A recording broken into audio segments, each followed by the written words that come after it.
दोस्तों इस video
I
Oh yeah.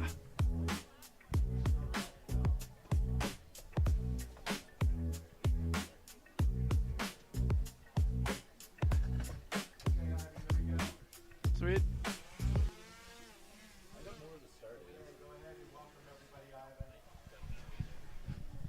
Come one, come all. Welcome everyone to the Missoula XC presented by Orange Seal. We're looking to get the live stream going.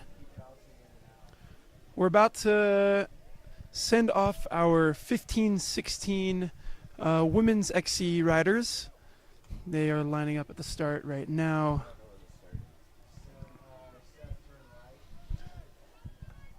Here they go.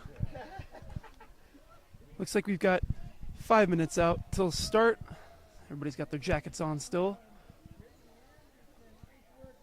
The live streaming service is Zilla Productions. They're doing this thing right. Oh yeah. So Missoula XC is an extraordinary event. We've been doing this for years. I say we. I'm only 22, but I've been around the scene for a while. And man, look at this turnout. Exceptional turnout today. Sounds like we have 900 registered participants at this year's Missoula XC. That's the biggest weekend we've had up here ever. So let's see. Wow, there's so many audience members. This thing's shaping up to be a party this year. So the 13 and 14 men and women, boys and girls, just finished their ride. A lot of those riders will be cooling down now. Let's see.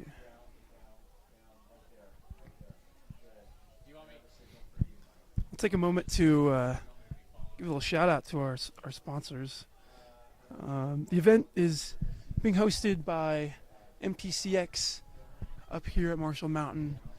They're making sure everything's organized, everything's coordinated, all of our riders are taken care of. We also have Zilla State Real Estate.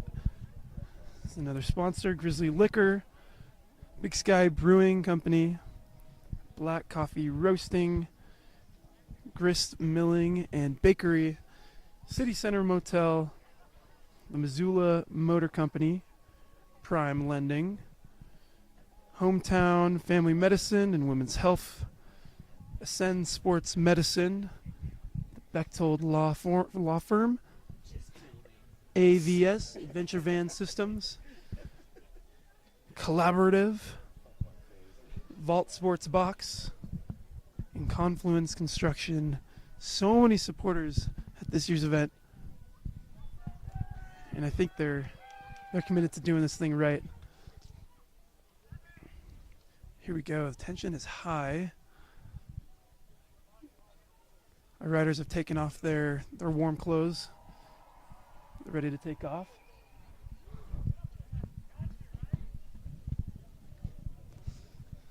Here we go.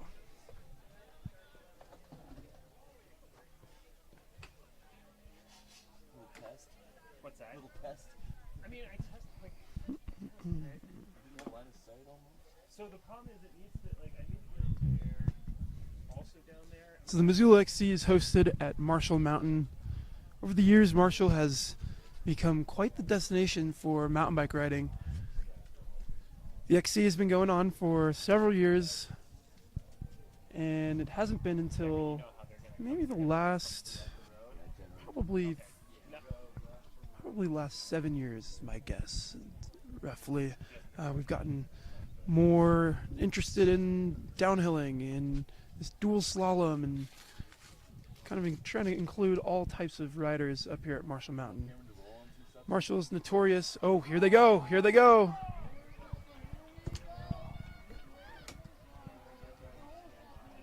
Look at that. Okay, just don't even do anything. Our national champion, Ada Linton, in second position. We're looking to get the live results. At some point, I'll give you a better idea of who's in the race at the moment. And there they go. They've taken off. They're way, way out there already. Wow. 15, 16 girls XC. Wow.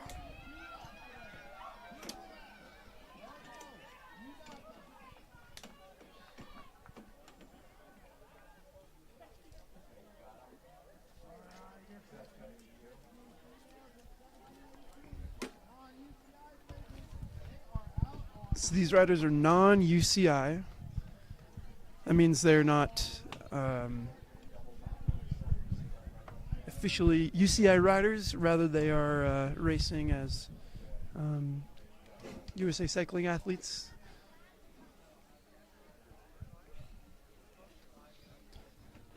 Now here we go. They're riding up the main road of Marshall Mountain.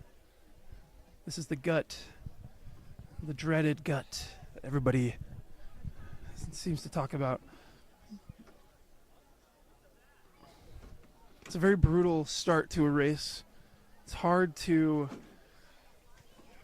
start from a dead stop and go straight into the steepest climb you'll find on the national circuit. Wow. So, if I'm seeing this correctly, that looks like Ada Linton out in front already. Ada's been riding very, very strong this year. She's from Missoula, Montana, so this is her hometown race. It's very, very exciting to have a race of this scale just here in her hometown, Missoula, Montana. So I don't know if you can tell from there, but this climb is extremely steep. Dreadfully steep. Here we go. We're about to make a corner onto a new trail up here at Marshall Mountain called Izzy Up. Wow, they're flying. Look at that cadence. High RPMs.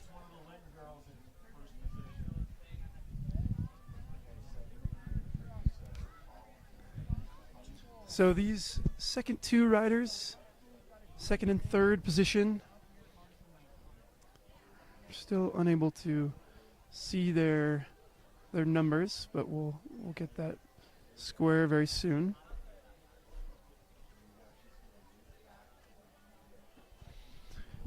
Wow. So Ada Linton way out in front on her first lap.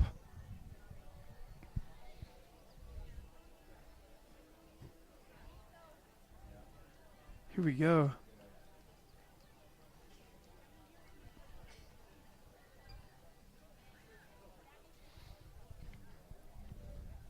It's been raining all morning. Rain last night. And it rained yesterday as well. It's pretty wet out here.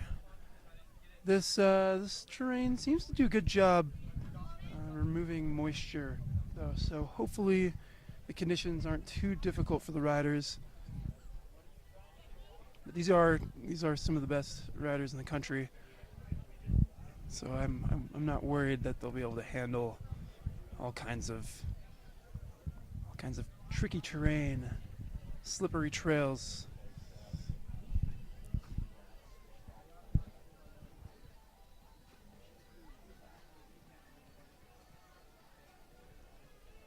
So here she is. She's already put in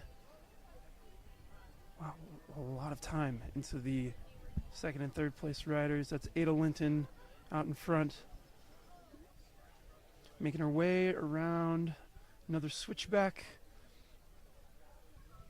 It's steeper than it looks, folks. It's certainly steeper than it looks.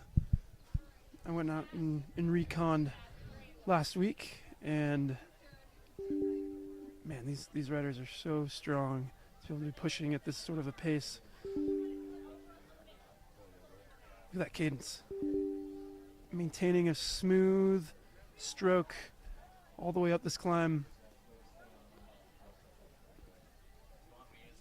Stars and Stripes. again, Ada Linton is the U.S. national champion for 15-16 non-UCI juniors, junior women.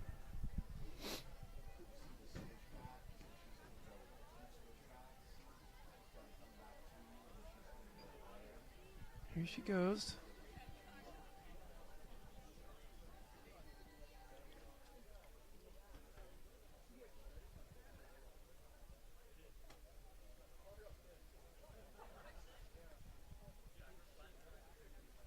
And you can sort of make out from this aerial shot that the trails have been ridden in. They're quite ridden in. Almost looks like clay up there. It'd be hard to know without being on the ground.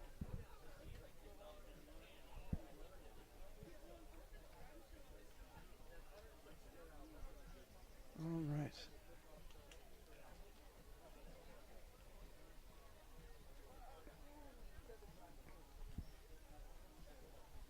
Our drone pilots are doing an exceptional job following the riders today.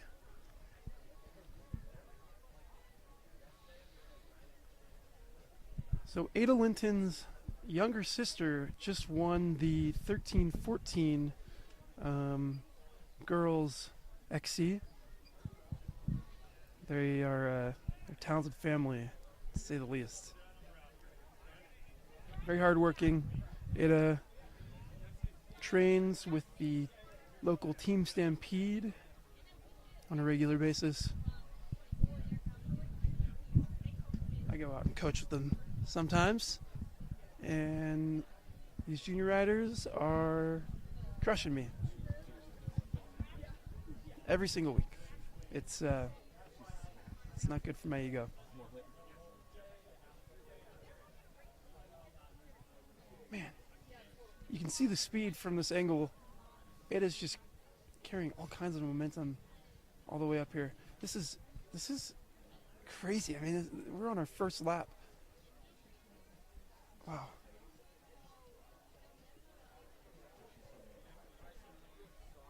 All right, up a technical single track section. All right.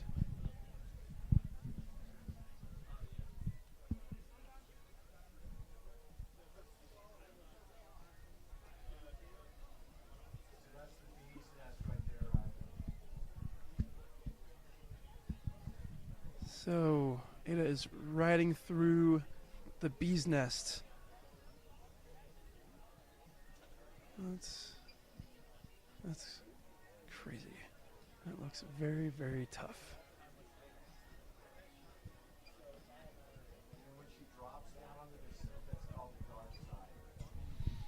And here are other riders finally making their way into camera view. Miss Linton has ridden a lot of wheels off her wheel. Okay. And now, I wonder, she made it into the dark side yet. The dark side is the first major descent on the course. Here we go. This looks like the dark side.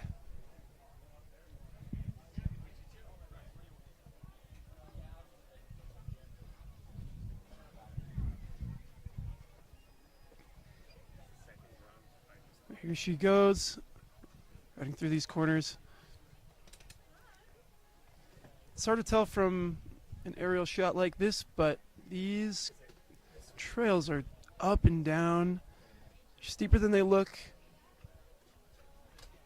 Look at that.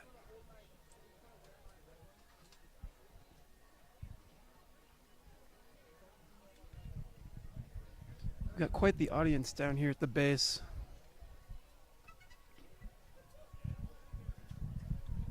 Every lap after the riders go up, the tension sort of rises. Everyone's ready for the riders to come back through. No one's quite sure which position they're going to come down in. Makes for the excitement of these mountain bike cross-country races.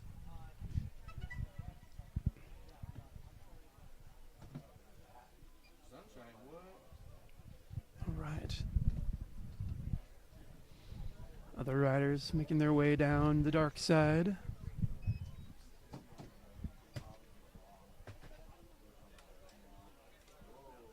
Oh, little bobble, but maybe nothing to worry about. Okay.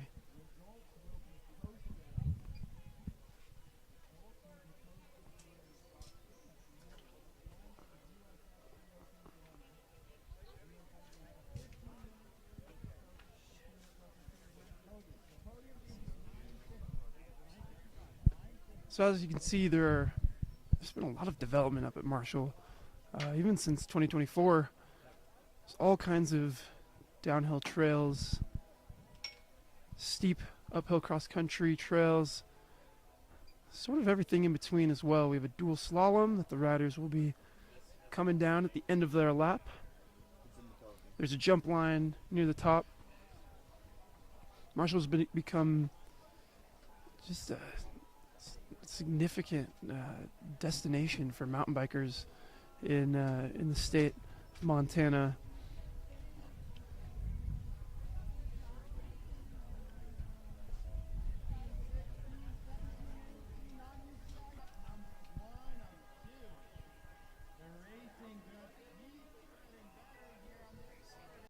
It's hard to tell from the cameras, but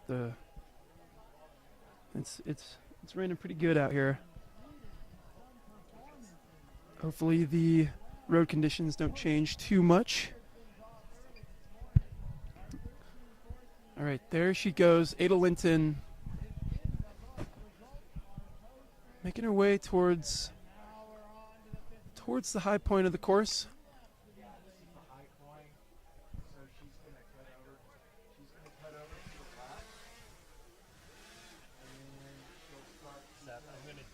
Okay.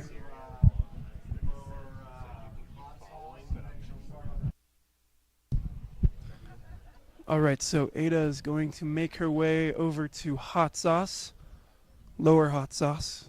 So she'll hit what's called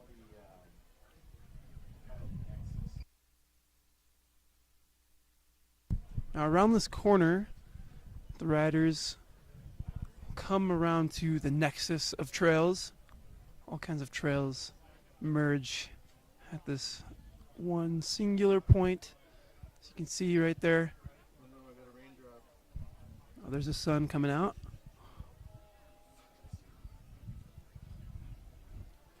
Through the nexus. Okay. Here she goes. Now the descent is just up ahead. She'll climb up one more small hump and then start making her way down. Look at the speed. Drones having a hard time keeping up. Maybe that's not true. These drones are fast. Yeah, you'll be able to drop. All right. Here they go into the descent. This is lower hot sauce.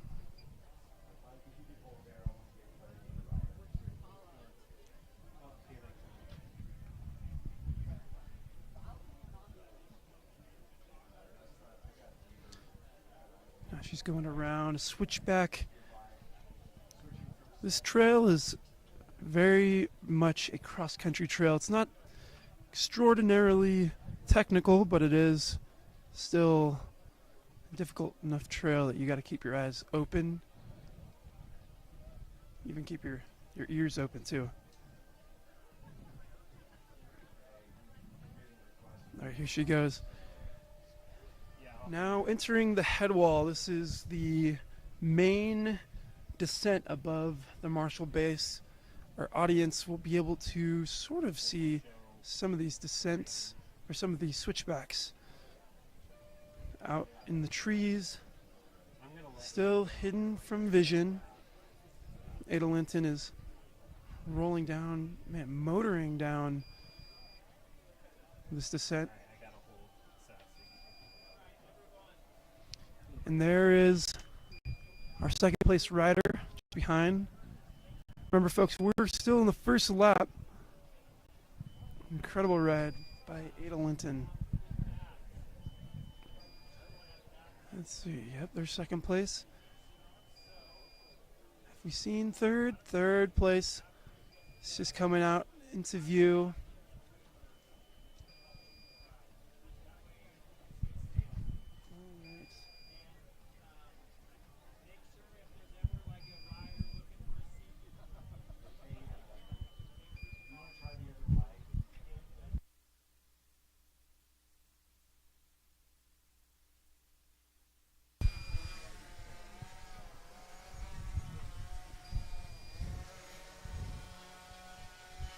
Anticipation down here at the base of Marshall Mountain. Now we should be seeing Ada Linton coming down very soon. I see her coming down. Yep, no, she's about to make her way to the bottom of the head wall. She'll be climbing back up the dual slalom to the dual slalom. All right, there she was. A quick flash. Yeah, it's at the top of the set. Flash of light. I'm gonna start. She comes. Oh my goodness. Now our folks watching the live stream can't see Ada quite yet. There she is. Look at that cadence, look at that speed. Flying up there, and that's a steep trail. She's gonna hit a left-hand bend into the dual slalom and finally make her way to the start finish. There she goes. I'm off. Yeah, just keep on Ada. I would say hold on this the finish.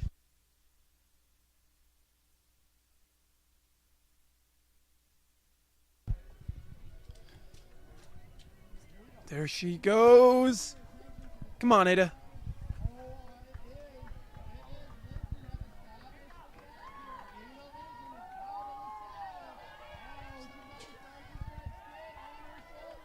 So that's Ada Linton coming through the start finish straight. That's our race leader. This would be good. I'll kind of follow the slalom, so you can cut. Okay.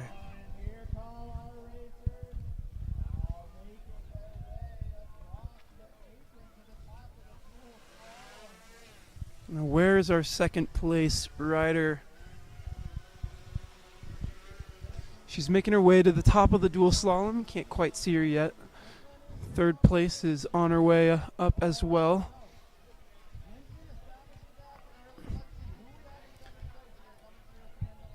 The tactics of a race like this are going to be quite interesting.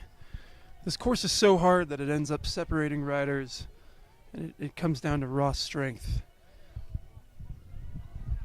But there are all kinds of strategies that these racers are using to conserve energy all through the lap and all through the race. Yeah. It takes a lot to maintain a very high tempo all the way through, all the way up to the top. So these riders are strategically planning their moves, you could say.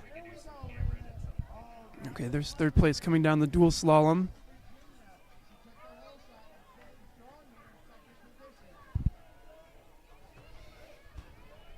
Okay, I got a group behind them. Okay, so there is positions 4, 5, and 6. 7 and 8 are just on their tails.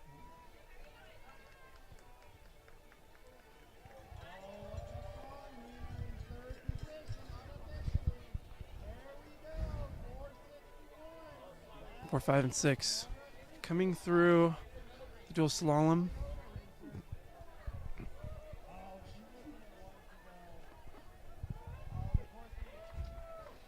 These are two teammates. Hopefully they're able to ride strategically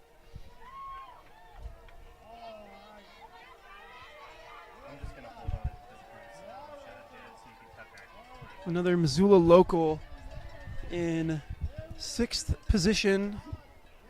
That's Graydon Dom.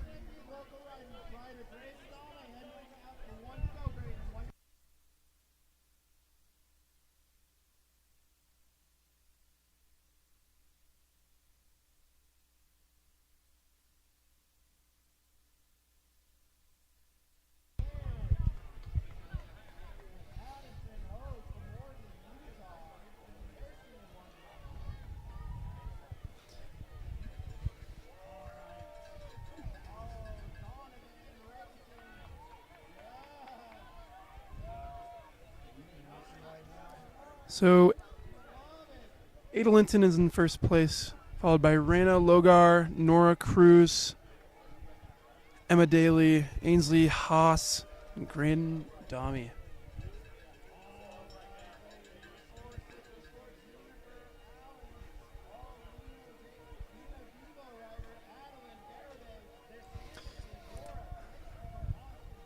Addison Hogue and Zoe LeClaire just passed through the start finish. A few more riders coming through, making their way. It's nice to see small groups forming. It's exciting when these riders are remaining competitive in their race. Here we go, the dual slalom.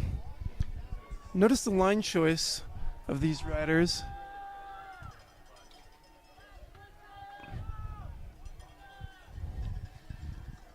I'm not quite sure if there's a one line that's faster than the other on the dual slalom. But ideally these racers are trying to save as much time as they can and as much energy as they can before going into their next lap. Here we go.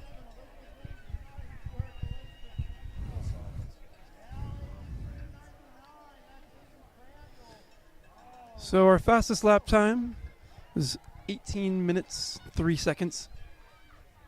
That's a minute and 17 seconds faster than second place.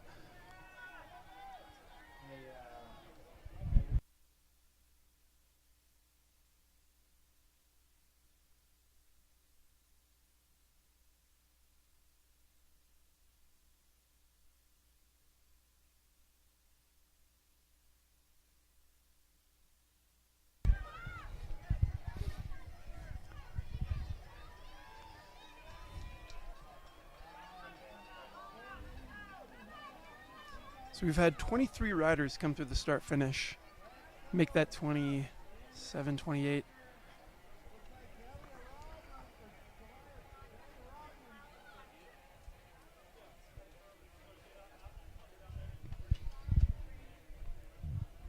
We have a huge show out at this year's Missoula XC.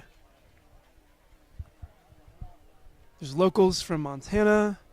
We've got riders from Utah, Colorado, Arkansas, Texas, Washington, West Virginia. And these riders coming from all over the place. Really, really cool to see the 15-16 age category becoming popular on this national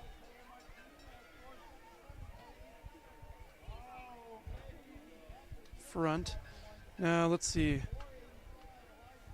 Just had Delia Rodman come through in 28th position.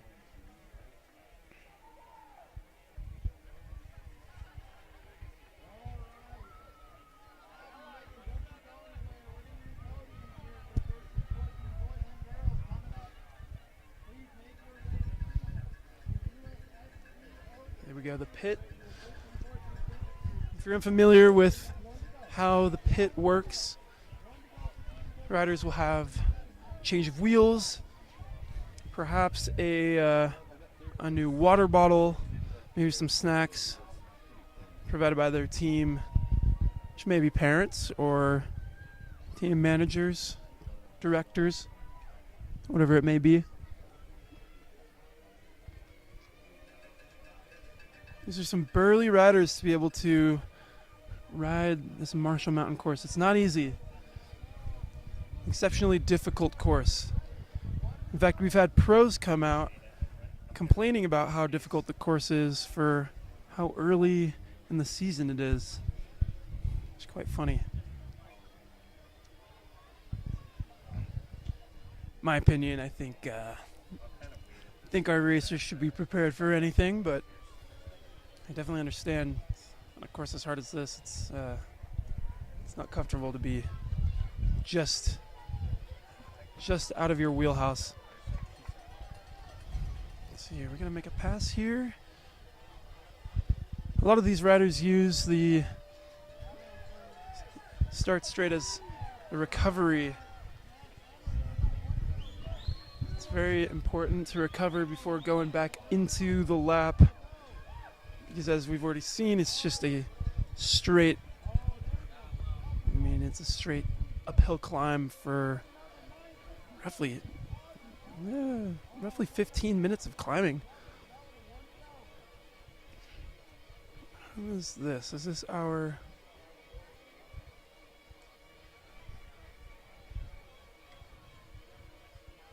fourth or fifth place rider? Let's see. All right, 13, 14 racers.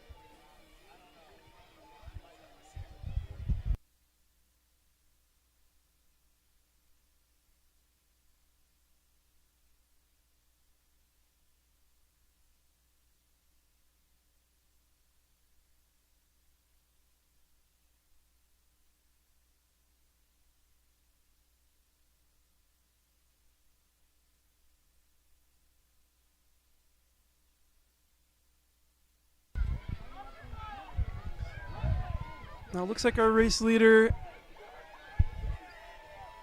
is... Oh no, that's not our race leader. Okay. My mistake. I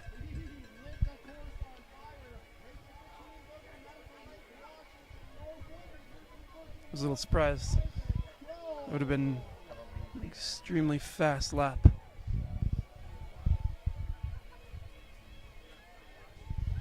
More riders making their way up the Izzy Up climb. Once again, this is the new climb up here at Marshall. Not as steep as it has been in previous years, but very challenging nonetheless.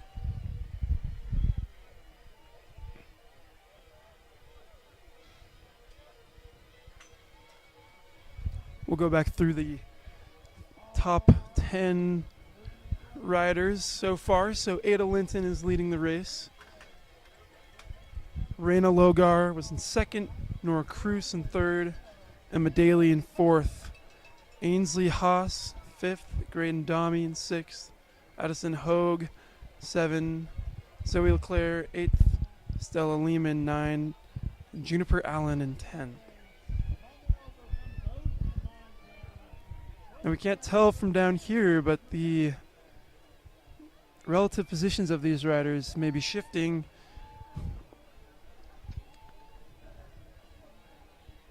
I haven't seen any mechanicals yet. No crashes either. So hopefully that doesn't take out any of our riders.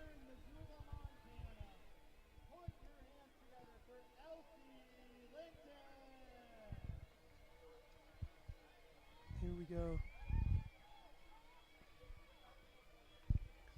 Right behind the trees there is a steep push in the beehive.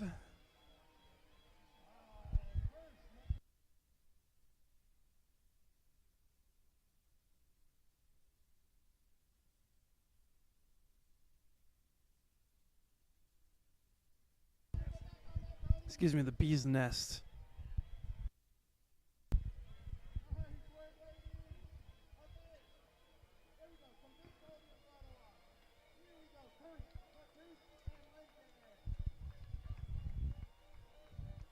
Now the riders are carrying a little bit more speed through here. Oh, they get a glimpse of each other. That's a little frightening. Sometimes you riding up on these trails, you look up and see your competitors. Sometimes look at them in the eye, and it's a little bit intimidating. Maybe just turn up his mic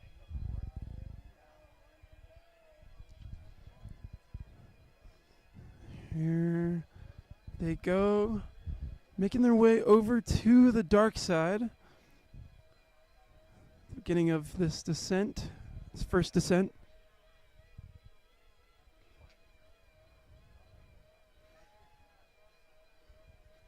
Right hand switchback. Steep turn. Cutting across the old ski face. Marshall Mountain was a ski resort for several years. Our snowfall has been shifting for the last couple decades. And skiing has become less doable up here, but riders will, or skiers will hike up on their skis now. Ski touring. We're here to talk about bikes. Here they go around the corner. Now these two riders are on the same team. I believe this is Emma Daly and Ainsley Haas.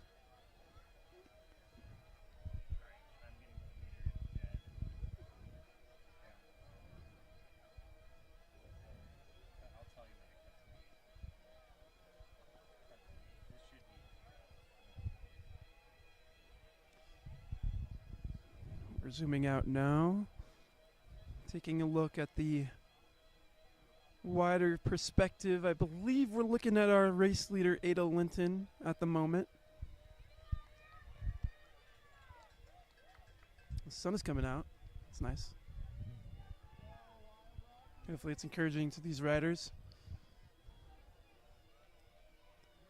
Both the temperature and the degree of sunlight that's out at the races can be very impactful on the mood and demeanor of how these racers ride.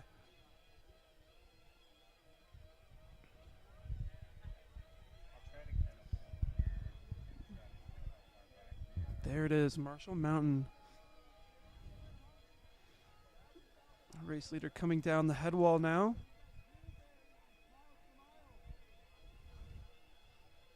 Will we be able to see third position?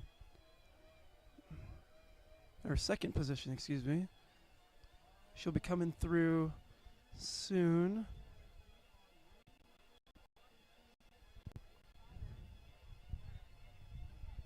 On the right side of the screen is the gut that has previously been the main feature of our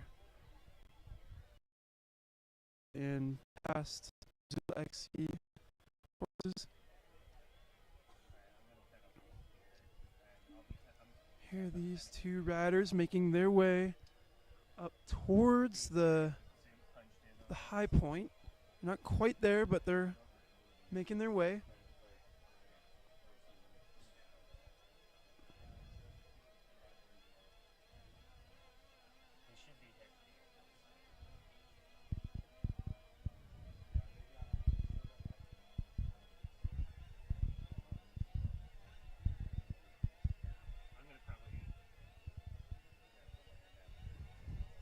Solid ride, ladies. This is looking good. I hope they're all feeling good about the ride so far.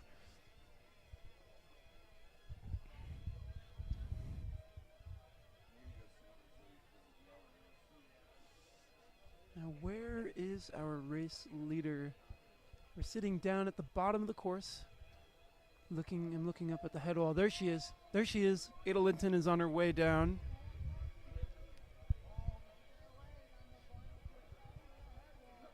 We'll shift camera angles very soon when she comes through before the dual slalom. There she is. Ada Linton in the stars and stripes. She's crossing the main face. Our audience is getting very excited. There she is. There she is. Still holding on to that wicked cadence. almost looks effortless. You know, she's not pedaling a huge gear. She's just spinning smoothly. Here we go. Into the dual slalom.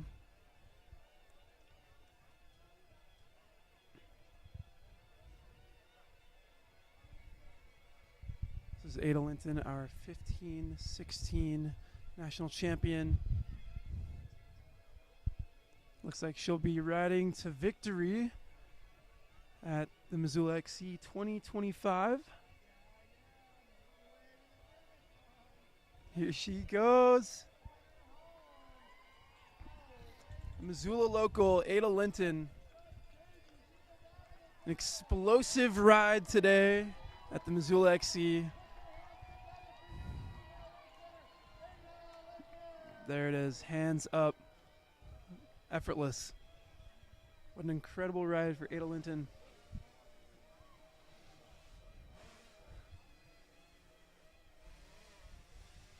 She rode away from the gun and stayed away. That's incredible. Now, where are our second and third place riders? This is where things get interesting. The groups are still together. I'm not sure which position we're looking at quite yet. We're familiarizing ourselves with the riders this morning. Here they go.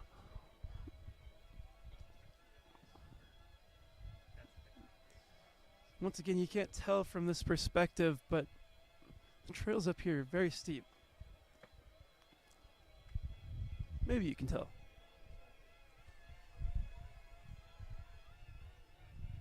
Our second place rider just rode through the bottom of the head wall. She'll be making her way across very soon.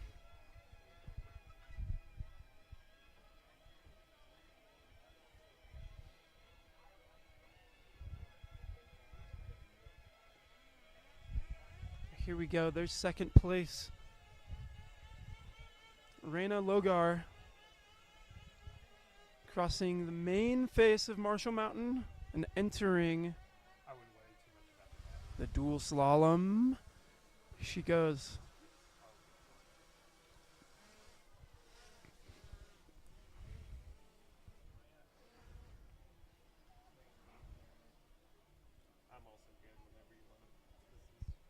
There we go. She's entering the bottom. She's actually at the low point of the course right now and making her way past the pit. Raina Logar.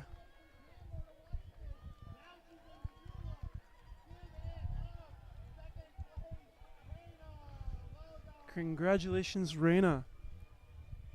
Second place on one of the hardest courses across the U.S. Pro Series, mountain bike series.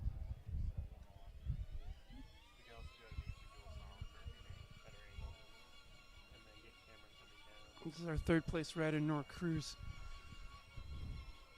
Come on, Nora.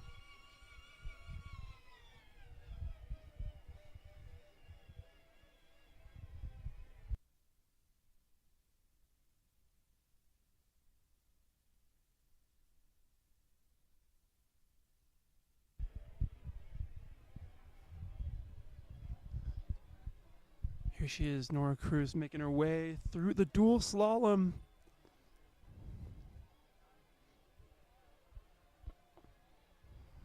Keeping the rubber side down, keeping this smooth. Here she comes through, past the pit. Audience goes wild. That's our third place rider, Missoula XC 2025, Nora Cruz. Women's 15-16 non-UCI cross country. We can expect the next two riders to come through. Emma Daly and Ainsley Haas.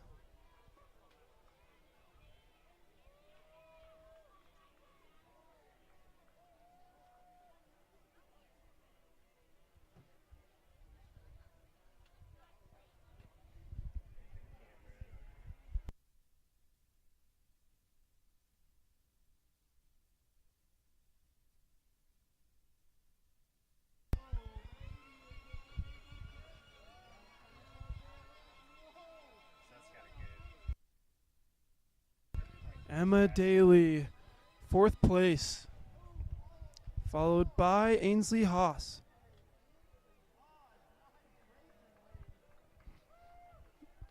Congratulations to those 2 riders. I'm right over the dual slide. Now here we go. Like the bottom, like the left area. So I'll stay around here We're seeing 2 groups of riders. at this point. Excuse me, groups of 2 riders So I'm gonna hang over. coming through. We just saw Addison Hogue I'd say Seth maybe. come through, and Graydon Kinda Domi, lower and then kind of like another Missoula local, probably back to the finish line. make her way through the finish line.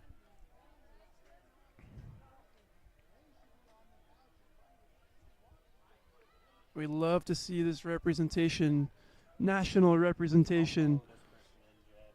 Seth, stay where you're at. So many states: Arkansas, Utah, Oregon, Idaho, Montana, Pennsylvania.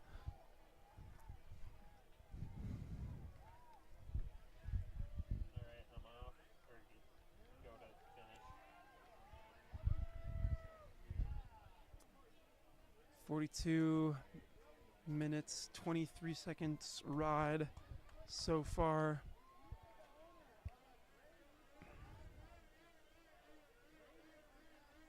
I'd say I'm gonna kind of hang here, so go from Cameron to me to Seth, and then we'll just kind of bounce that. Next set of riders making their way through.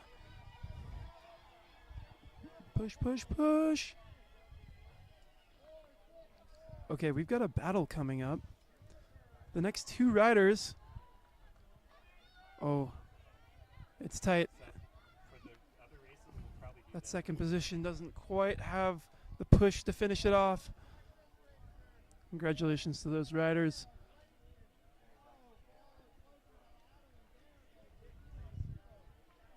And we've got another battle. You can never tell who's going to take it. Let's see. Big push. Big push. Oh my. Oh, this is good. There we go. That was a battle. Keep everyone on their toes a little bit with that one.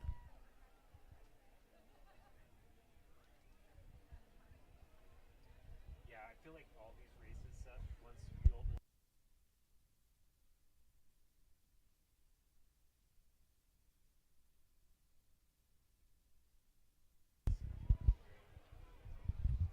The crowd is really starting to show up now. Quite the turnout for Missoula XC 2025. Once again, these are the 15-16 non-UCI women's cross-country racers. Our top 10 has already made their way through the finish line. The remainder of our riders are coming through.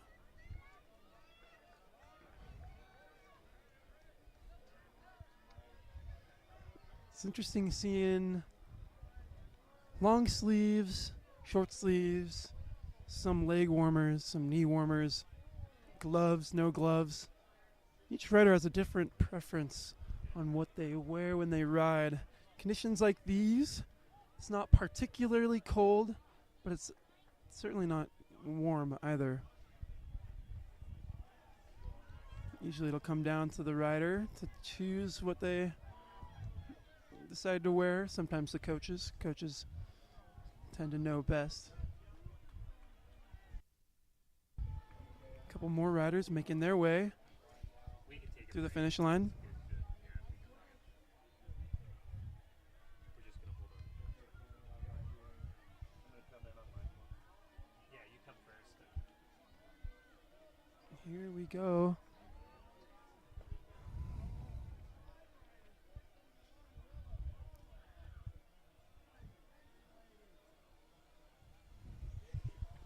These ladies have been out for 45 minutes and 50 seconds. 50 seconds. Our drone pilots are bringing the drones down for recharge for the next race.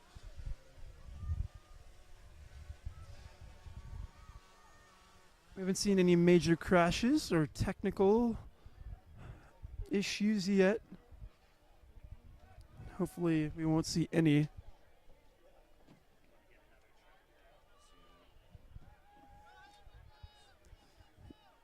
Remainder of our riders are coming through this dual slalom.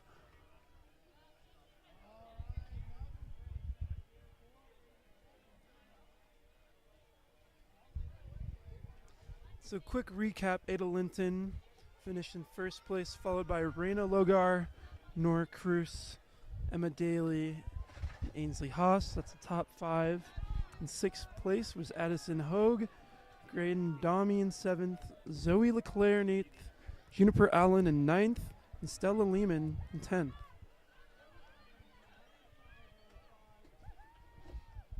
The 15-16 category is a category to keep your eyes on for years to come.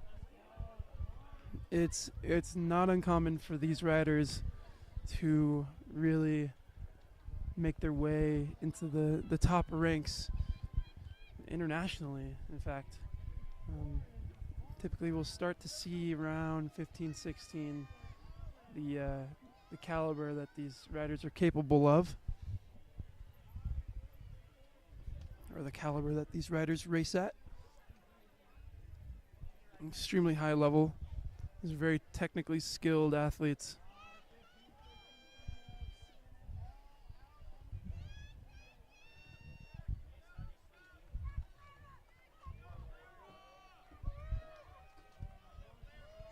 A few more battles being held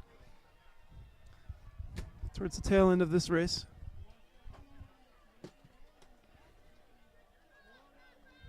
Keep that rubber side down, ladies.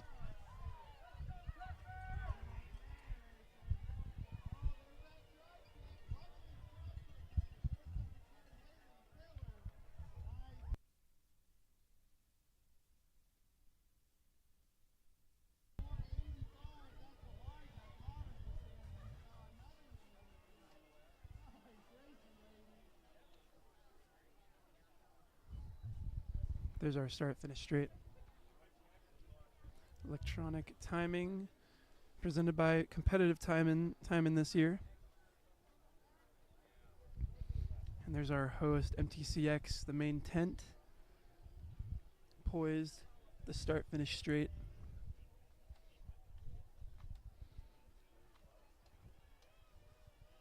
We just love to see all these teams up here, team tents representing various squads from around the country.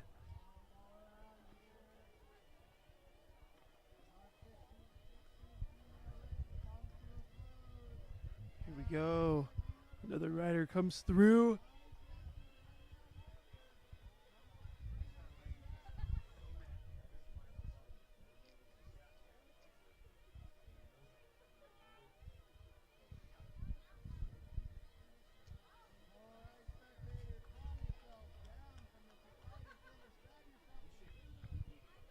Now I'm not seeing any more riders except for this last rider coming through in the pink.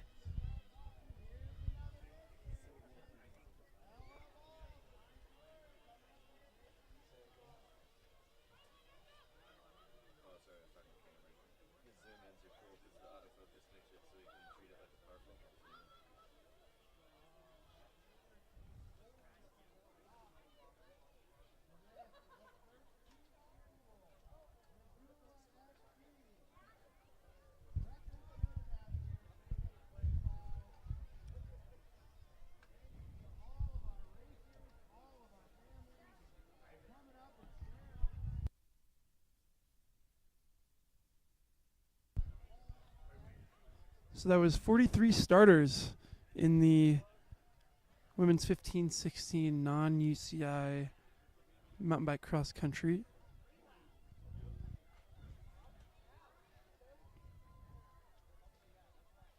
It's a huge turnout. We love to see that out in Missoula.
So Anne-Sophie Lalo, 36th position, has just made her way through the start-finish. We can expect 7 more riders to make their way. Oh, here's a battle. Here's a battle. It's not over yet. It's not over yet. Make your way. Oh! Wow, that was tight. That was tight. Fly.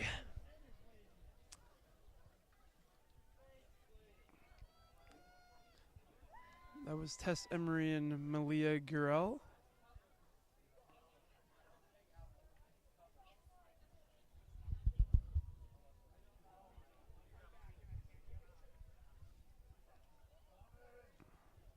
Aubrey Barney making her way across the main face of Marshall Mountain, entering the dual slalom.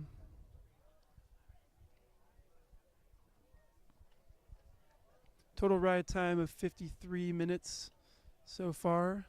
This is not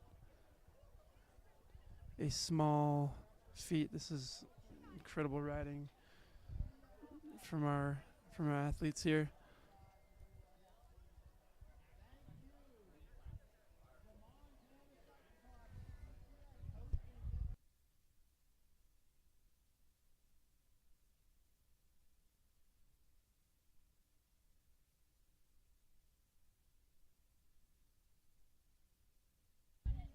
We'll take this opportunity to once again go through some of our sponsors.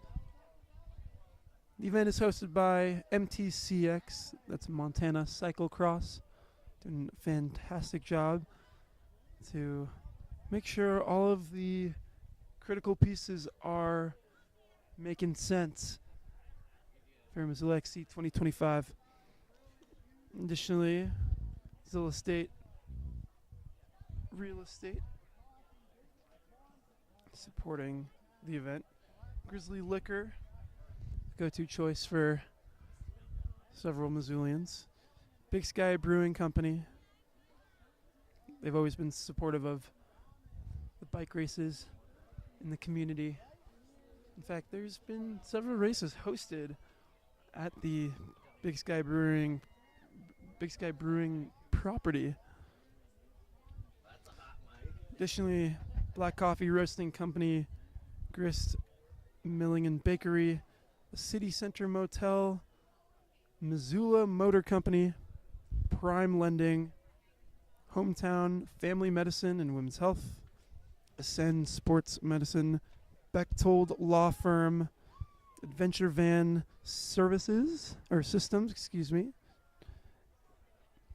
Collaborative, Vault Sports Box, and Confluence Construction.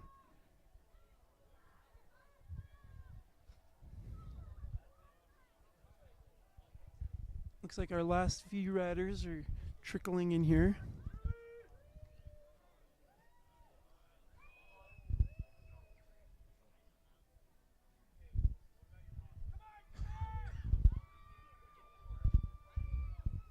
It's encouraging to see the enthusiasm of the fans out here watching their favorite racers.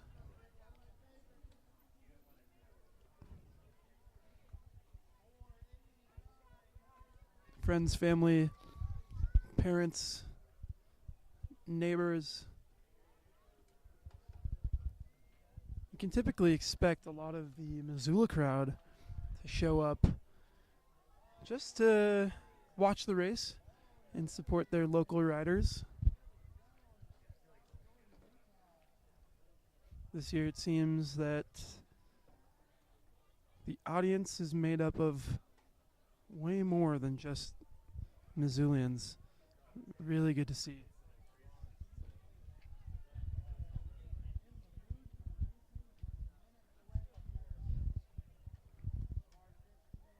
So our 15-16 boys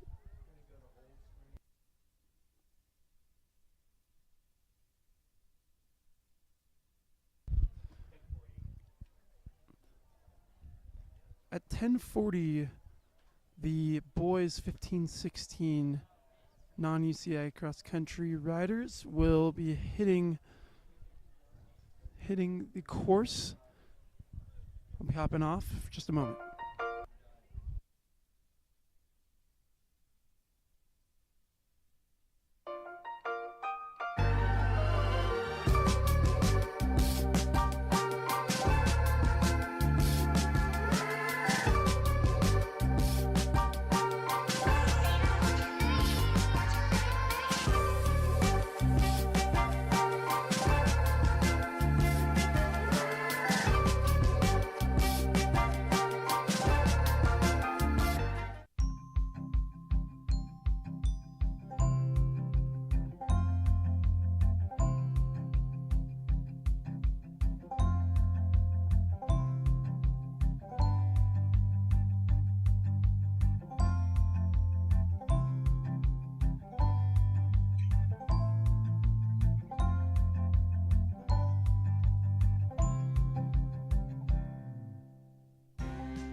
All right.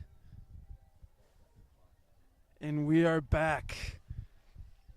The Missoula XC presented by Orange Seal. We are about to go ahead with our 15-16 boys. Don't go to where you're at. I'm right above. There's so many riders right now. So you could stay back. This year, with a record participant list of 900 riders, 2025. It's incredible. It's a huge turnout. It's a testament to how the sport has been growing and how it seems to be reaching all over the country. In our last race, we had the 15-16 girls. We had riders from Utah, Arkansas, Idaho, Washington, Pennsylvania, West Virginia, all over the place. I'm excited to see who we've got here for the junior men, 15-16.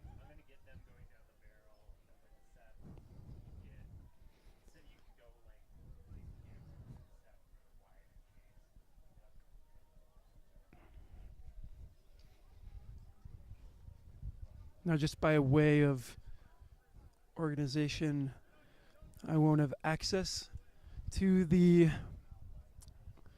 participant list, the racer list, until a few laps in. That's all right. You can see a bunch of teams: Weight Endurance, Roulaire, Team Stampede. We've got a Bear development rider up front.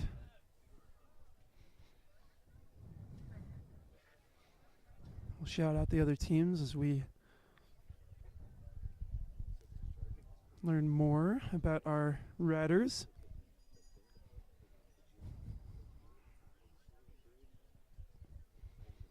Look at this.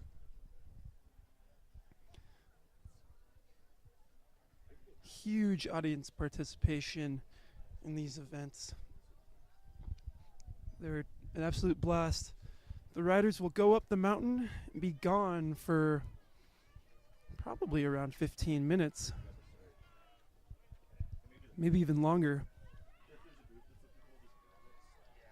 And down here, it's a party. It's major excitement down here when those riders make their way to the top of the course. It's absolute anticipation.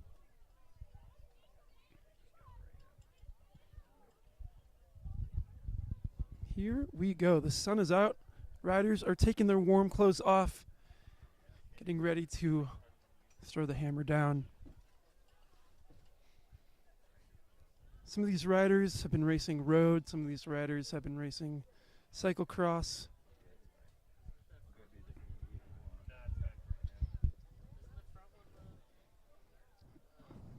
They're lining up. This is so exciting. So much anticipation. They're going to take off at the shot of the gun. You can go back to me now. And they'll be off charging for the next, well, I believe the 15-16 bulls are doing 3 laps.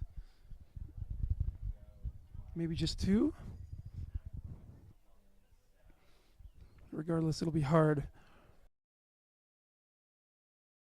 So this year, they are going up a new trail called Izzy Up. From Izzy Up into the Bee's Nest, to the Dark Side, to the Nexus, down to Lower Hot Sauce and back. That is our lap today. Let's see what these riders can do.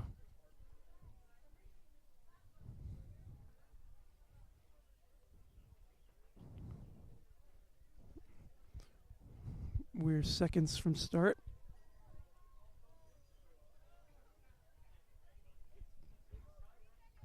Here they go.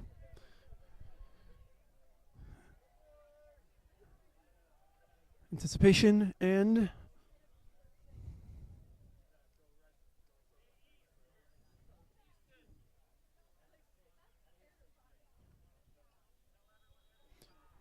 there's a whistle. Here we go. They're off. Who will get the whole shot? Let's hope we don't see any crashes on the start. Here they go, coming around the start straight. It's a horde of 15, 16 mountain bike cross-country riders. Here they go. Oh, a little bit of issues. Generally smooth all the way. Huge pile up at the start. It gives our leaders better opportunity to get ahead. It's clearing out down here. Few riders off their bikes running. We don't like to see it, but it's part of racing. Here they go. This will be a battle of strength and wit. It'll almost certainly come down to the most strategic rider. They're making their way through the first left-hand switchback. That corner is much steeper than it looks on camera. We have several local racers in this race. It's one of the biggest fields this weekend. Here they go. First place rider slightly out in front. You can see that this is a very dynamic race already. Riders are constantly changing position. This sort of peloton, small peloton, it's extremely dynamic. I mean, it's always changing. You watch one single rider and they never stay in the same place within the group. Here they go, a little wide angle shot of our leaders.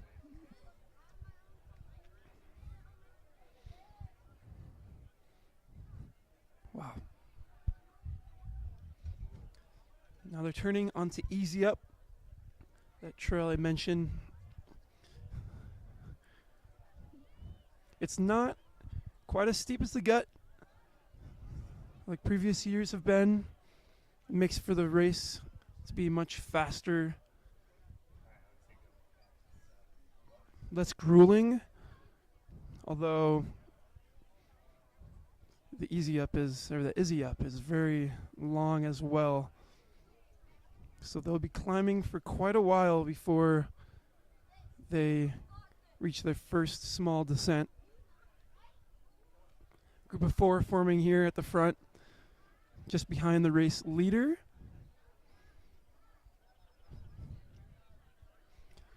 See them navigating through these trees.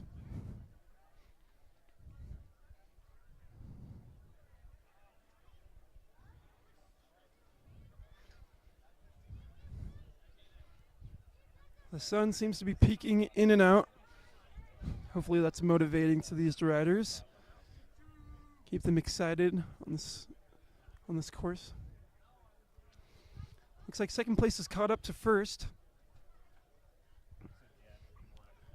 Here they go. There's a bit of a bend coming up in just a moment. Nothing too technical, and then a nice hairpin turn just past. There's that hairpin right there. They're coming into it.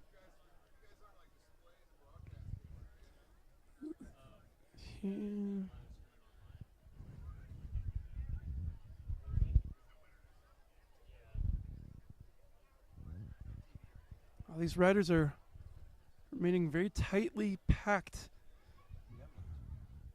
with each other.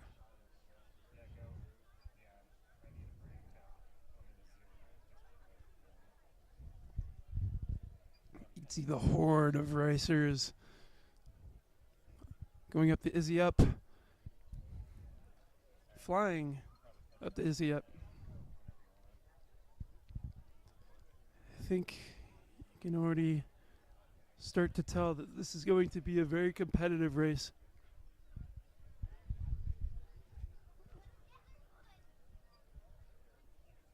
We love to see these riders get creative with their tactics, whether they attack, whether they stay on someone's wheel, how they feed. Do they take a bottle each lap? There's all kinds of different variables involved in a bike race like this. These are experienced racers, though. Our riders at the front are some of the best in the country, perhaps even the world. Non-UCI racers are not typically racing internationally, not until the 17-18 ranks. But sometimes they make their way to a few races in Canada and perhaps beyond. So here they go. Look at all those riders. It's a huge start list today. 15-16, one of the more popular categories, especially among fans. Parents love to see it. I love to see it. These are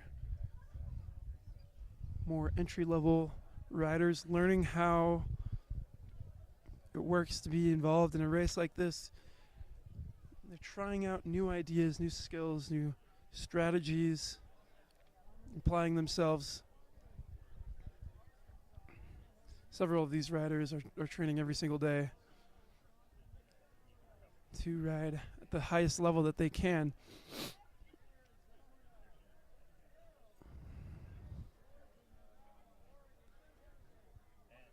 Now here they go into the bee's nest. This is the first single track section of the course. They'll be flying through these trees. This lead group is staying together, group of 4. It's very hard to pass on the single track. Notice they'll try to stay on each other's wheel as tight as possible, but even so, leave a little bit of a gap. It's hard to see when you're going down these trails, and so you want to make sure that you have a bit of a gap just in case there's a root, a rock, a stump, trail debris in the way. These riders have to be on their toes the whole time while that accordion effect in action right there. The accordion effect refers to how riders slow down going into a corner and accelerate out. The group kind of swells, the gaps shrink, much like an accordion.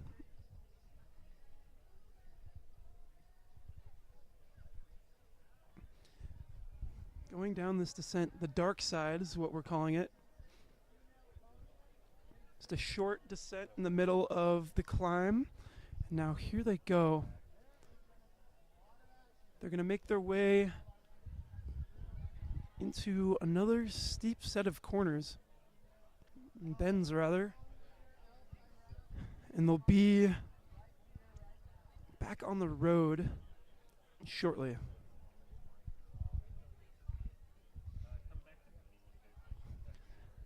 That bear rider is still up in front, leading the charge, setting the pace.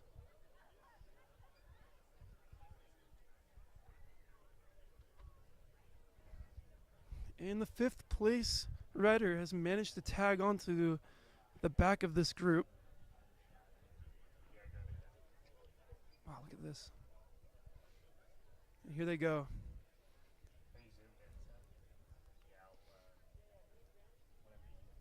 Steeper than it looks, folks. This is a very, very legit climb that they're on right now. It's very impressive to see these 15, 16-year-olds climbing up this with as much speed and ferocity as they have. Here they come. You can see them through the trees there. Looks like if you've got one set of teammates here, positions 4 and 5, they may try to work together. They may not. It'll depend on what the situation asks for. Oh, a little bobble into the rocks there.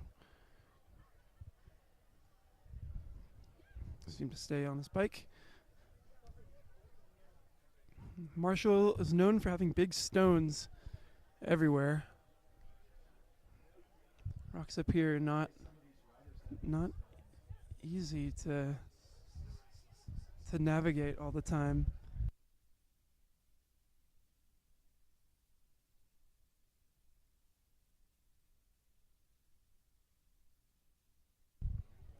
Here they go, riding doubled up. It's a very psychological game that some of these riders are playing. When you ride next to your competitor, you know, my experience, sometimes you'll choose to breathe through your nose and make them think you're not working.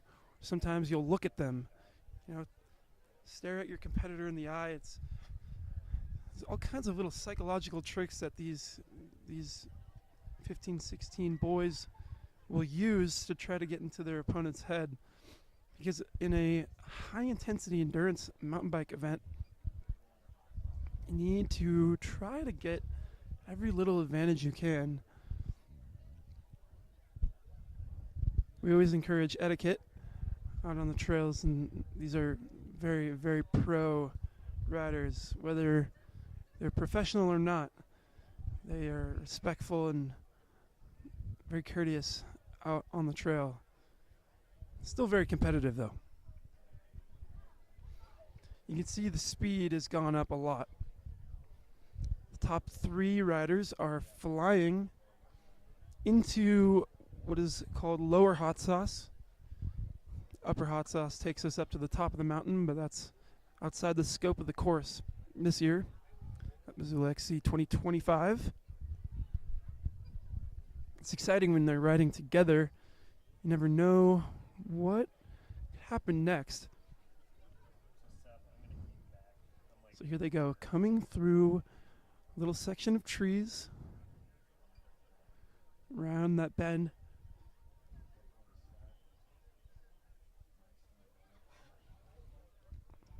Flying through that descent. They're making their way onto the main trail, and they will be turning onto head wall right here. Keep the rubber side down, boys. Flying. They're absolutely flying through here.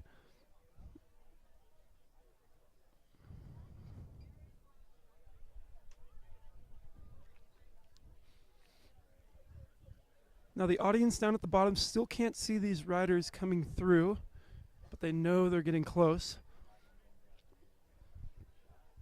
Our fans are starting to gather around this main start straight, finish straight, start finish straight. That's a hairy corner in there. You can't see it, but there's very steep, sharp couple of turns in the trees.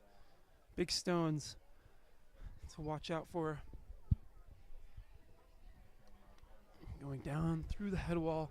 Our first place rider seems to be making a little bit of time on second and third. Maybe negligible, can't quite tell if it's a significant gap. Oh, appears to be. That's a decisive decisive distance. Let's see, here we go. All these corners are slightly off camber. It's hard to keep traction on the trail when they're slanted like that.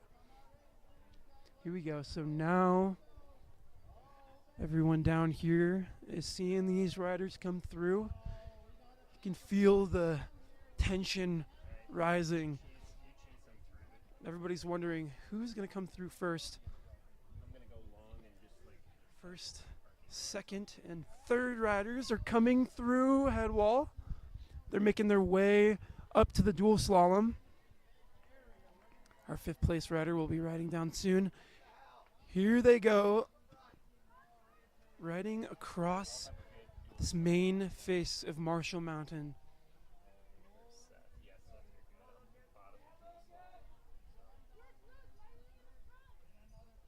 Here we go. Entering into the dual slalom. Line choice is a big one here. Based on the last race, we think that the inside line is the fastest. Some of these riders are jumping over the trail, actually, in between the various lines to take as fast of fast of a route through there. I'm just watching the pit, little bottle handoff. Riders first, second, third, and fourth are still very close together.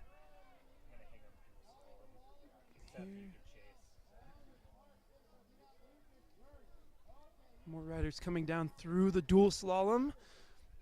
Our leaders making their way back up for their second lap.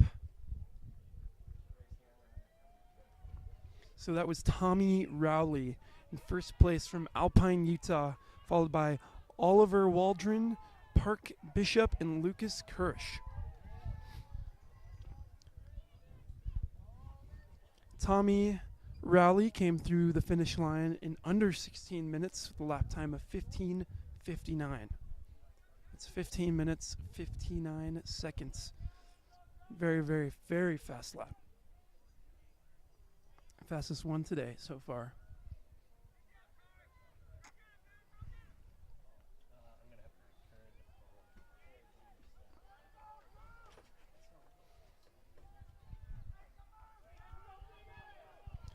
Now, Eden Tage and Noah Sholnick have also made their way through the finish line. Through the finish straight.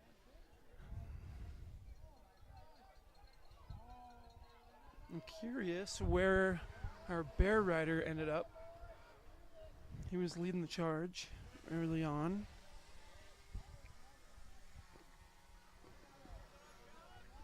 Might have been a technical difficulty or a crash, but hopefully not. Now there's a bunch of riders coming through. They're all still very tight. The speed is very, very high here. All kinds of opportunities to pass on this finish straight. It's increasingly dynamic. These riders are figuring out where in the race they want to sit, where in the race they feel comfortable staying, because once they settle into a good pace, it'll come down to strategy to stay ahead. Let's see. A few more riders have made their way through.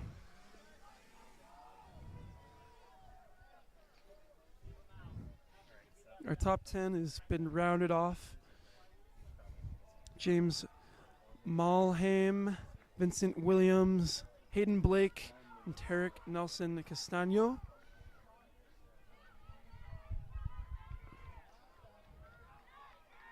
From the top 10, followed by Rockwell Alexander in 11th, Reed Pfeiffer 12th, Ryland Zacharek 13th, Bennett Glassner 14th, Callan Huser 15th.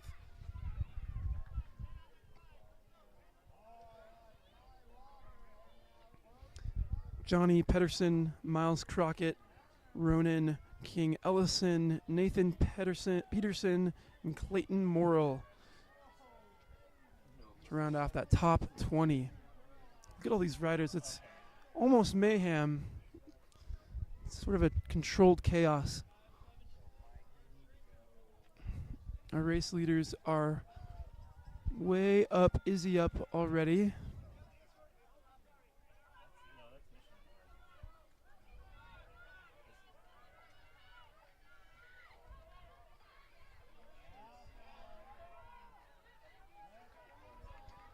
Oh, little bobble on that left-hand switchback from our now second place rider.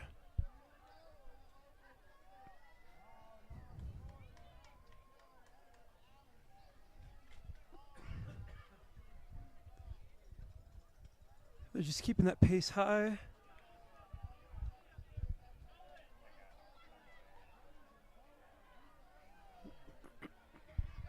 These riders are looking for any little moment of recovery that they can get their hands on. Doesn't look to be an attack. That second position rider was out of the saddle. Sometimes that indicates stretching a back. Sometimes that indicates a little bit of an attack. They're riding side by side. Not sure why.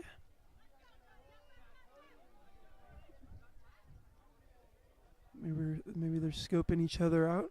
They're still making their way up, easy up, wide width trail. Lots of, actually designed with accessibility in mind for your recumbent riders and unconventional style bike riders. Non-traditional, I should say. There you can see a wide view of the mountain. A couple of drones in the air, taking these wide angle shots for everyone watching at home. Very tight race. It's hard to tell if there's one rider that's stronger than the others at the moment. We can expect to see some bigger moves on the last lap. It's when things start to get pretty exciting.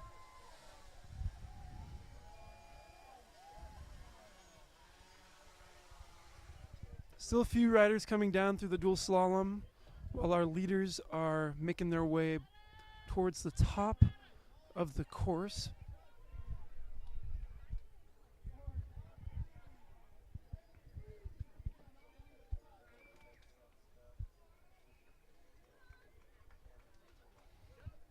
Once again, in the top three are Tommy Rowley, Oliver Waldron, and Park Bishop. In no particular order that we can tell. They're making their way through the bee's nest. A little bit of single track through this climb.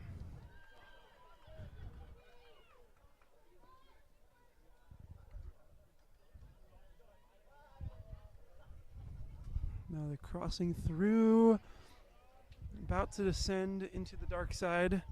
Just a short descent up in here.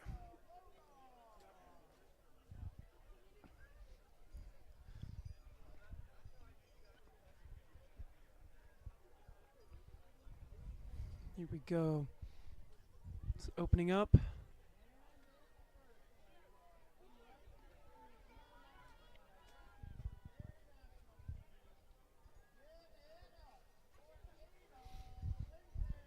Now we're not seeing many fans out on course up there, but there are two.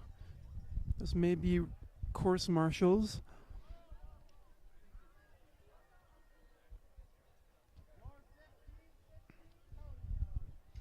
Fourth place is hanging on, trying to stay with this front group, but just ever so slightly caught behind. But that certainly doesn't count them out yet. Anything can happen.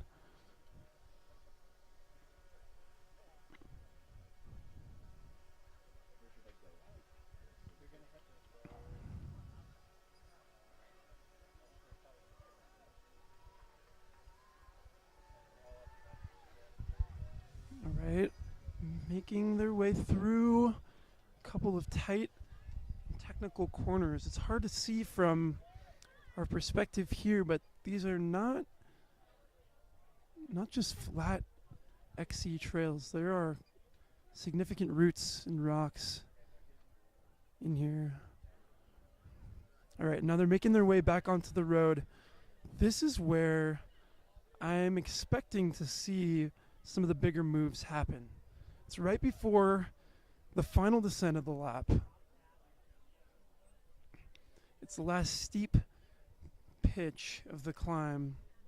This is where big moves will likely be made in order to get away from the other riders. But it doesn't look like anybody is looking to do anything quite yet.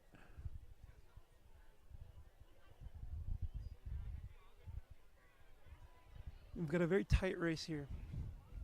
These riders are evenly matched so far. It'll come down to who has the endurance, who has the power, and if it comes down to a sprint, who's got the jump. There's all kinds of things going on through the riders' heads during a race like this. You know, am I drinking enough water? Am I recovered enough? Am I ready for another lap?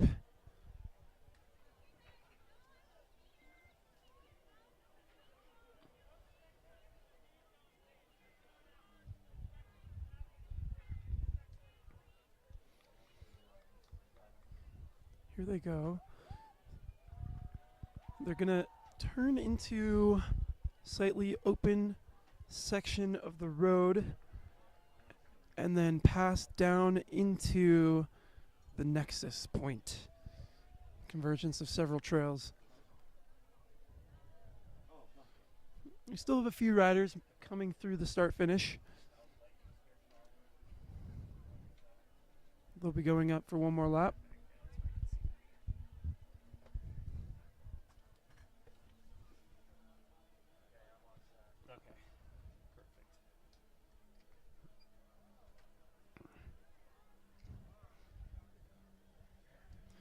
I believe we have 90 registrants in today's race, perhaps more. Okay, here we go. This is where the descent begins to come into play for our leaders. They will be entering lower hot sauce and then into the head wall. Let's see. It's hard to make out which position each rider's in.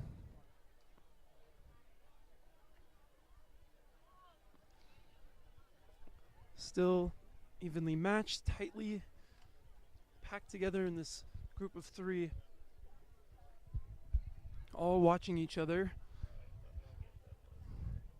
In the first couple laps, oftentimes, you know, these riders will know their competition a little bit, but every race they'll pick up on little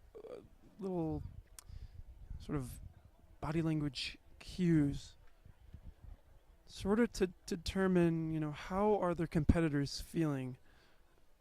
Are they feeling strong? Are they feeling good? Are they trying to mask their fatigue, or are they deliberately looking exhausted in order to fool their opponents? There's, you know, these are strategies that, while subtle, may have a big impact on the rider's performance or the rider's execution in these races. So here they go down through the head wall. That's a tricky corner right down there where they just shoot through some large rocks to watch out for.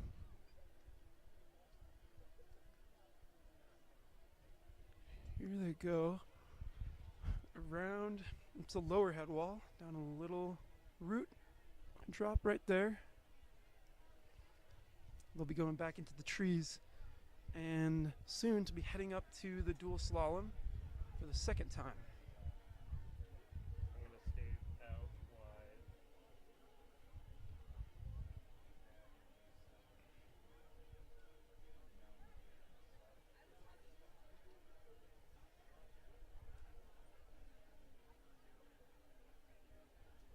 I'll have that button.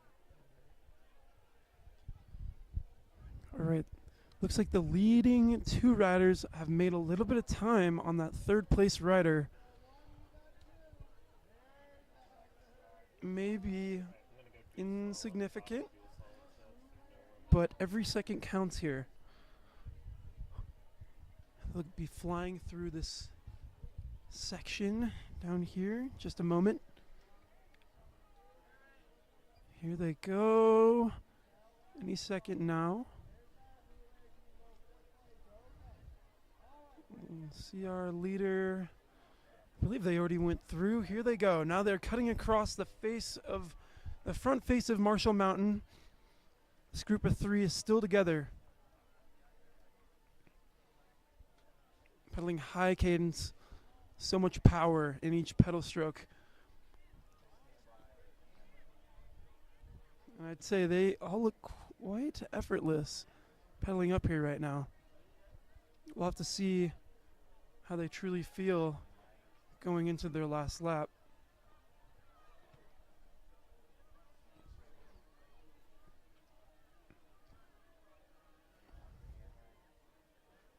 Here they go. Exiting the dual slalom. We've got our top three riders. Let's see, our first position rider took a bottle. Refueling before this last lap.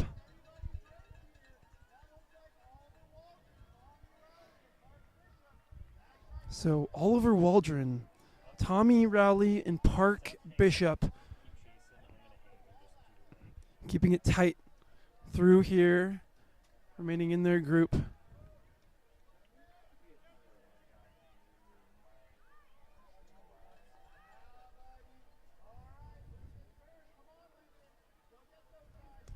Now, what is going to happen here?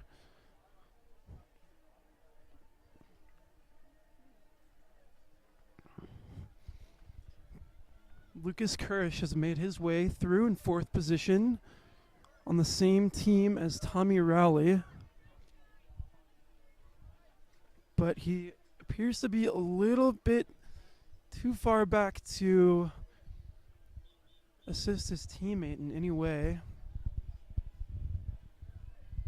There they are, the leaders. Punching it up the front face. In the front road climb. They should be getting close to turning onto Izzy Up any second now. Here we go. So Eden Teach in the fifth place has just passed through the start finish.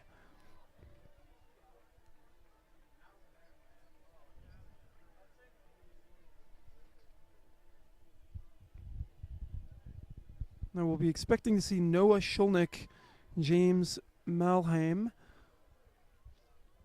at some point here soon.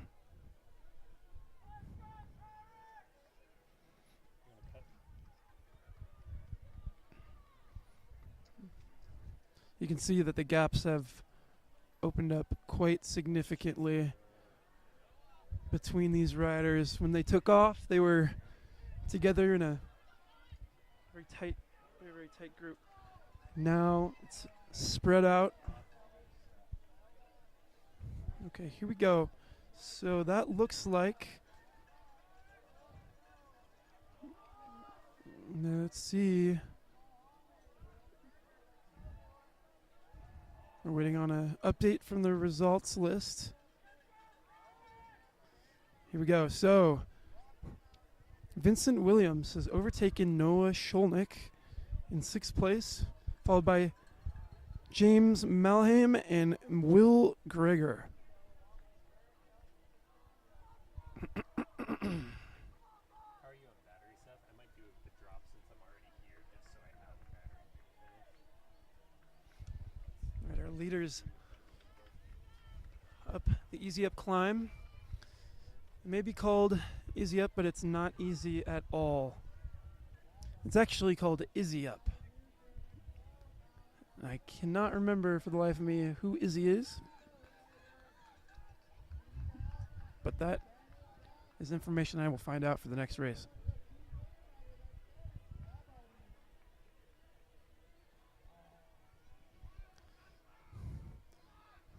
They're not in a single file line anymore.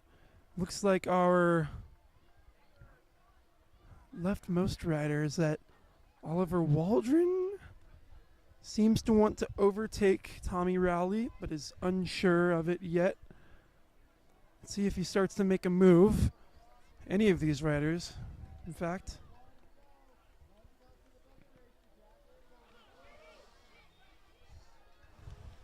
All these riders coming through. This makes our, I believe, our top 20 is finally come through the start finish.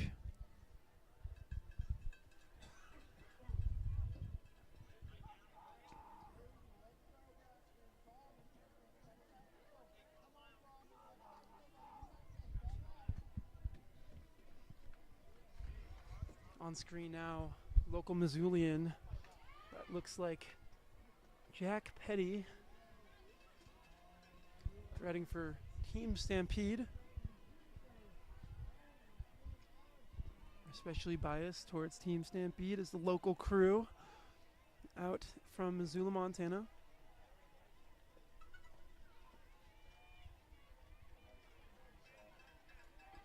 Here they go.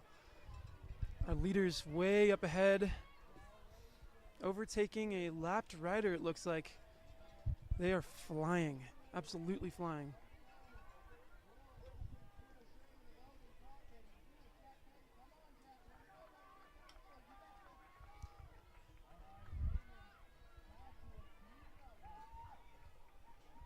It's hard to tell, but I think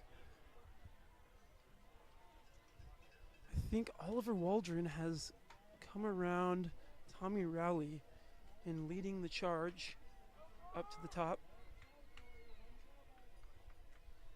Park Bishop sitting in strategically, quietly, saving his matches.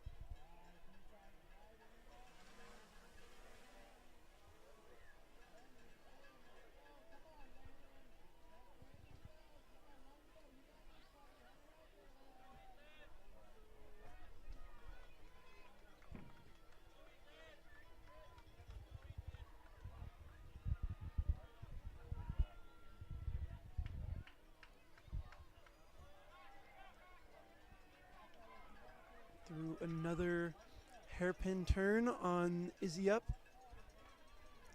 They'll be approaching the Bee's Nest very soon. And these riders are still together. We don't quite know who's gonna take it from looking at this. I have no idea.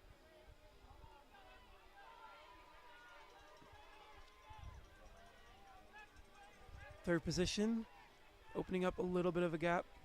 It's not anything too significant. Here they go. Okay, into the Bee's Nest. Keep the rubber side down, boys. We do not want to see any crashes, any mechanicals.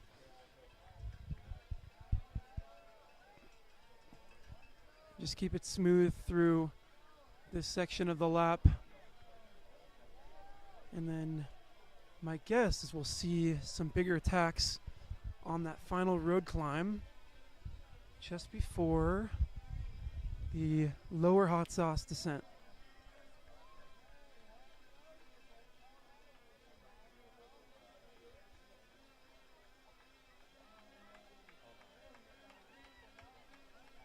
several more riders making their way through the dual slalom.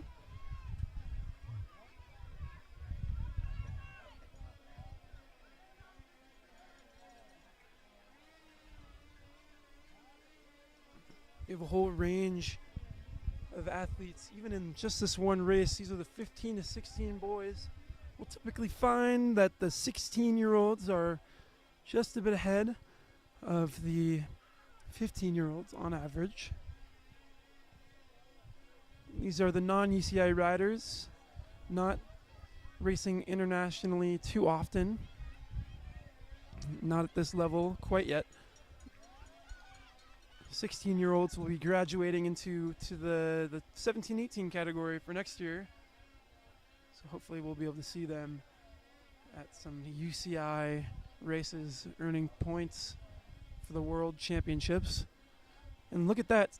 Our third position rider is struggling to hang on to the top two riders. That's Tommy Rowley, and I believe that's Oliver Waldron in first position.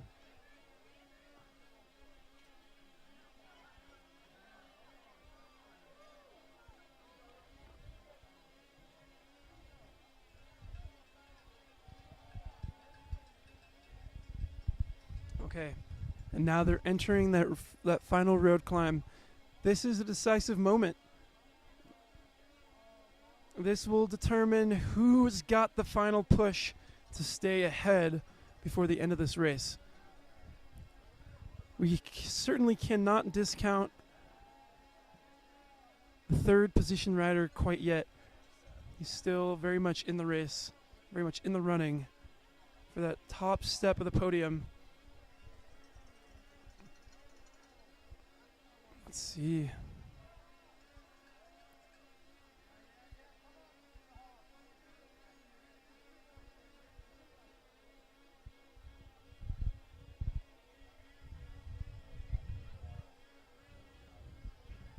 You can tell it's becoming a bit of a frenzy down here at the base of Marshall Mountain. People are getting excited to see who comes across the finish line first. I'm getting excited. I'm nervous. I don't even know how to feel. It's hard to say who's going to take this one. It's definitely a race that we got on our hands.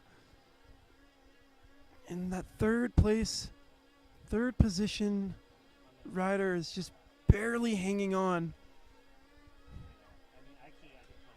Barely.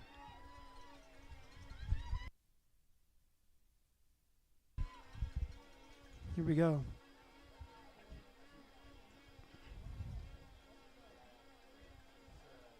Tommy Rowley in the left lane of this double track road. Is this a sign he's trying to come around? Is he trying to come around?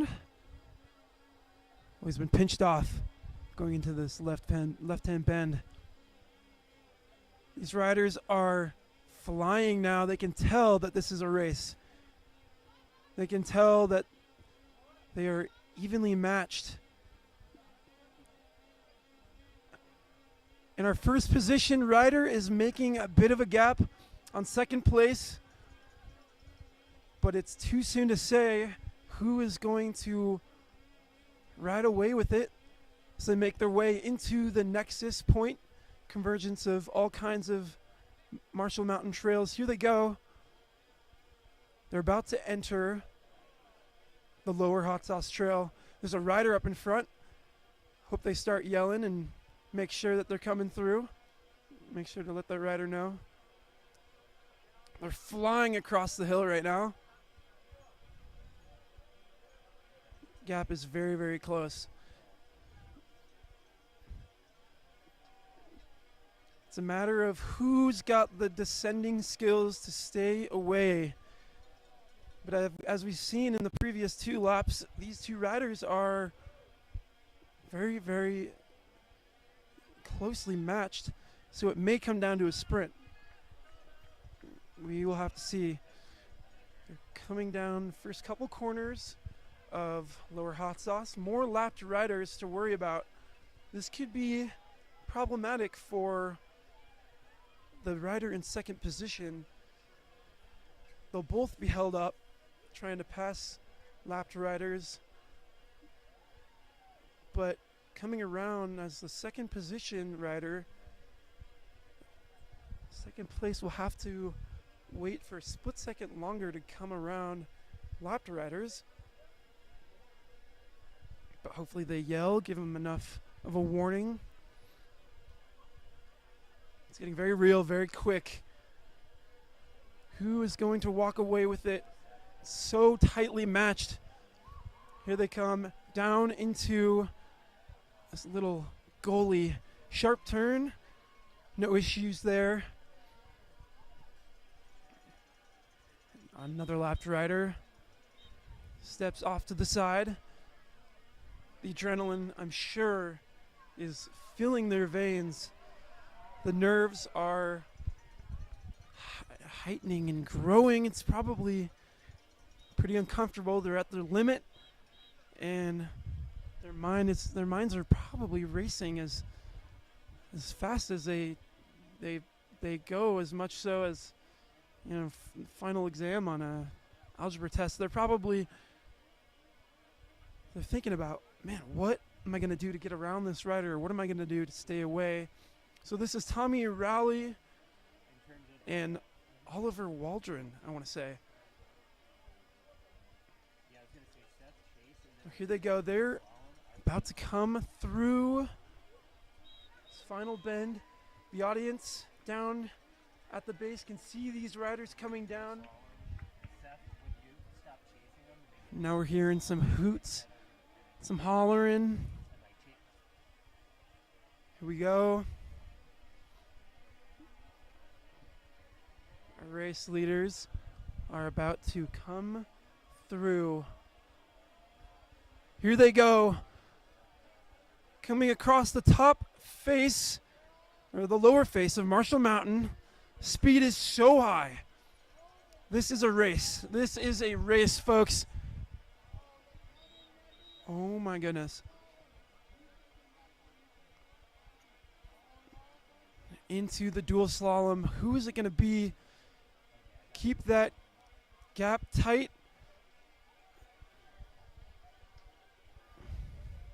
This is head to head.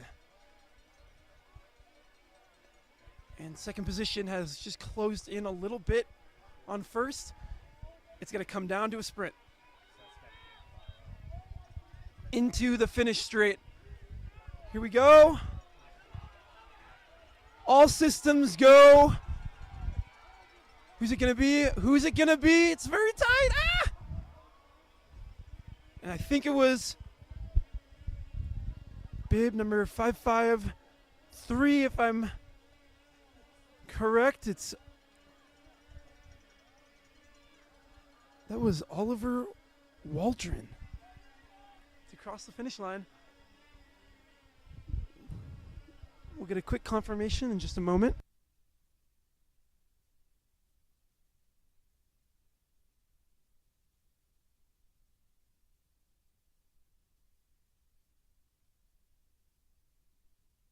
And Oliver Waldron has taken the win at the Missoula XC 2025 for boys 15-16 cross country.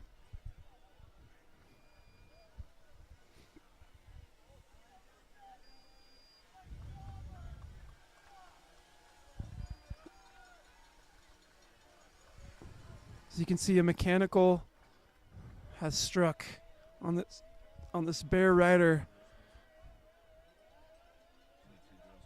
running his way into the finish line.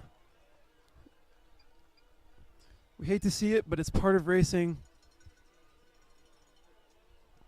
It is an inevitability.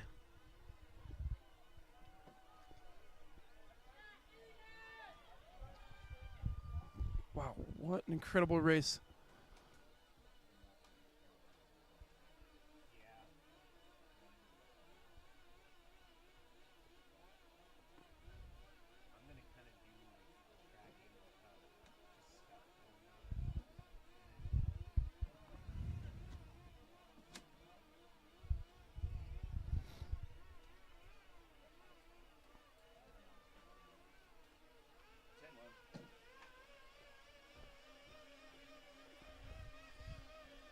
So Park Bishop has walked away with third, and Lucas Kirsch in fourth. We're expecting to see Eden Teach.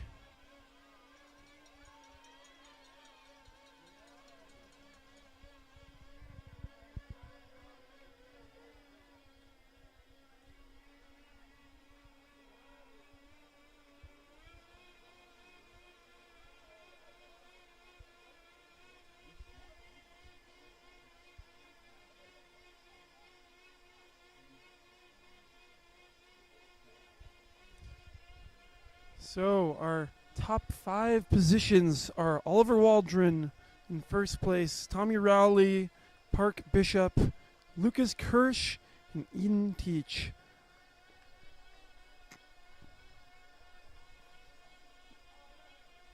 Remainder of these riders are coming through. Dual slalom. A very tight race. We can definitely expect to see some sprint action here. They all seem to be evenly matched. Doesn't look like anyone is going to come out ahead of the other. It's tight.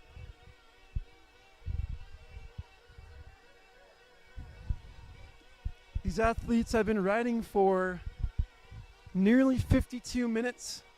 It's no easy ride. 52 minutes at your limit is very, very, very exhausting. And they have races to race tomorrow for short track.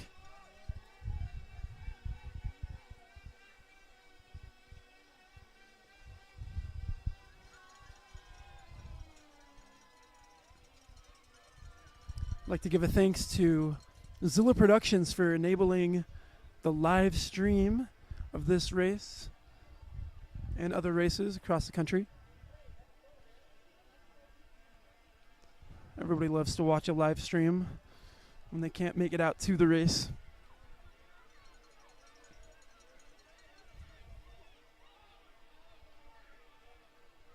And more sprint action.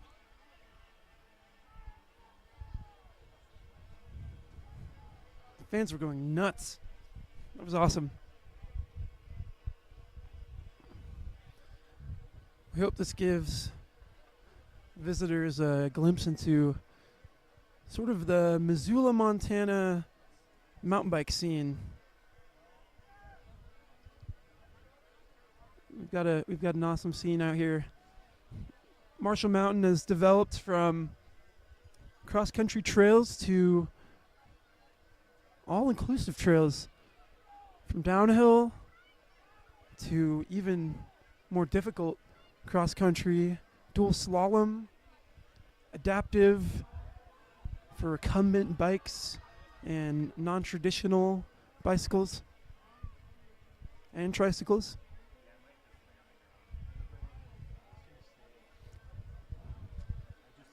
Once again, this is Missoula XC presented by Orange Seal. The event is hosted at Marshall Mountain Bike Park by MTCX. A little sprint action here. We always, this rider goes down. Hope he's all right. Saw a little bit of a slam. It looked like he caught bars with someone else leading into the finish. That's horrible. Hopefully he doesn't cause any more issues. There we go. It's always scary when there's somebody running through the start finish. We don't like to see it, but it'll happen. So our top 10 include first place Oliver Waldron, second place Tommy Rowley, third Park Bishop, fourth Lucas Kirsch, fifth Eden Teach, sixth Vincent Williams, seventh James Malheim, eighth Will Greger, ninth Noah Sholnick, and 10th Johnny Pedersen.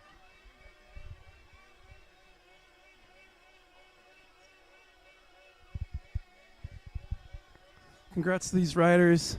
Impressive ride. This is not an easy course.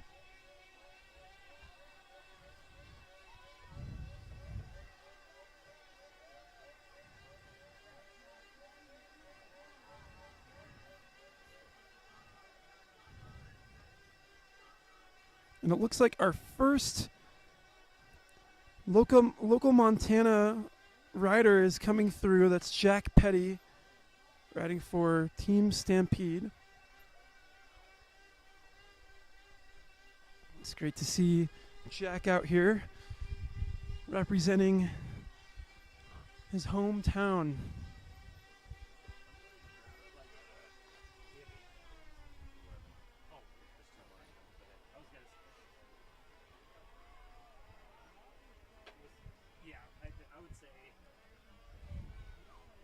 More riders trickling in.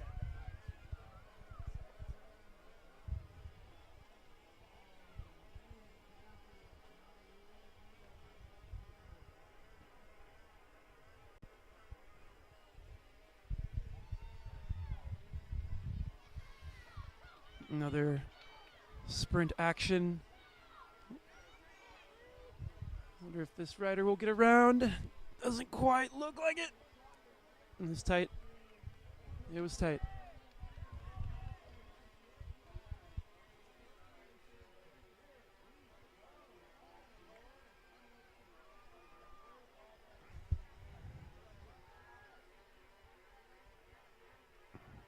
Now I want to note the first place 15-year-old rider is Reed Pfeiffer in 11th place.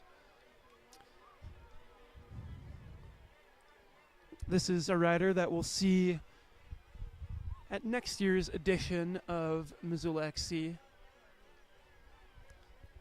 Only next time he'll be 16 years old with another year of experience. Be very curious to see how Reed Pfeiffer does next year.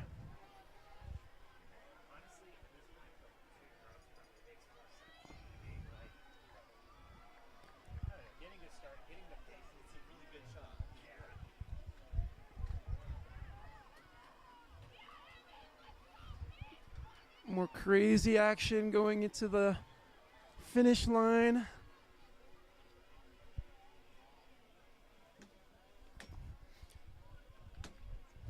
During this race, we had our, I believe, 17, 18 junior boys warming up for their race.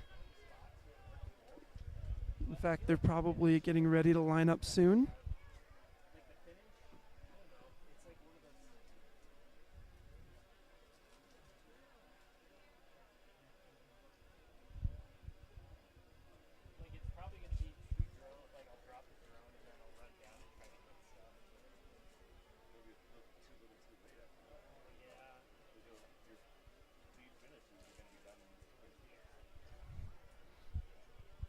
Down to the dual slalom, a few more riders.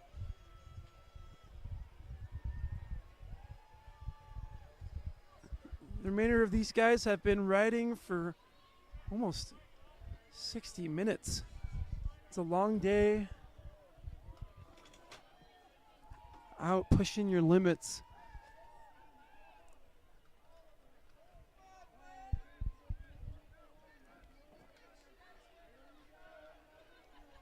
Yeah, that takes some serious fitness and serious mental strength to keep yourself going for that long.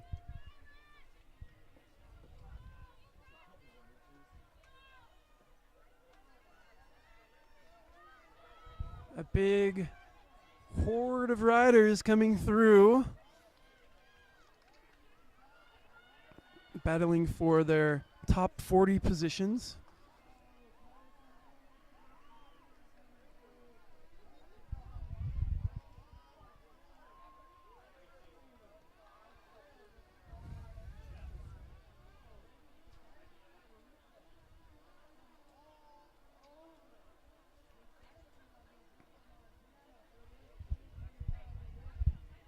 So with almost 90 participants in this race, we've still only seen about the top 50, nearing 60. So still have 30 more riders out on course, racing their way to the finish.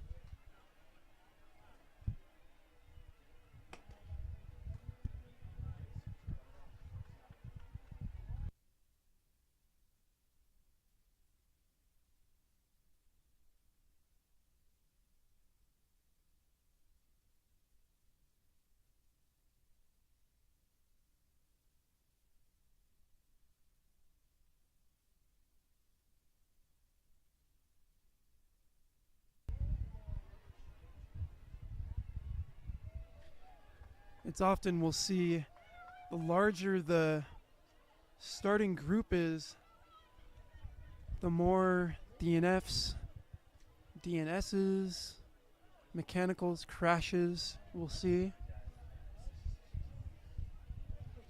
That's just how racing goes. But it's an important consideration, you know, when you have that many riders out there on course, you've that many more opportunities for unfortunate events to take out riders and prevent them from finishing, or at least finishing in a position that they wanted to. I would not be surprised if there were a few racers who saw themselves finishing in the top 10 and were only able to finish within even the top 50.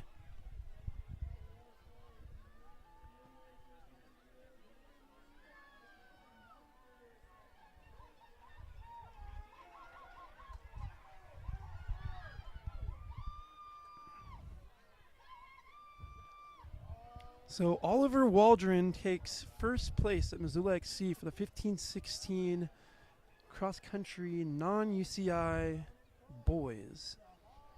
In second place was Tommy Rowley, and in third, Park Bishop. Oliver Waldron had a total race time of 47 minutes and 57 seconds. His fastest lap was his final lap, and in fact it was the fastest lap that we've seen so far today, with a time of 15 minutes 49 seconds. That is wicked fast.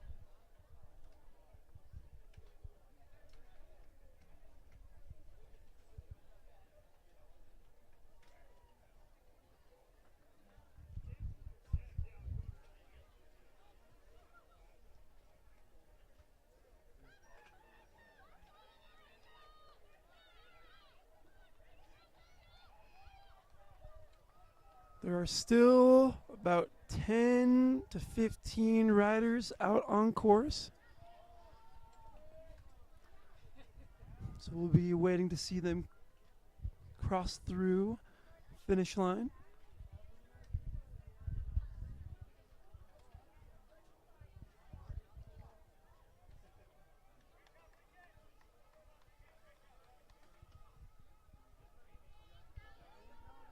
Some riders may have been pulled before going into their last lap.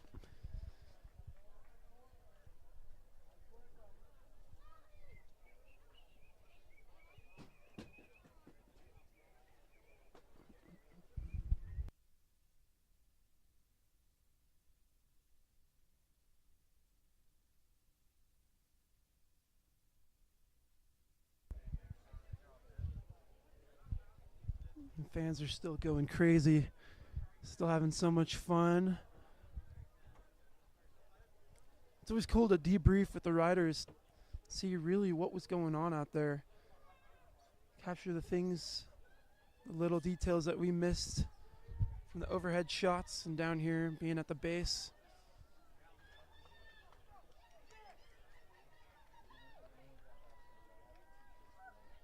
So always a little bit more drama than you can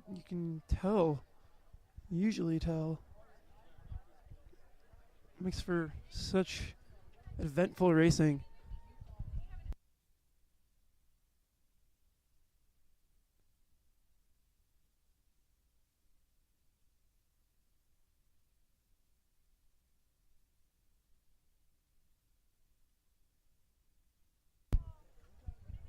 We've got plenty of people asking to see the live stream out here on site for when the riders ride up to the top of the lap. It is a bit of a technical Some people are looking for an extension cord. I personally don't care,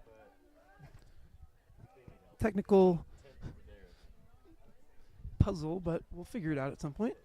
I'm sure we will.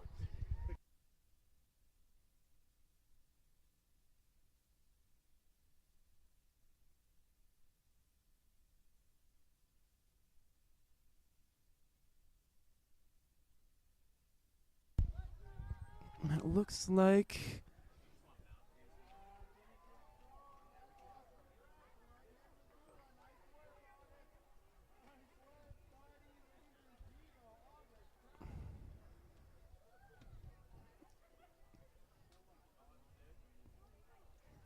August Crouch has made it through the finish. Bib number 633.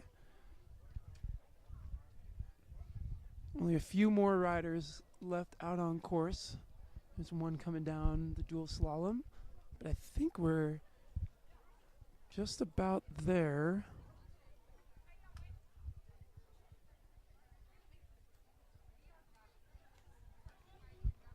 So thank you for attending the Missoula XC live stream with us. We're doing our best to deliver you quality coverage of this race. I'll be curious to know how things look from the outside perspective.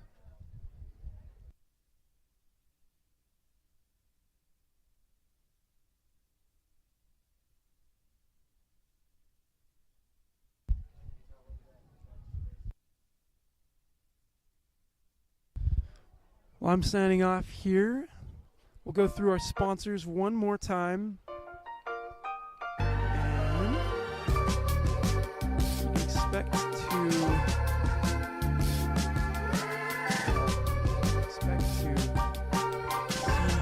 the next race. 18 noon. So once again, our sponsors include Zilla State, Grizzly Liquor, Big Sky Brewing Company, Black Coffee Roasting Company, Grist Milling and Bakery, City Center Motel, Missoula Motor Company, Prime Lending, Hometown Family Medicine and Women's Health, Ascend Sports Medicine, Bechtold Law Firm, Adventure Van Systems, Collaborative, Vault Sports Box, and Confluence Construction. Signing off for now.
All right, welcome back to Missoula XC, presented by Orange Seal. My name is Ivan Gallego. I'm here with my dad, Alex Gallego. We're going to turn on his mic. All right, good to be here. Good to watch this racing. The racing so far this morning has been fantastic, super competitive. These are the 17, 18-year-old UCI Junior Men. Boy, and just like the 15, 16s, this is a huge field. How many people do we have in this field, Ivan? I am not sure, but it's 90? Do we have 90? I think we have probably about 90. We'll figure it out in just a moment.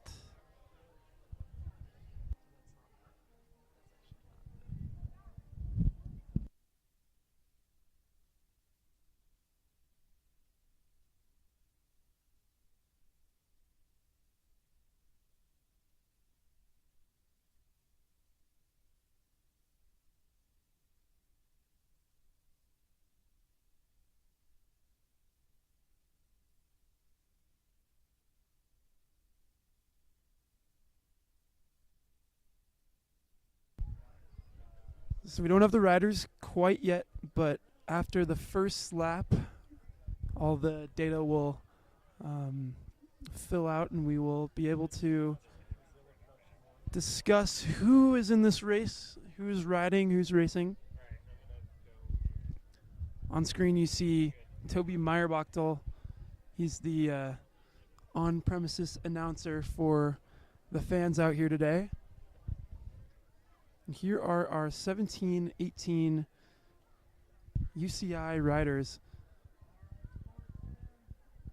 They'll be taking off at 12, so we've got 4 minutes to go.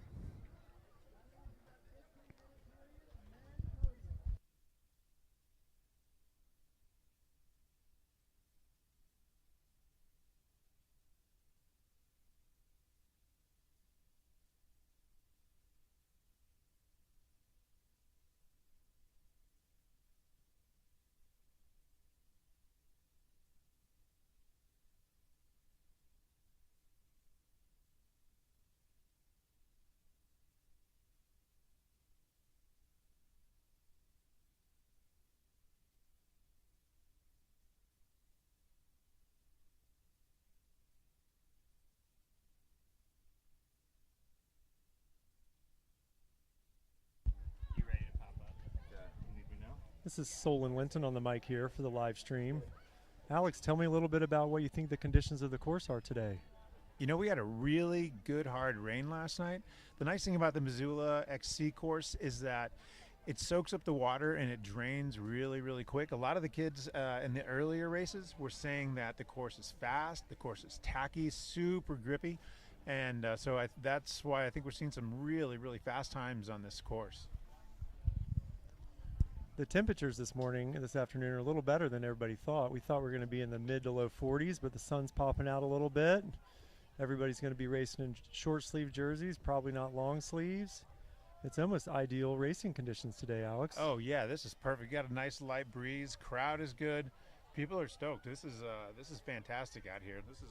Missoula is definitely the place to be this weekend. Alex, I think I saw you out here for the Wednesday night local race. The course conditions were a little bit different, weren't they? Yeah, last Wednesday, actually I was out of town last Wednesday, but it sounds like they were pretty dry, and it was a nice hot summer Missoula day. Yeah, I missed the racing. Okay, it looks like they are just about to start. Start time is noon. They've got to be on the countdown right now.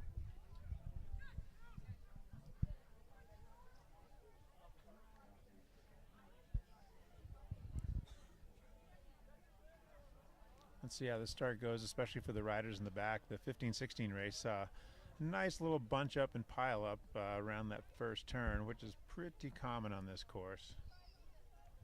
And Alex, correct me if I'm wrong, the 15-16 boys did 3 laps, and the 17-18 junior men will do 4 laps. 4 laps, yeah.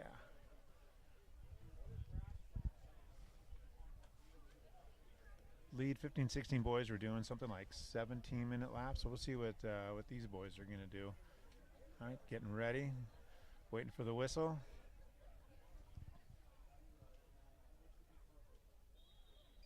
All right, there they go. Let's see how this goes coming around the first turn. Ooh, crash up there in the middle of the So start, unfortunately. Clean up front.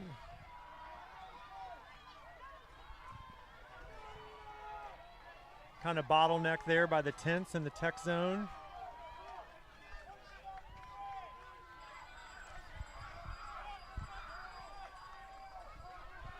Oh, wow, what a pile up in the back. Kind of chaotic there for the back half. Yeah, a lot of people running, trying to find their spots, trying to keep themselves going. Now you guys can see what happened there in the back by the tech zone. Everybody bottlenecks up around that corner, and they're all so excited. There's so much energy, so much angst.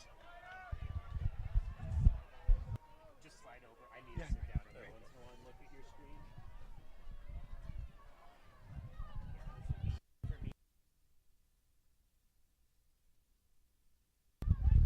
All right, we got the leaders getting ready to make that right-hand turn onto Izzy up. And Alex, this course is different from years past with the climbing and the amount of passing available, correct? Yeah, so in the last year, there's been a lot of construction done on this mountain for the good. There's going to be a lot more trails that are going to be on this mountain, which is going to be really, really nice. And for the time being, they're going to be using the new Izzy Up Trail, which is at least 2 riders wide. So a lot of the climbing there's going to be a lot of opportunity for passing on the climbing section of the front side of the course. And that's a little bit different than in years past because the first uphill section in the previous years was interspersed with single track. All right, have fun. So now you can see the lead group getting into the first right turn up to the new trail called Izzy Up. And the passing will continue here. There's a lot of chances to get into positioning before the first single track, which is probably another 6 or 7 minutes for this lead group. We got a Bear National rider up front.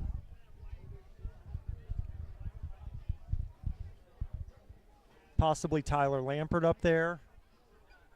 Ethan Wood with Charge XC BC from Pemberton, BC, and Aiden Volmuth from Donovan Racing.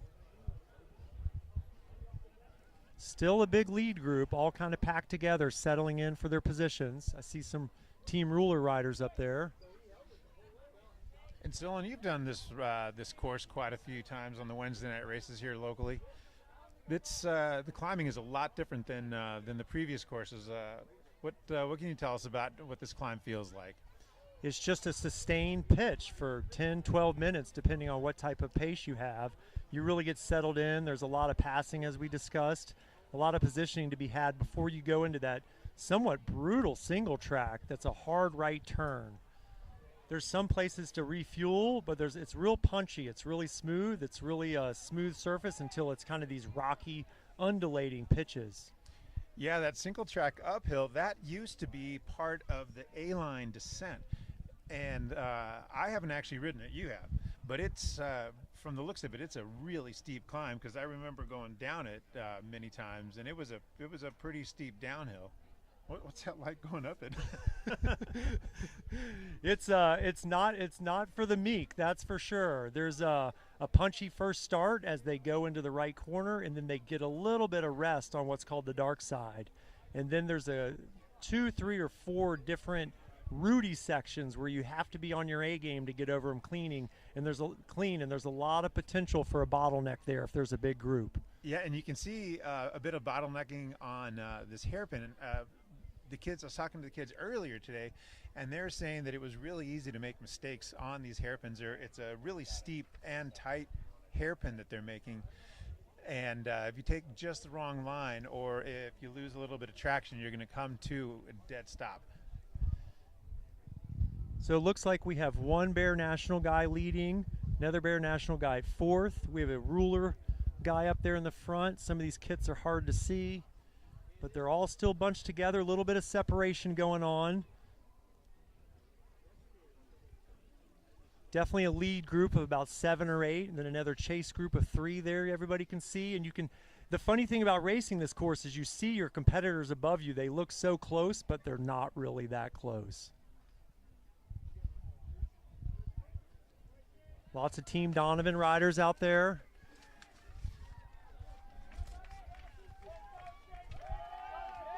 We've got amazing drone footage here, giving us a really good perception of what this course is and how it switchbacks up the right side of Marshall Mountain. Look at how they're snaking up there, single file, just all stretched out. Doesn't take much to open up gaps on this course. As the minutes click by, they just keep getting more and more separated. Some of the lead riders here are really setting their positioning for the descents. Yeah, that top eight is separating themselves, and then that lead 3 is separating themselves from the 5 that are right behind them. They're all pushing. They're pushing hard. They know that it's going to be really, really important to get to that single track first, because that single track is a bit technical, and if you get caught behind somebody who slips out on one of the routes on the climb, that could potentially lose you a good, important chunk of time. It looks like we have a group of 3 separating themselves from the rest of the group. The second chase group is about a group of 4 from what I can tell with that drone footage.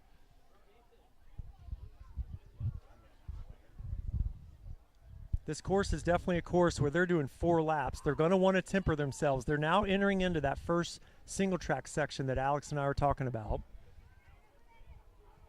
There's a tight little tree there. You can see that first leader go through. You can get messed up in there if you don't do it right, and then they'll get a little rest.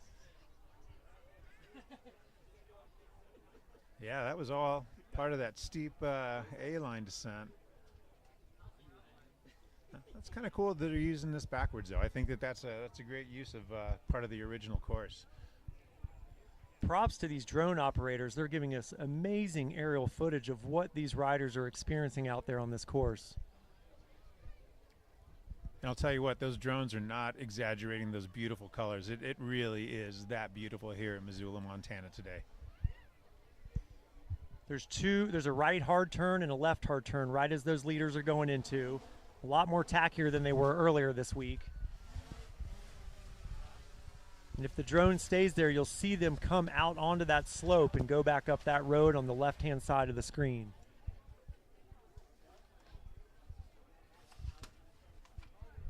You know, the thing I remember about racing on this course is that it is so easy to go into the red and fill up with lactate on the first lap, on the first climb. And if you are doing that, you are not getting out of that red.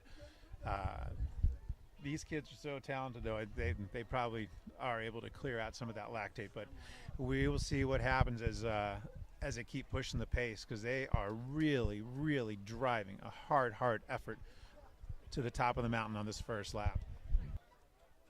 Alex, look how cleanly they're going through those rooted sections. It looks easier than it actually is. They are burning some matches to be clean through that. They've got to be, because they really are making that look smooth. From all the feedback I've heard, people are telling me that uphill climb can be really, really technical. Not something you can just pedal through. You really have to be on your game, getting through that clean. The viewers can now see that lead group of 3. They're going to take that left turn, steep onto that road, and now it looks like a rest, but it's actually a false flat where they're going to have to continue to push, try to recover, and check out who's competing around them to see what kind of pace we want to take here. Those 2 guys are just sitting on that wheel there. Yeah, we got our leader out of the saddle, just driving with everything he's got. That really is, it's deceiving how steep that climb is.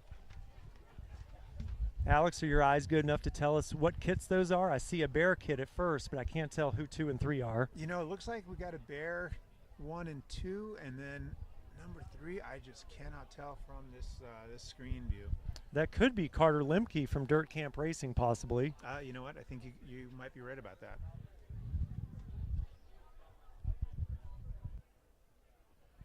These 3 riders are about to hit the uppermost part of the course in just a minute or so, and then it'll be a decline of a road into another quick single track push up, and then the long descent into the start-finish area.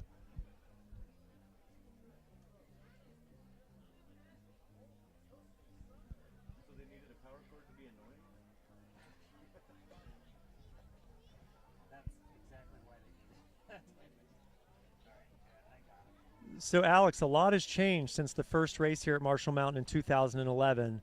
Tell us some of the differences you see with the types of riders in these younger fields and the crowds that come out to spectate for it. Well, the crowds, as I mentioned earlier, is just fantastic down here. Yeah, everybody pretty excited, pretty amped to watch these racers come through. We got music going. But the course, yeah, the course has changed considerably from those first years. Those, well, we ran the course backwards. That's the biggest change. The A-line drop is no longer exists, and that's a little bit of a shame. But you know, the courses that we've got here in Missoula this year are really, really good, and I'm going to be really eager to hear what the racers say about the course and the changes that have been made to it. I can tell there's a tone of optimism in your voice about what the potential courses we'll see in the future here at Marshall Mountain. Oh yeah, with the new development that they're going to be doing on other parts of the mountain, I think the potential for some really good single track technical racing definitely exists, and I'm sure we're going to see some of that. Alex, I'm spying a little bit of snow up there on the mountains, on the top of Marshall Mountain. We got a little bit of snow up there last night, but luckily we didn't have it down here on the course. Yeah, wow, that's impressive. That snow line came down, didn't it? All right, it looks like this lead group of 3 is going into the single track. So they just entered Hot Sauce. Tell us what that's like compared to some of the more purpose-built trails here, Alex. So Hot Sauce is very much a natural single track and a super, super fun trail to ride. Not terribly technical, really fast, but I think what makes it tricky is just trying to figure out how much speed you can carry through it, because you can carry a lot of speed through this race. And these guys are moving.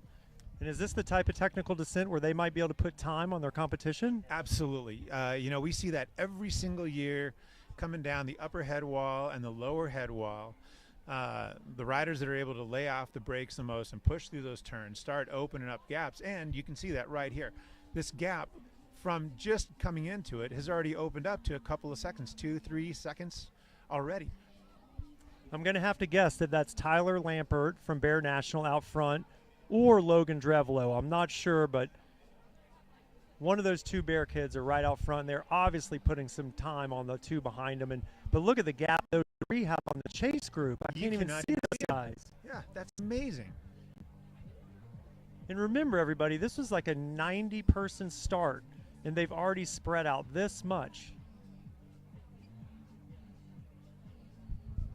Wow, this is so impressive.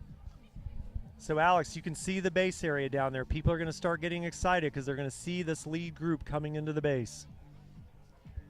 So this first turn, the riders are still not visible, but on the next big turn is when they come visible, and then you'll see everybody starting to get really excited down in the base area, down in the feed area.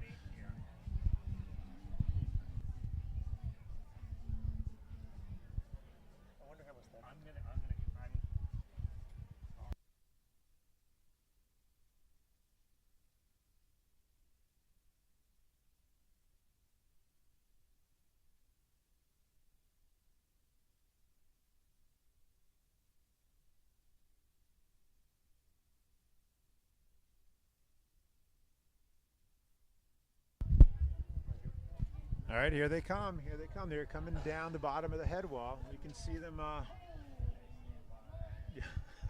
So, Alex, tell us about how it comes out of the wood and goes into this purpose-built portion.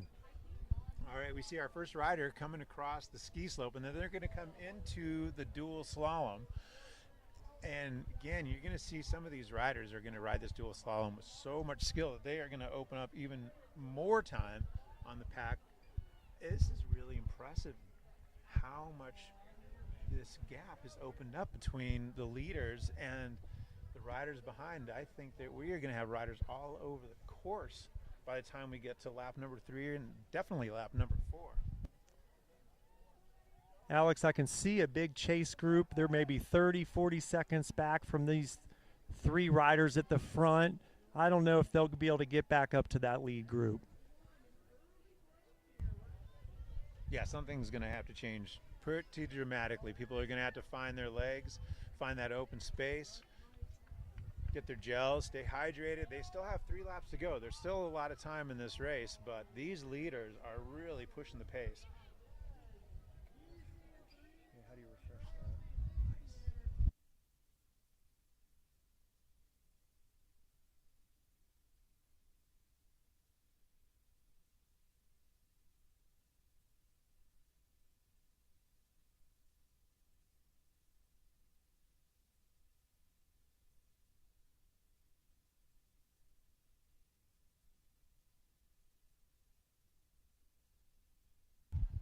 Looks like our Pan American champion has a mechanical problem, so he's standing there in the tech zone, grabbing some water and waiting for a new wheel to be put on his bike. Let's see if he's able to get back in. Riding as strong as he was, there's every likelihood that he is going to pick off a few of those riders.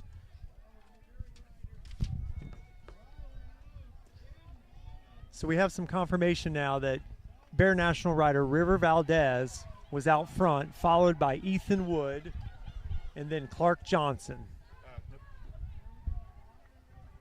Oh, excuse me about that, Clark Johnson. That was a DNF, my bad.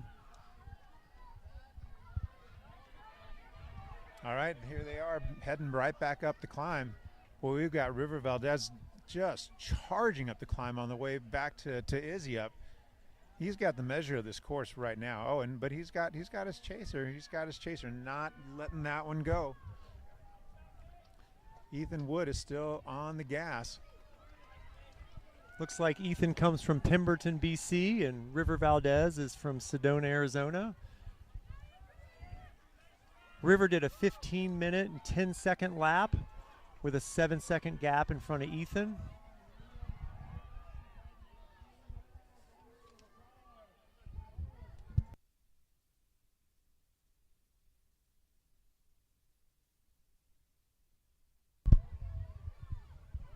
So Ethan Wood, our #1 call-up, chasing the leader. So we've got our 1-2 with a really big gap. Alex, these riders have 4 laps to do today. What are they thinking as they enter the beginning of the second climb?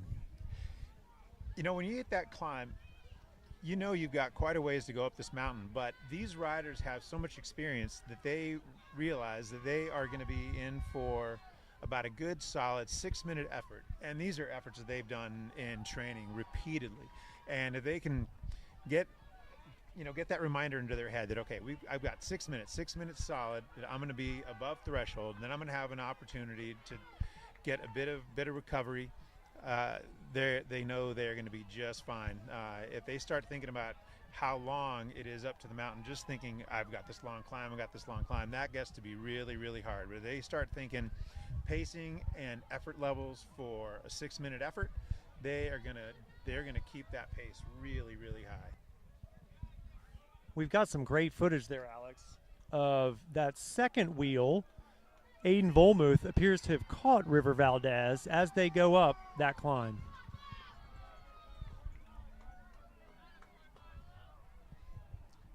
Yeah, it's just the two of them with a big gap. They had about 30 seconds at the start finish. We'll see if these two will be able to maintain that.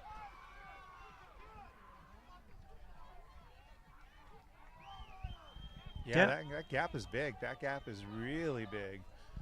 Down at the base area here, we have dozens and dozens of riders coming through the feed zone and over the start-finish mat. Still seeing riders coming down the head wall. This is a big, wide, spread-out group. So a lot of these riders, they are going to be doing the entire US Pro MTB series, and they are looking to get their UCI points. That is going to count towards their selection for World Cups that are coming up. And for a lot of these riders, that is what's going to be really, really important, is their start position for nationals and the opportunity for World Cup selection. So these races are extremely important for these kids, and they are really, really motivated, as you can see, to excel on these series races.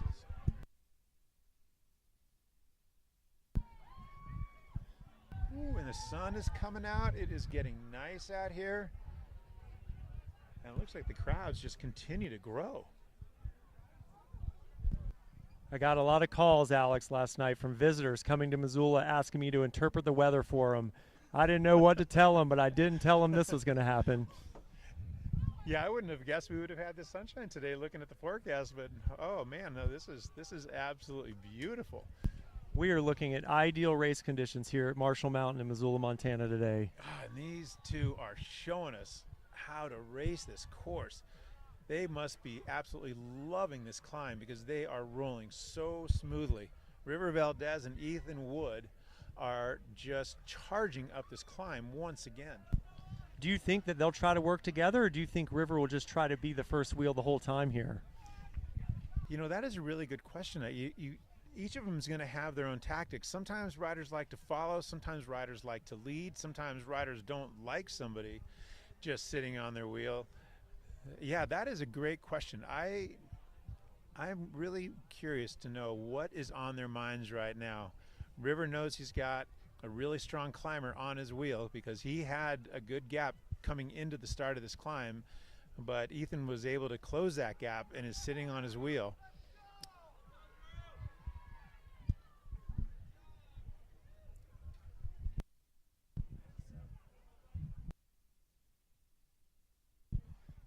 This is an interesting course, Alex, where it's so much uphill climbing and only a few sections of rough technical downhill.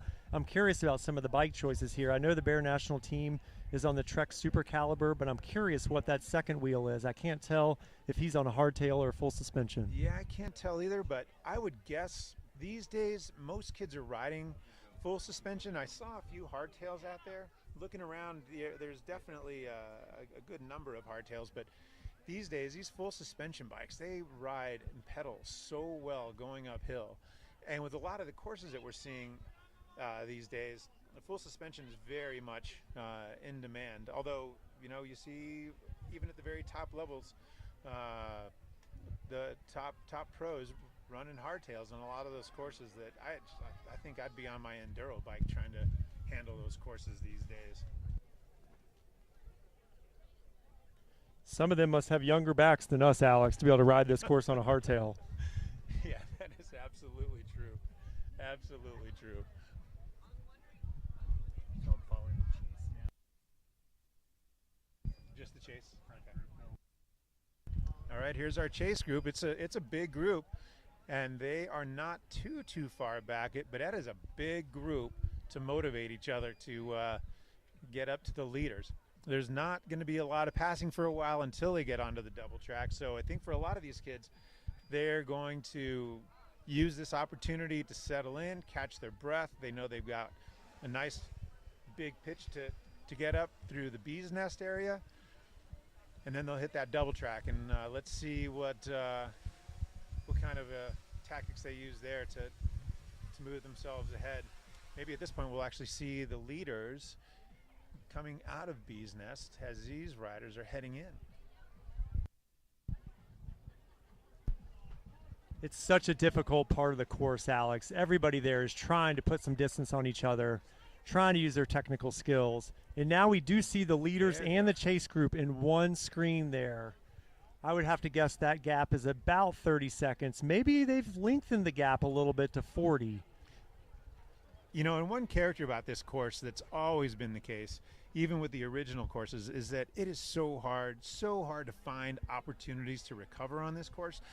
The downhills early on are so short that you really don't have time to get a good bit of recovery. You're right back into, whether it's a shallow climb or steep climb, you're right back into it so quickly.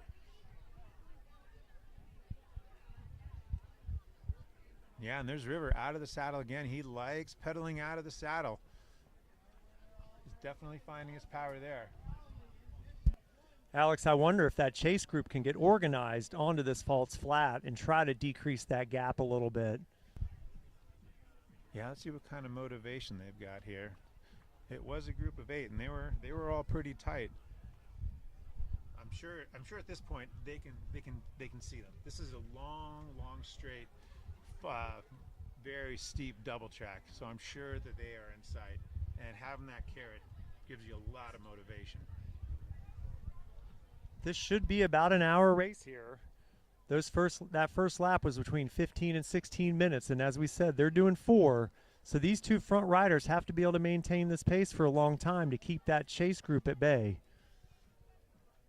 Once they hit the top of this climb, they will be done with the 2 first laps of climbing. They'll have that descent into the base area, but they've got another 30 minutes of racing at least after that. So River is a second-year junior. Ethan, our Canadian rider, is a first-year junior. So we are going to see Ethan racing this race next year as well as a junior. And River, he is going to be a U23. Well, there goes Ethan. Ethan is finding his space. He is liking this climb. Oh, is River going to be able to respond, Alex? He's got that wheel. He's got that wheel, but they just accelerated. They are definitely going faster now. Ethan knows the course here. He knows he wants to be at the top of this climb and be first wheel going into the descent. But if my memory serves me correctly, River put quite a bit of time on them on that descent, so maybe it's a defensive move more than anything. I think you're absolutely right about that. Yeah, River opened up a few seconds, and Ethan is very good at recognizing that, and he is not going to let that happen. Wow, look at the cadence with those guys, Alex. Look at them go.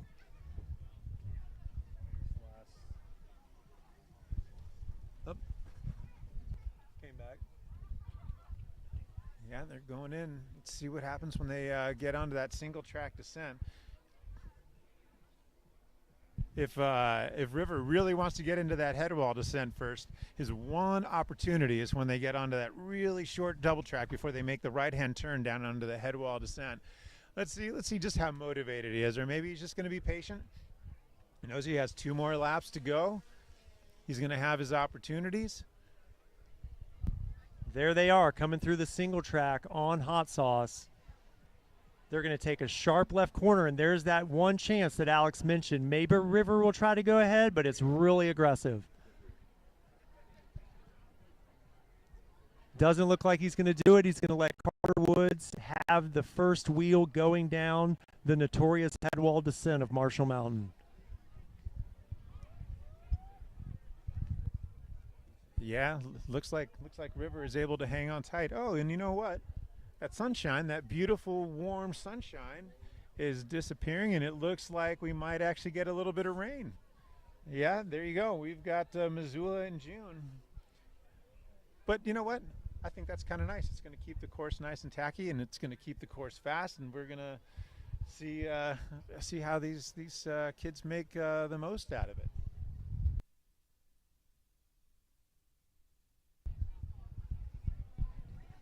You know what? This big old left-hand sweeper right here is so deceptive.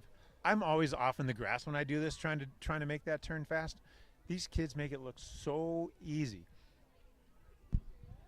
It is such an awkward offhand corner to navigate correctly. And one thing I wish we could see more into the trees, but when we first built this course back in 2010, 2011, these hairpins that you see down below us were actually log step downs right in the middle of the hairpin. Do you remember that? Do you remember riding those things on our 26-inch hardtails with road bike geometry back then? I do remember that, Alex. It was hard to ride those with any style until you learned how to really negotiate them. People, they were notorious here in Missoula as a very difficult descent. People were very scared, but it definitely increased the technical ability of local riders here in Missoula. It absolutely raised that level, but there was a lot of pushback from a lot of folks who said, we can't ride this trail, and so they, it's mellowed out quite a bit, but it's still not an easy descent to ride fast, and definitely not an easy descent to race on. So it's a good test of their skill. There's no doubt about it. This is so exciting. We have the 2 leaders off the front here by 30, 40, maybe even 50-second gap. They're going into the dual slalom. They're coming into the base area. Everybody's getting so excited. Now we're getting some rain and hail to add to the excitement. Ooh, yeah, we got some hail going here. You see the umbrellas coming out? Valdez has been able to maintain that pace that Woods is putting out in front of him. Great view of the dual slalom there coming into the base area. Well, you know, and speaking of tactics, Valdez recognizes that Ethan Wood was able to stay with him on the climb, seemingly with no problem. So now I'm wondering if Valdez is going to try to take the lead again to keep Ethan from putting a gap on him in the climb. Let's see where they come into this climb. Here they come. They're going past us through the start-finish. They both took a bottle, refueled a little bit, and back to work. All right, so you asked if they were riding on full suspension. It looks like our 2 leaders are both on full suspension, and River Valdez out of the saddle. He is liking that out-of-the-saddle pedaling. We have the 2 chasers here going into the top of the dual slalom. One Bear National rider.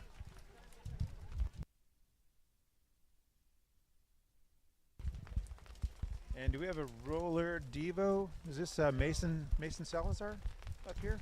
Ooh, Those roller kits are really bright. I'm not sure if that's roller.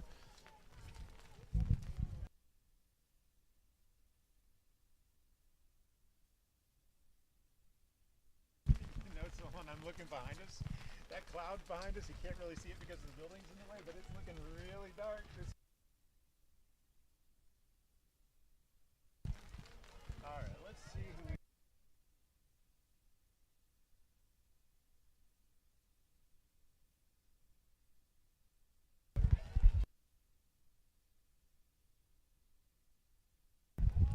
All right, we got our Pan Am champion just went through the start-finish line. That is the young man who was in the pit last lap off the bike, rear wheel off the bike, having a new rear wheel put on. He must have lost 8 to 10 places on that last lap, but he has gained them all back. I guess he is very worthy of wearing that Pan Am championship jersey.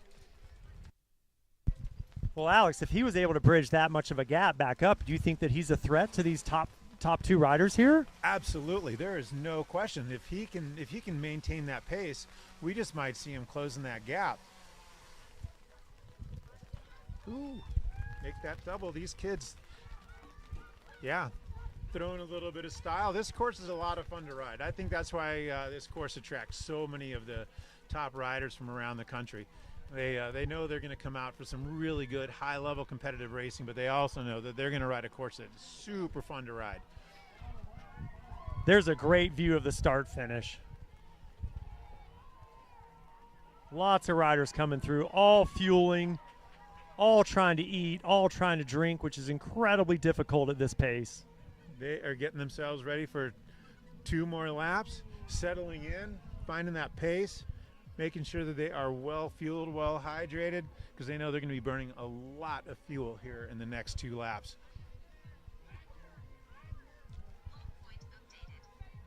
And you know, if the rain does fall and if this hail continues to come down, that's going to also lead them to be burning more fuel just to keep their bodies a little bit warmer.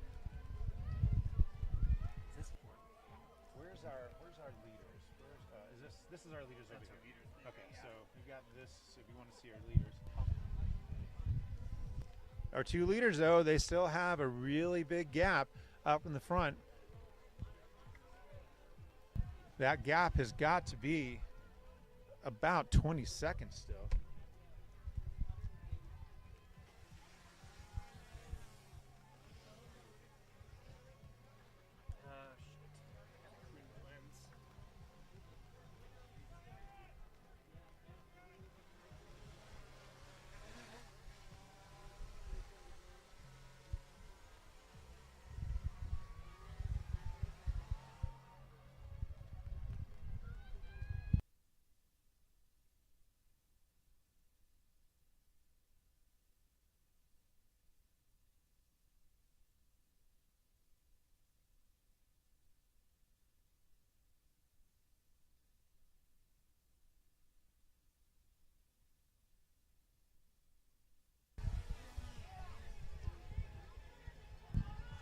Wow, Alex, look at the lap speeds that they're doing. Ethan Wood had a negative split. He did a 15:17 first lap. He shaved 5 seconds off that second lap. River Valdez added 9 seconds. We got Ben Brobman with Bear National in third. Look at that split. Oh, you know what? I would wager that it was Benjamin Brobman that got the flat tire. Look at that split, 15:09. He is so far the fastest lap. Nobody has had a lap that fast. River Valdez had a 15:10 lap number one, but Ben Brobman, yeah, he eclipsed that one. So he's got a exactly 1 minute gap between third place and first and second, Alex. What do you think the chances are that he could close that gap in the next 2 laps? You know, Benjamin Brobman is an incredible athlete. He is, I believe, our cyclocross national champion. Is that, am I? 2 years ago, that's correct. I'm not sure if he won it again this year. Okay. So, yeah, so the kid definitely knows his way around a bike on the dirt. There's no doubt about that. And if he's going to be pulling those kinds of splits, yeah, I don't see it without the realm of possibility, outside of the realm of possibility, that he won't catch these 2 leaders. And you know what's interesting is he had a teammate with him, Mike Ziomic, that was right with him. Maybe they can work together to bridge that gap. Rider number 3 and 4. And then in 5th was Eric Asseline, who is only a few seconds back. We now have Ethan Wood pulling on front wheel with River Valdez sitting as they get closer to that single track climb. All right, still don't see Ben in the picture, but he's got to be there pretty dang close. So he was about a minute behind coming through the start-finish line. So he does have a gap to make up. Okay, I didn't realize that the gap was that big, but 1 minute. Well, let's see what happens when they hit the steeper climb. If the steep climbs is what Ethan likes, then we might just see him put in a big move here. And if he's feeling really confident on that technical beehive section, then that might be his tactical position right there. We now have a view of the chase group with the person in 5th trying to attach himself to 3rd and 4th wheel here. It looks like they are off the single track below it, but they actually will see who they're chasing on the single track. There they are. They can all see each other. They all know what they're up against at this point. They're all aware of the course and the distance between the two. Ben Brobman now knows what he has to do to get back into that front group.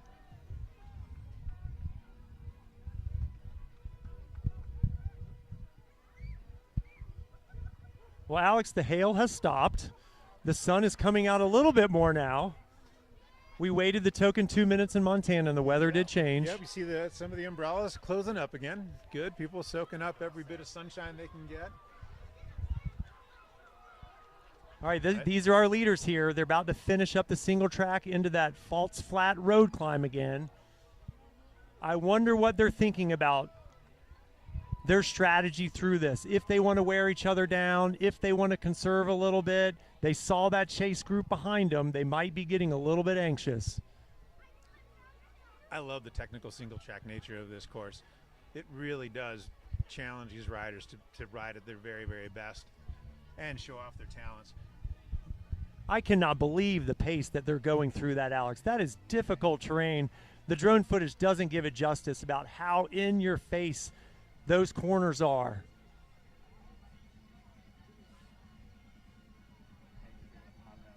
I bet they go uphill on this trail faster than I go downhill on this trail.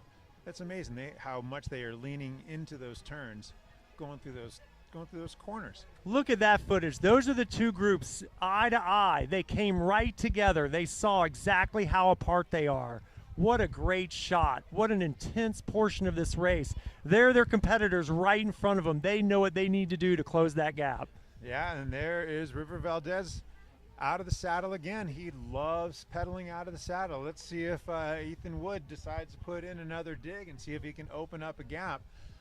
This is where he did it last lap. And he's got some really good cadence. Look at the difference in the cadence. Look at the difference in the pedaling style of these two. Both so strong, but boy, Ethan looks so comfortable.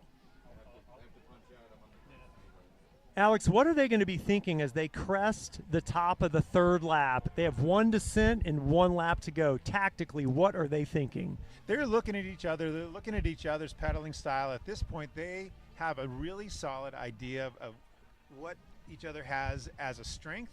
They have an idea of where their weaknesses are, where a good place to pass is, and where they need to defend their position.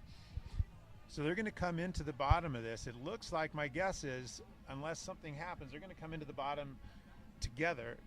And going into this final lap after the bottom, we'll see multiple attacks. There's got to be multiple attacks in order to separate one from the other. And each is going to take a chance. Now this might be our third wheel here. This might be Mike Ziomic or Ben Brobman. Oh, they're separating. Those three are now separating. I'd like to get a look at that jersey to see if it is in fact the Pan Am champ jersey. That fifth wheel, I believe, is Eric from Contour Endurance out of Colorado. Yeah, you know, that is Ben Brobman up in third place. He is digging really, really hard. He is trying to bridge up to them before it crests out on that final climb, and maybe try to decrease that gap on the descent. Did we see who went into the descent first? Was there an attack? So they are just approaching Hot Sauce right now.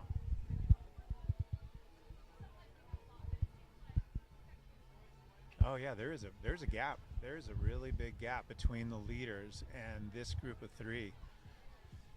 Ben Brobman is putting in a huge dig, hoping to pull away, but that gap between these three is not changing.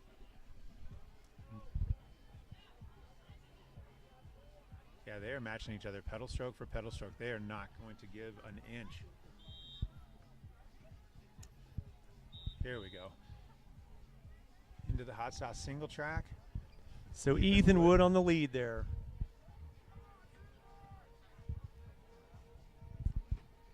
Now when it comes to the second chase group, they were about 10 or 15 seconds between that group of three.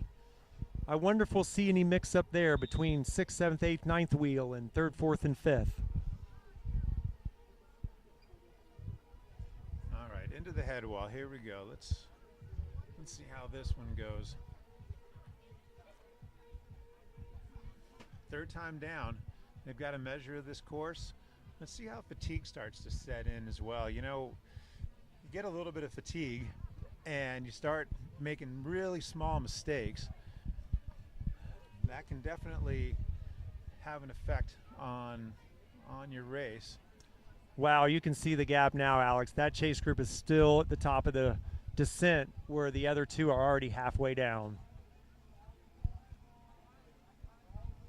We'll see those two into the base area in the dual slalom any second now.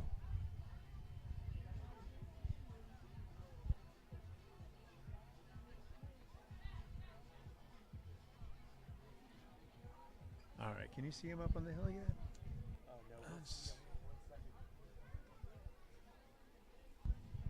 Okay, here we go. Yeah, we'll be able to see him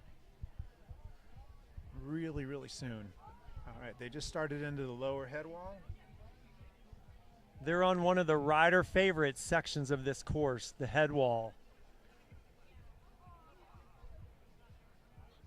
It's riding really well right now compared to earlier this spring. It was very dusty. Yeah, even compared to just a few days ago, that rain has done great work on this course. Here we go. We can see the two leaders from our announcing tent. Ethan Wood. River Valdez.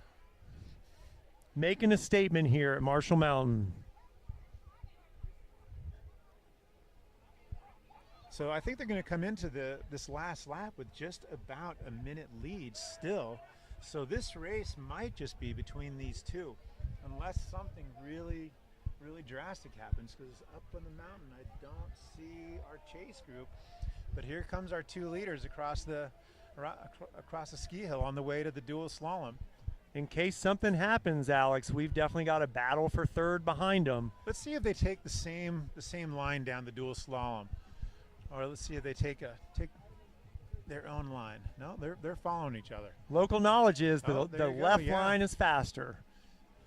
Depends on how many of these little jumps you can fully gap, or you end up casing on some of them. We've got Ethan Wood on the left line and Valdez on the right line.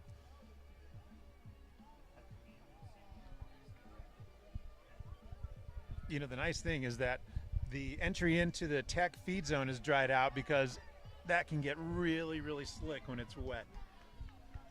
Look at the form of those two, Alex. All right. Only River Valdez chose to take a water bottle. Ethan Woods just continues to charge.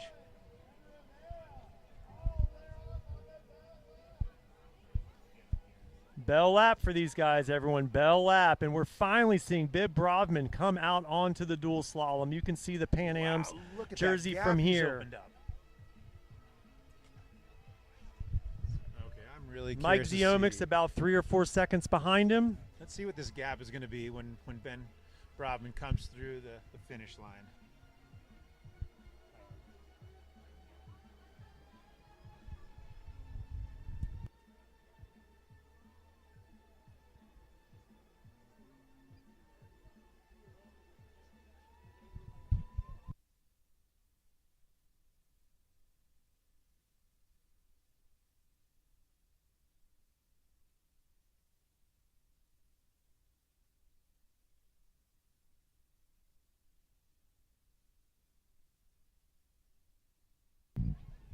All right, there's our chase group coming through the feed zone.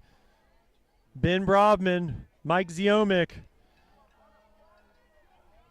Eric Asselin, 47 minutes in. These guys are doing roughly 15-plus minute laps, which is amazing.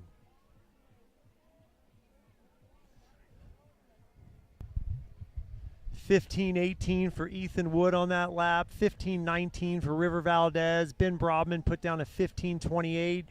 The gap is increasing. There's a minute and 9 seconds between first and third. That's a big ask, Alex, on this last climb. That is a big ask. Yeah, that 15.28, that speaks to the effort that Ben Brodman put in on the previous lap. Look at that view. Alex, this is what these 17, 18-year-olds live for. The last lap at Marshall, Montana. The sun is out. What is going to happen here? Ethan in that cadence looks really, really comfortable. River Valdez out of the saddle again. I just wonder if he is just fighting with that bike, working to keep that speed up. He looks like a powerful young kid, but he really looks like he's fighting that bike right now.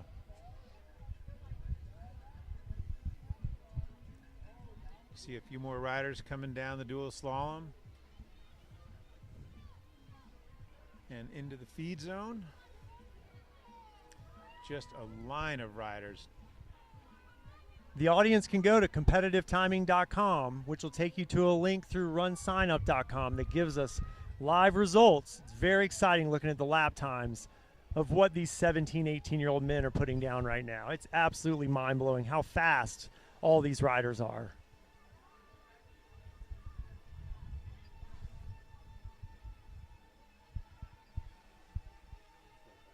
So fourth and fifth, our top five, our podium riders thus far are just 7 seconds through the start finish slower than Ben Brodman.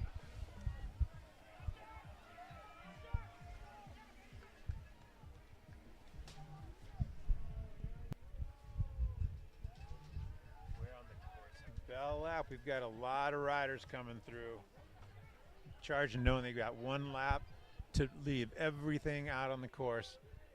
there's still a possibility for a lot of riders. There's a lot of riders still in touching distance of a podium position. And you know they are going to be really, really motivated. And you know a lot of them are actually looking forward to that last time up this climb.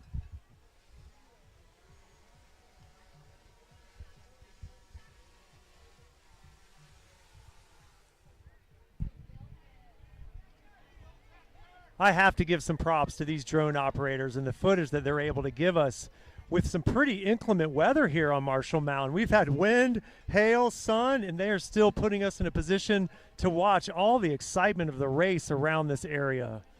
So we've got our 2 leaders. They are out of sight of the chase group, out of sight of the next 3 riders behind them. They may come. They may come into sight of the next 3 chasers in a while, but these 2 are really, really giving it to each other.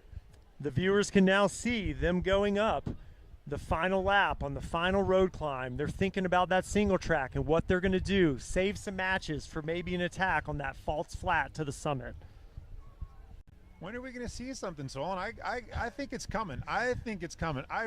Right now, it looks like Ethan Wood is really, really comfortable, and it looks like River Valdez is just bending over that bike, doing everything he can to stick on that wheel. I would have to agree, Alex. I would have to agree. I think Ethan Wood realizes from that first lap that River Valdez might be a slightly faster descender than him, so he's going to want to maintain that lead as much as possible.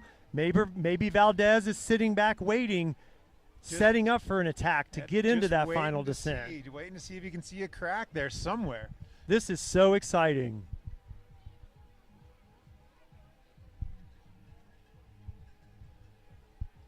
Yeah, still pinned to one another. These 3 men have done 3 laps, all with split times within 9 seconds. They've been racing for more than 45 minutes, 3 laps, all within the same 9 seconds. It's absolutely amazing how much they can pace themselves.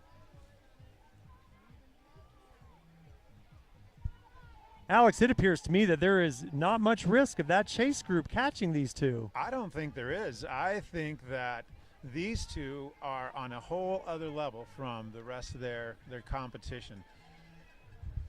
They set an early pace, and they showed that they were able to keep that pace all the way onto this 4th climb.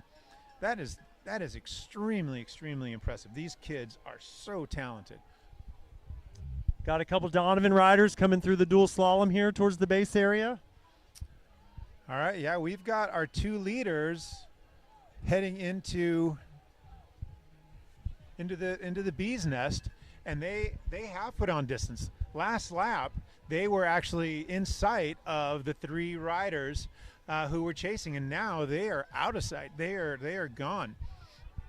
That is incredible that those 2 have been able to even push the pace higher to the chase group. I'm going to be really curious to see what their lap time is. Do you think they might have their fastest lap on the 4th lap, Alex? I wouldn't be surprised if that was the case. I would almost guarantee you they are going to have a negative split at least to their last lap. That shows incredible experience and maturity in racing if they can maintain that much energy to put down the fastest lap after 4 arduous laps on Marshall Mountain. You are so right. And like we were talking about last lap, this section here, this climbing part, is really, really technical. There are a couple of roots that you have to climb over, a couple of logs you gotta hop over. And when you're tired and your eyes are popping out of your skull, sometimes it is really hard to make it over technical sections that you did relatively simply previous laps. And I'm seeing a little bit of a gap opening up. I'm wondering if Ethan is looking through these turns, seeing that he is opening up a small gap. I'm seeing the same thing, Alex. We might see the deciding move right here. There's a couple more routes to get over. You're actually getting a great view from the drone there. He's going to make that hard left turn onto that flat, false flat, and we'll see if he can put it to him. We'll see. Here we go. Here we go. That is a point of exhaustion right there. We'll see who's got the – oh, my gosh. Here we go. Here we go. So rough. River Valdez out of the saddle again like he has on every single lap. This is There he incredible. This is the deciding moment right here. But we can't count Valdez out. He's an amazing descender. We'll see if he can get back up to that wheel. Oh, he's not giving up. He is not giving up. He's looking up ahead, and he is driving that bike. But Ethan Wood, with that great cadence of his, what a great pedal stroke. He is looking really, really comfortable. It was almost an unknown attack. He just gradually put seconds on Valdez through that technical single track. And once he got onto that road, the gap was obvious. Yeah, that technical single track is really, really demanding, and that will definitely exploit your fatigue. And Ethan Wood is showing that gap continues to grow. River Valdez still out of the saddle, driving that bike, doing everything he can to close that gap.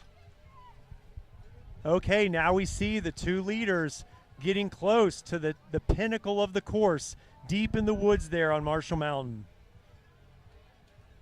Oh, but do we have Ben Brodman catching second? Do we have a third wheel coming up visually? Is that what I can see You know there? what? I think that is the three chasers. I think that those three are separated by quite a bit. It looked like there was the leaders because that is not, yeah, what we're seeing right now is not the leaders.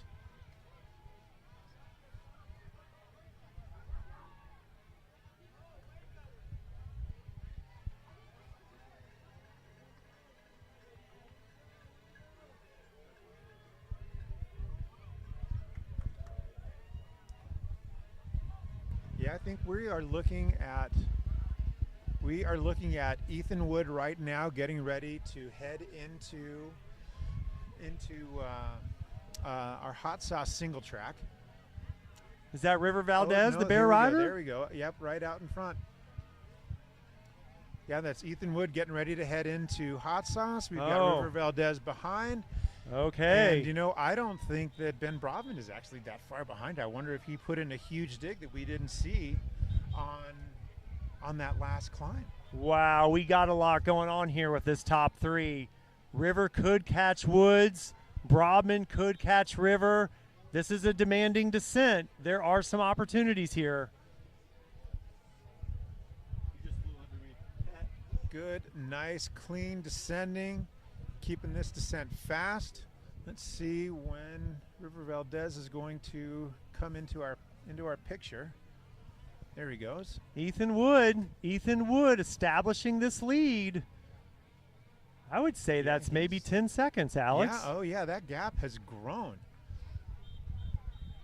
That gap has definitely grown. All right, coming down into our final descent into the head wall. What a great shot there of the leader going into the north of the upper head wall.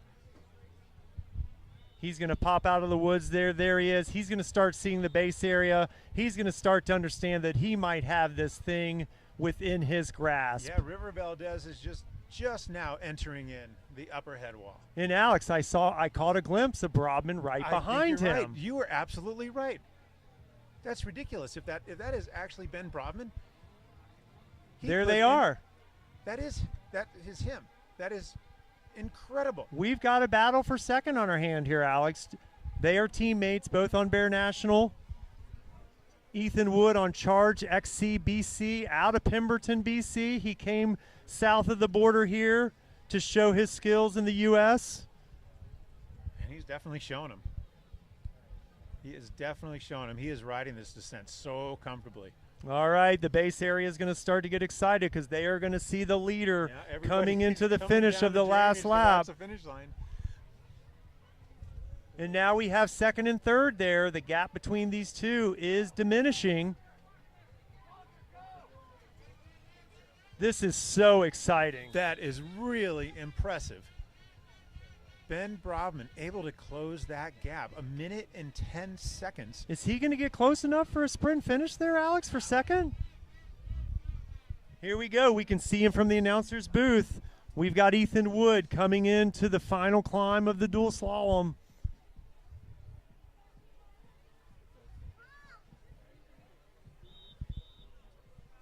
The views down at Marshall Mountain are funny, where you can see glimpses of them as they come down. He's now in a set stand of woods. He's going to come out into the old ski slope, surrounded by spectators. Here They're he cheering comes. him on. There's some potential lap traffic, so I'm not sure if these people are aware that this is the leader of our race right here in your view, audience. Ethan Wood out of the saddle, driving all the way to the top of the dual slalom. He is not going to let up one bit until he crosses that line. He wants to put his stamp on this race. Okay, where is 2 and 3, and what is that gap looking like? Here comes River out into the ski slope. I don't see Brovman, the potential third wheel.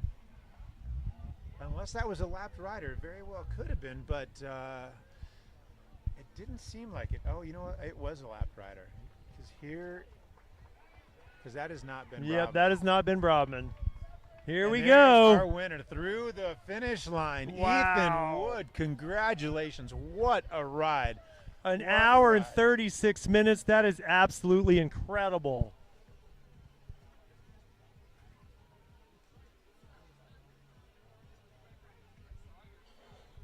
$14.47. Are you even kidding me right now? Oh What my an amazing effort, Alex. He broke 15 minutes on that last lap. We thought 15:09 was fast for Ben Brovman. 14:47. That is incredible.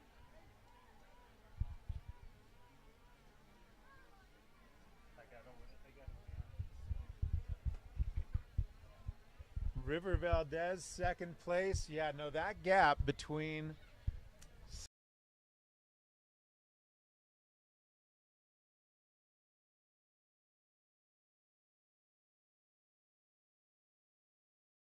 that is a rider. Yeah. We should be seeing third and fourth wheel any minute here. So River Valdez with a 15:15 on that last lap. Here comes Ben Brovman across the ski slope, getting ready to head into the dual slalom, and he is being closely followed by one of his teammates who is not going to give up. That would be Mike Ziomic, I believe, and then we have our fifth place rider here. Eric Aslan crossing the ski slope, heading towards the dual slalom for the final time. Ben Brovman is ripping this descent. Look at him go. It's Yeah. amazing what these five men have done and how much time they have put on the rest of the field. It is absolutely amazing. Hitting the double with a little bit of style, both of those bear riders. Nice work, nice work.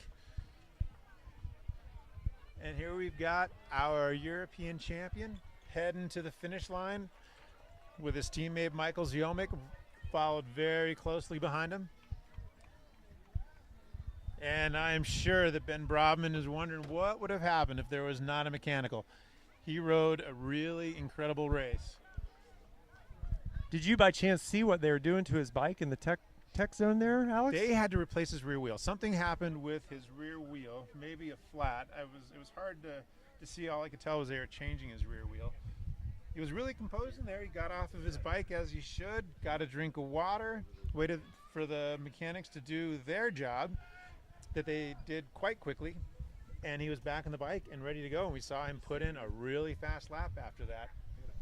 So he took good care of himself during that mechanical, but I am sure he's just wondering what could have happened. But that's racing, right? That's what we see. Yeah, and our podium put in a really solid final last lap, 15:38, 15:37, and our fifth place rider Eric Aslan last lap 15:51. Sub 16. These are some really, really fast laps.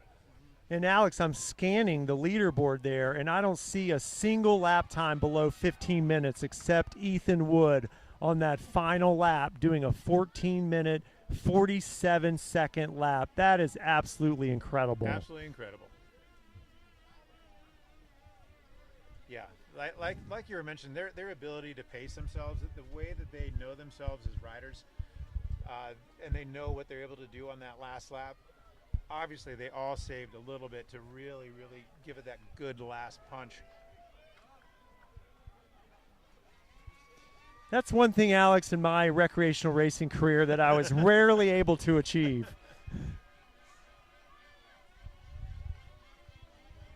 Yeah, you know, even looking at the top 9, all of them well under 16-minute laps. So that is some solid racing. We're going to see a lot of smiles at that finish area. These fellows have put a lot of work in throughout the winter, spring, summer to be at the front of this race and show their stuff.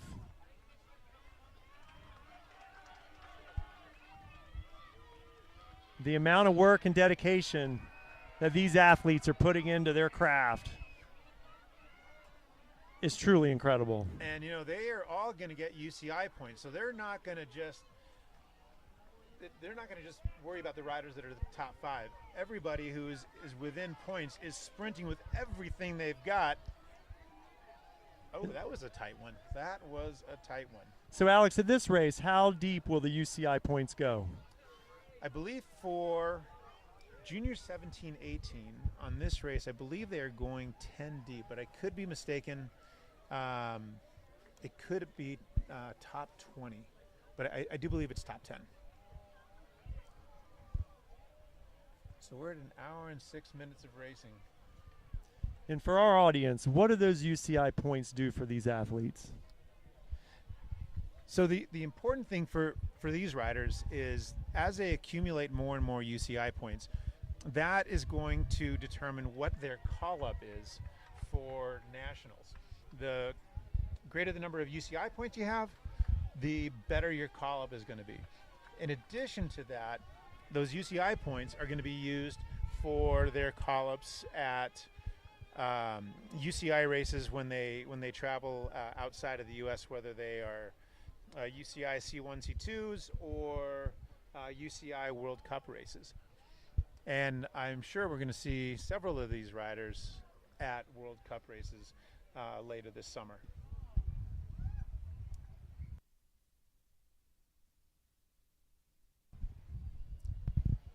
Riders still coming in, and they are racing all the way to the finish. And those riders are having a good time coming down that dual slalom.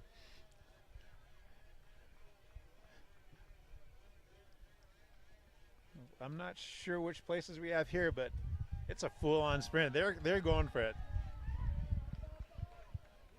These are racers through and through. Nice work, everybody.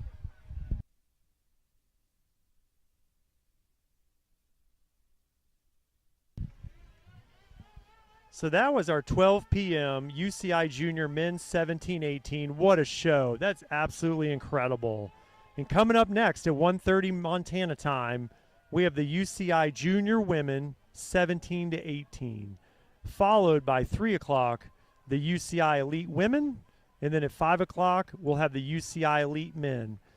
And Alex, correct me if I'm wrong, I think they're merging the two categories. Well, they'll have the U23 women race with the U20, the Elite Women, Exactly. and same for the men. Exactly. Same. Yeah, both men and women.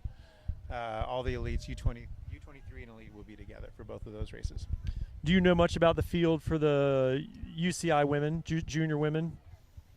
You know, I don't, because I know that a lot of folks are, or I believe some of the folks are out of town. So I have not scanned that start list just yet, but I am actually going to make my way up to where I can go grab a start list, and we can see who we're going to have racing in our next race. So I will be right back. Thanks, Alex. All right, let me see.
All right, here we go. We've got the Elite UCI Junior Women lined up, ready to start their race. Getting final instructions, keeping themselves warmed to the last minute. This breeze is keeping things a little bit cool right now, like we've seen from the other races. The sun comes and goes. We get a little bit of hail, a little bit of rain.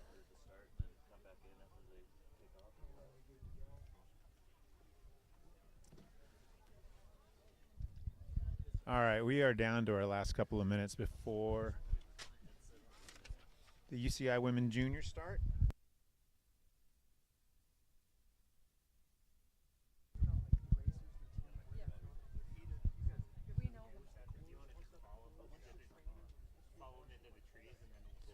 So joining me here with announcing, we've got a couple of folks who raced a little bit earlier, who know a little something about the course. I will start to introduce them, but if this race looks like it's going to get underway, then I will pass on that for just a moment. But over here to my left, we have Elsie Linton. Hi, Elsie. How are you doing today? Good. How are you? I hear you had a good race today. Yeah. Yeah, fun? Yeah. How'd it go? Good. It was fun. It looked like I thought I saw you walking around with a gold chain around your neck. Did you win your race today? Yeah, I did. Congratulations! So you know Thank this you. course really well. Yeah. A little bit of home course advantage is my guess. Yeah, definitely. Okay, I'm going to introduce you to a few other riders here shortly. Once this race gets underway, we have got to be about a minute and a half away from start.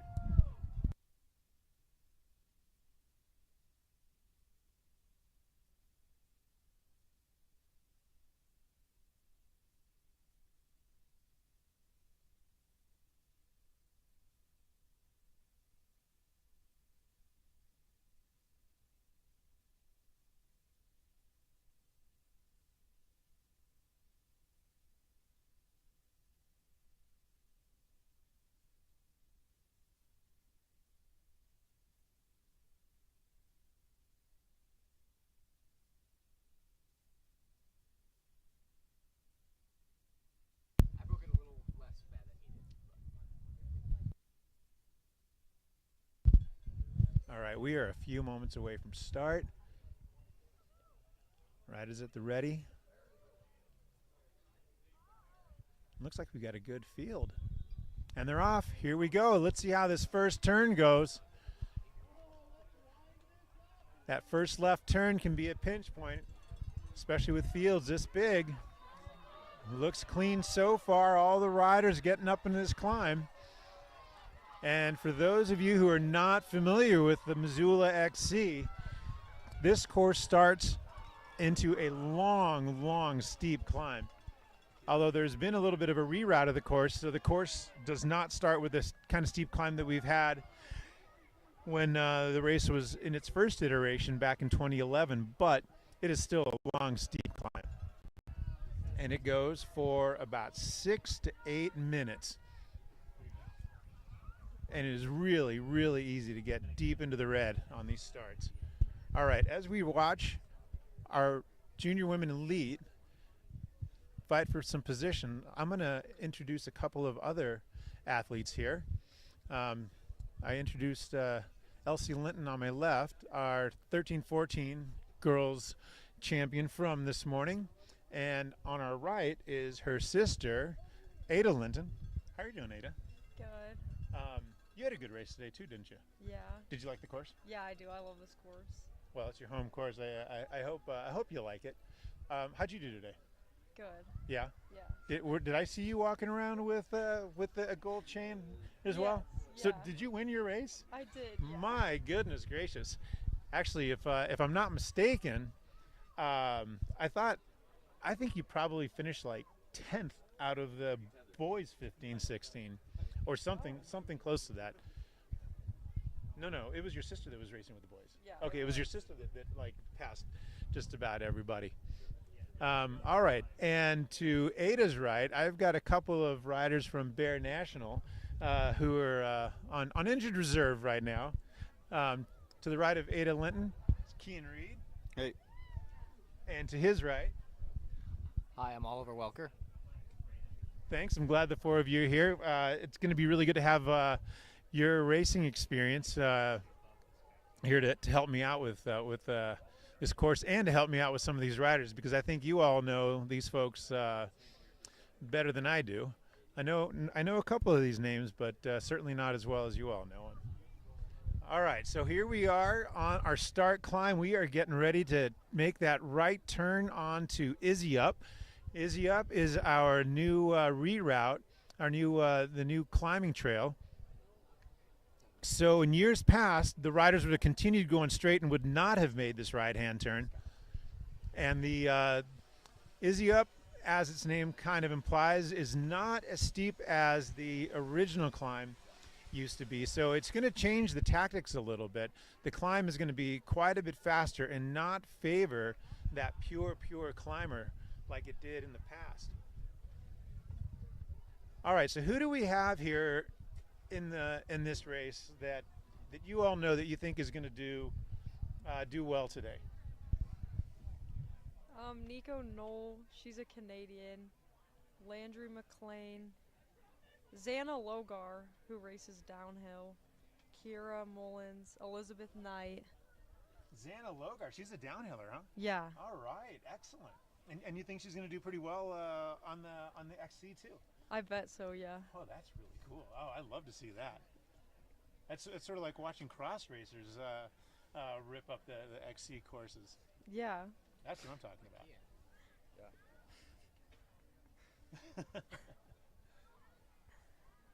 All right, so they are on the climb on that double track. It is singled out.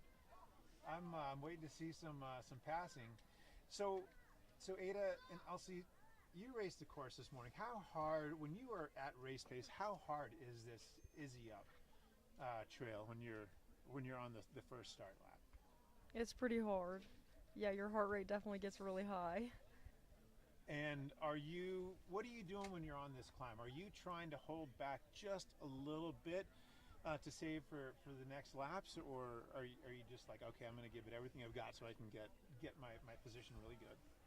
I was definitely trying to save some energy for the single track after the road because there's a few punchy sections that you need some energy for those. And Elsie, how is it when you go into the bee's nest section? How hard is that single track? It's pretty hard. It's really steep and punchy, and there's some technical corners that are very steep. And I've heard about that.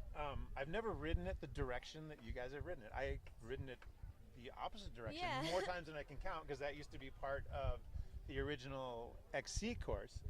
But yeah, I was hearing stories from the Wednesday night races here in Missoula about riding it backwards and just how tricky and technical it is. Yes, definitely. Would you consider it a tactical portion of the race? Do you think it's going to be tactical in this race? Yeah, because I think that you probably want to be leading it in case any people bobble it in front of you. So that could be tactical to see who gets in front. Yeah, that makes a lot of sense. Okay, who do we have up here? Who's this rider in the red? It looks like they are being followed by a Bear National rider. And Noel is leading. Nico, oh, so this is our, okay. And then it's either Scout or Landry in second. That's Landry in second. Are you sure? Oh wait, no. No, it's Scout. Never mind. Scout and then Elizabeth. And then Xana. Wow, okay. And then, is that Kira? It is, yeah. Yeah, it's Kira. Is that, Kira this and is then Kira right Landry. here, right? Yeah. Oh, okay, so Kira Mullen is in 5th place.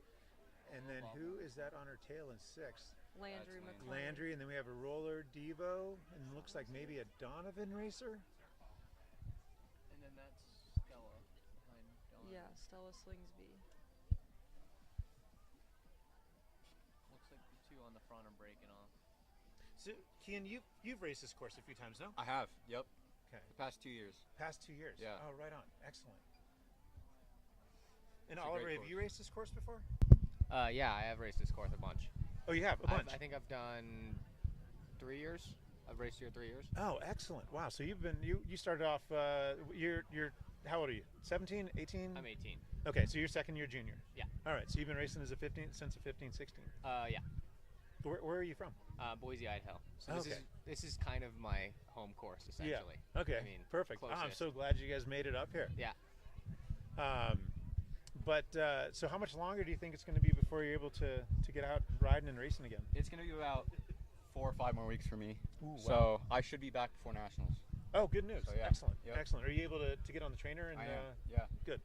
And how about you, Oliver? I'm also kind of same time frame. I'm good to ride outside right now, Uh-huh. but like super easy road stuff. Oh, okay. Yeah, because just looking at you, you Yeah. look like you're doing Yeah. just fine. That's why I was surprised that you weren't racing today. Yeah. All right, just like in the junior men's race, we've got 2 riders separating themselves. These gaps on this climb really open up really quick, and this has happened on every single one of these races. These gaps open up so quickly. Well, and I think the climb is just the breaking point of this race because it's so long and so hard the whole time that it's just like you're not going to make up those places that you lose on the downhill. So you just got to stick on it on the uphill and make sure you're holding on to that wheel. So this trail that they're on right now, this used to be part of going into the downhill of the A line, and it was only this year on our local Missoula Wednesday night races that we started using this as part of the uphill. And that looked like it was so steep, because even going down that, I remember when we first started racing this years ago, that was a steep downhill. Yeah, it's very steep. Did you ever race the original A-line course? Didn't, no. Okay. Did you ever see the drop that they Yeah, I had did. there? Yeah. Did you ever ride it? No. No? It was like Was it already closed taken off. apart? Oh, okay. Yeah. All right. So on our original Missoula XC race course, we had the A-line drop, which was probably the first. Oh, we've got somebody's Scout is down. I wonder how slick it is. Back up pretty quickly, but now that gap opens up really quick, and you don't really want to open up a gap on that trail, do you? No, definitely not. Oh, she's back up and chasing quick. All right. She's losing a little bit, just trying to keep it upright again. I feel like it's hard right after all that uphill, just to make sure that you're paying attention to all the little things on the course and your little red line after the very top. So just turning, I feel like that's the most dangerous part for your race, is right when you're turning off of the uphill and starting the downhill, because your heart rate's just trying to it's just fluctuating and going right back down a little bit, and you got to make sure that you're focused enough to keep it upright. Yeah, that's crazy, right? You think, okay, downhill, I'm going to have a little bit of time to recover, but when you're pinned, like it's race on the downhill, you got to be focused. Yeah, it's super easy to make mistakes.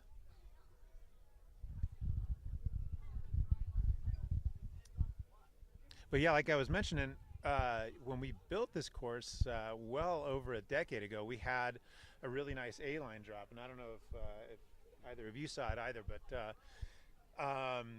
the first year we did it, I think we had maybe 5 pro men being able to ride it.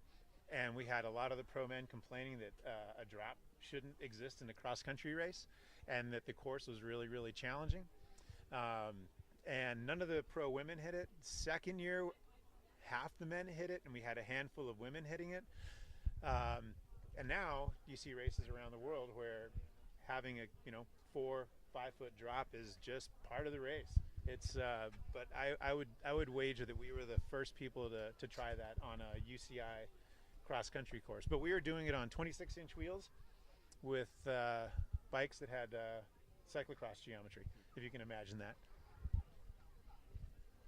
All right, Scout is closing down that gap. She's not gonna let that gap happen. Ada, you and Scout are just about the same age. Have you raced together? Did you race together last year? Yeah, we did. Yeah, we did race together last year. We're a year apart, so we'll race together again next year. And were you on the same team last year? No, No. we were not. Scout was racing for Buffalo Devo last year. Okay.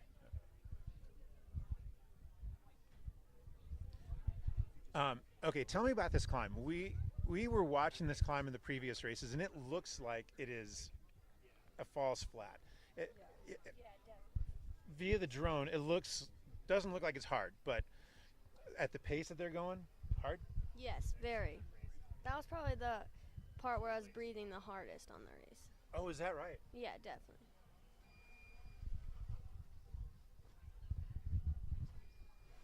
Well, I think since it's the very end of the climb, it's right where you're the most fatigued in the race. So it's right. It'll catch you off guard, even if it is a bit shallower of a climb. That's just right where it will hurt the most, just because you're fighting to stay up there. And it's just dead straight. So you're just trying to keep the heart rate up and keep the pace up. And Scout is doing a good job of just that. She is right back on. I think that's where you can kind of get your tunnel vision going a little bit, where you just close out everything else. You stare at the wheel in front of you, and you just try to catch it. And it looks like that's what Scout did, and she made it right back up.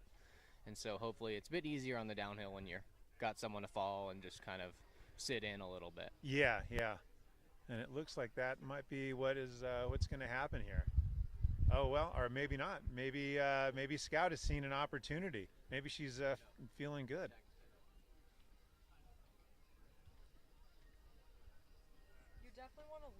descent. So if you bobble, you're not losing the wheel in front of you. And that's going to be a pretty important tactic on this race. How important do you think that tactic is going to come into play on these early laps? I think it's going to be very important. I think Scout should try and lead the descent so a gap doesn't form between her and Nico, and then I feel like if there's another gap to form, it'll be harder to close it on the second lap.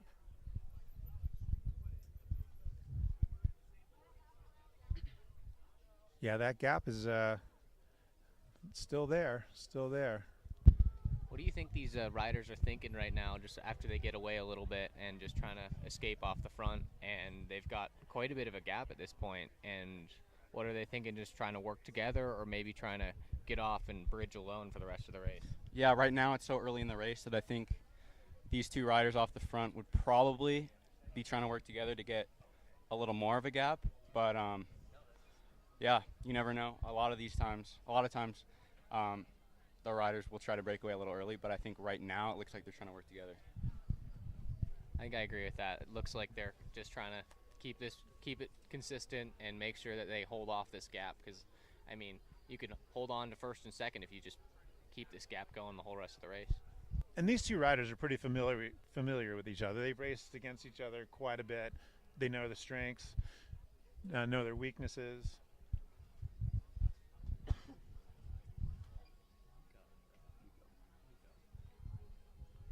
So Scout's a first-year junior. She is. Okay. Yeah. I think Nico is second year, but I'm not sure. Okay. All right, we see them coming into the first descent of the day on the upper head wall. We saw a gap in the men's, or the junior boys 17 to 18. We saw a gap open up on this descent. And it looked like it could have been a pretty critical tactical position opening up that gap. Let's see what happens on this descent. Soon enough, we'll be able to actually get a visual of them on the mountain.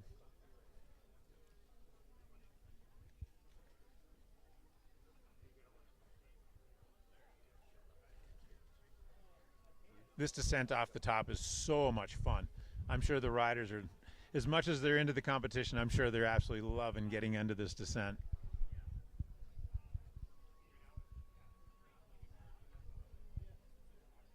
I feel like love is not always the right word, depending on how tired you are at that point. I agree with you that at this point in the race, I feel like you come into it and you're having a blast, and you're okay, this is going to be good. But once you get to the last lap, you're kind of fighting for your life on the downhill, especially here, because you can just dig so deep on the uphill, and then you got to remember that you also have to make it down the hill. Yeah, I guess that's true. When I ride this, I'm usually riding it recreationally, so for me it's a lot of fun, and I'm not in the red, and so it's easy for me to keep my focus on this descent. But you really do need a lot of focus on this descent. All right, but now we can see them. Here they come down the bottom of the head wall. They're going to be in and out of the trees as far as we can see them.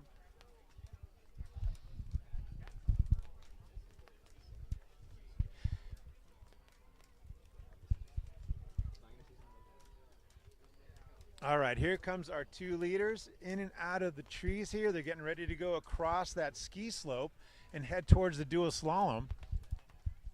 And as they come out of the trees here, we're getting some precipitation right now, actually some hail. So we'll see how that plays out in the following laps. I wonder how much they're going to feel that hail. In the junior boys race, that hail was pretty strong. I didn't talk to any of them to see how it felt, but we were feeling it under the tent. All right, and there's a third place chaser looks like from Ruler Devo. Looks like that's Elizabeth Knight, who's closing the gap here, right, coming into the dual slalom. And closing quickly, it looks like. And we've got Kira Mullins chasing on as well from a little bit farther back, and we'll see if that can happen. We've got a little bit of a chase group working on here, just trying to make this happen. We'll see once we hit the hill if they can make it happen or not. Oh, and Kira's looking good. She is pedaling really, really nicely up there.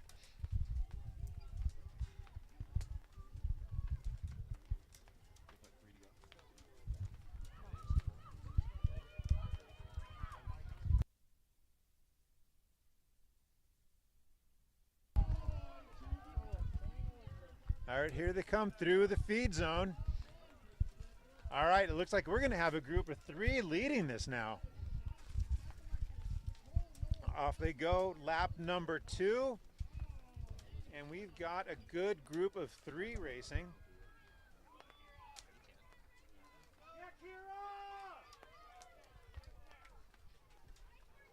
You can hear folks cheering. We've got a really nice crowd here in Missoula, Montana today. This is so good to see all these folks down here on the base area.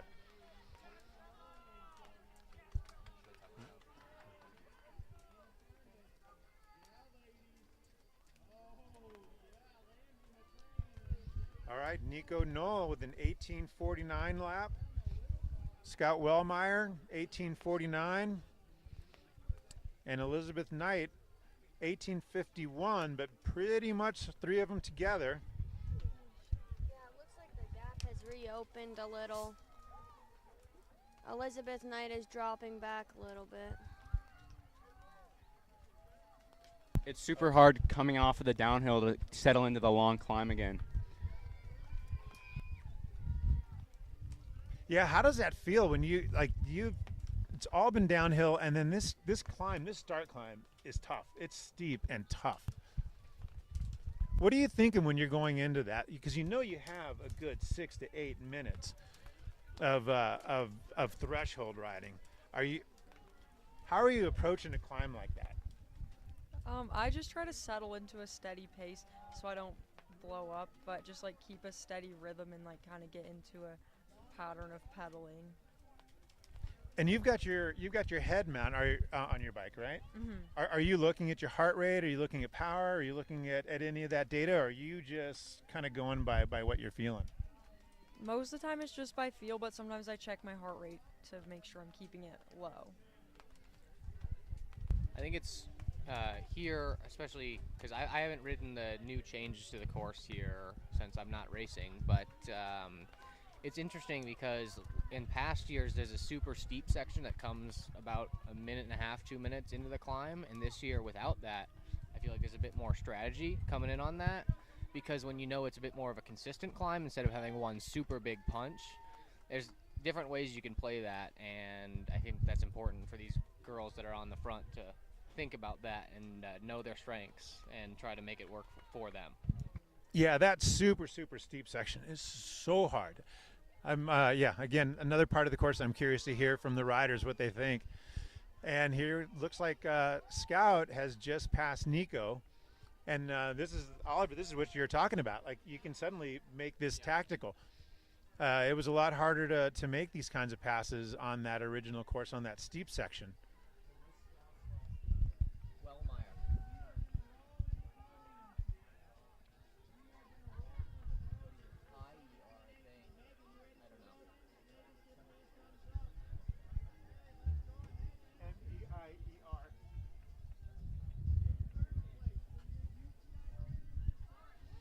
There's 2 L's.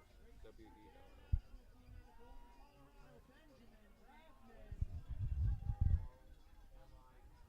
Yeah, I think that's right. Scout's putting in a dig. She is definitely putting in a dig. You can see that gap opening up. This is lap number 2, and she sees her opportunity. And she looks to be pedaling really comfortably. I think Scout knows that her strength is on this climb, and that she doesn't, like last lap she was following on the descent, and maybe she felt like she could give it a little bit more or wasn't comfortable sitting on that wheel. And so it's important to know, like, this climb is better for me than the descent is, so I should take the first wheel into that. And she's a good rider, just riding strong and consistent, and it looks like that's what she's trying to do and break away before the downhill. Oh yeah, and she's definitely putting in a dig. That gap continues to grow. I wonder if we'll see Elizabeth Knight come into the picture here, or Kira Mullins or Alina Furness.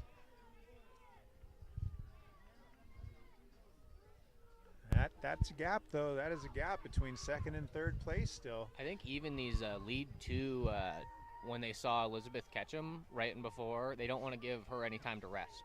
Because right as she's fought super hard on this downhill and on the little climbs just to make sure to make up a little bit of space. And once these leaders notice that, they got to know to, put in a bit more effort just to make sure she can't keep it consistent. Because if you give her time to recover, she can stay up with that group. Yeah, and like you said, uh, the descent is not something you necessarily love. It's something you're working, and so she probably was putting in a big effort on that descent, and yeah, like you said, taking advantage of putting in a good hard effort to keep that distance on her when she starts that climb is probably really wise, really astute, good experience. I think it's important to think of the descent kind of as your recovery period, and it's super hard to race once you do what Elizabeth did if you have to chase on the descent, because then you no longer have any point in the race where you can recover, and that's super hard on your body and mentally, because you don't have a time to really collect yourself and remember like what your strategy is and change your strategy based on what's happened in the race so far. And finding recovery on this Missoula XC course, when I've raced it, it seems like there's no place to recover, not even on the descents. What's your experience been on these? I definitely try to recover as much as I can on the descents, and it's good for me because I live here, so I know the descents really well, but I just try to take 3 deep breaths before the descents and recover as much as possible. And do you find that you're able to get much recovery on them? I think so, yeah. That's the difference between you and me. I don't have the fitness to recover ever on this. And that's one thing with pre-riding is that, you know, if you're out there a couple days early, you can scope out when to recover in the race, which comes in super handy when you're out there and you're suffering. So Ada, what do you think about this this new reroute? What do you think about using Izzy up as a climb on this? How do you think? Do you think it's been a good improvement? Do you think it's been worse or no difference really?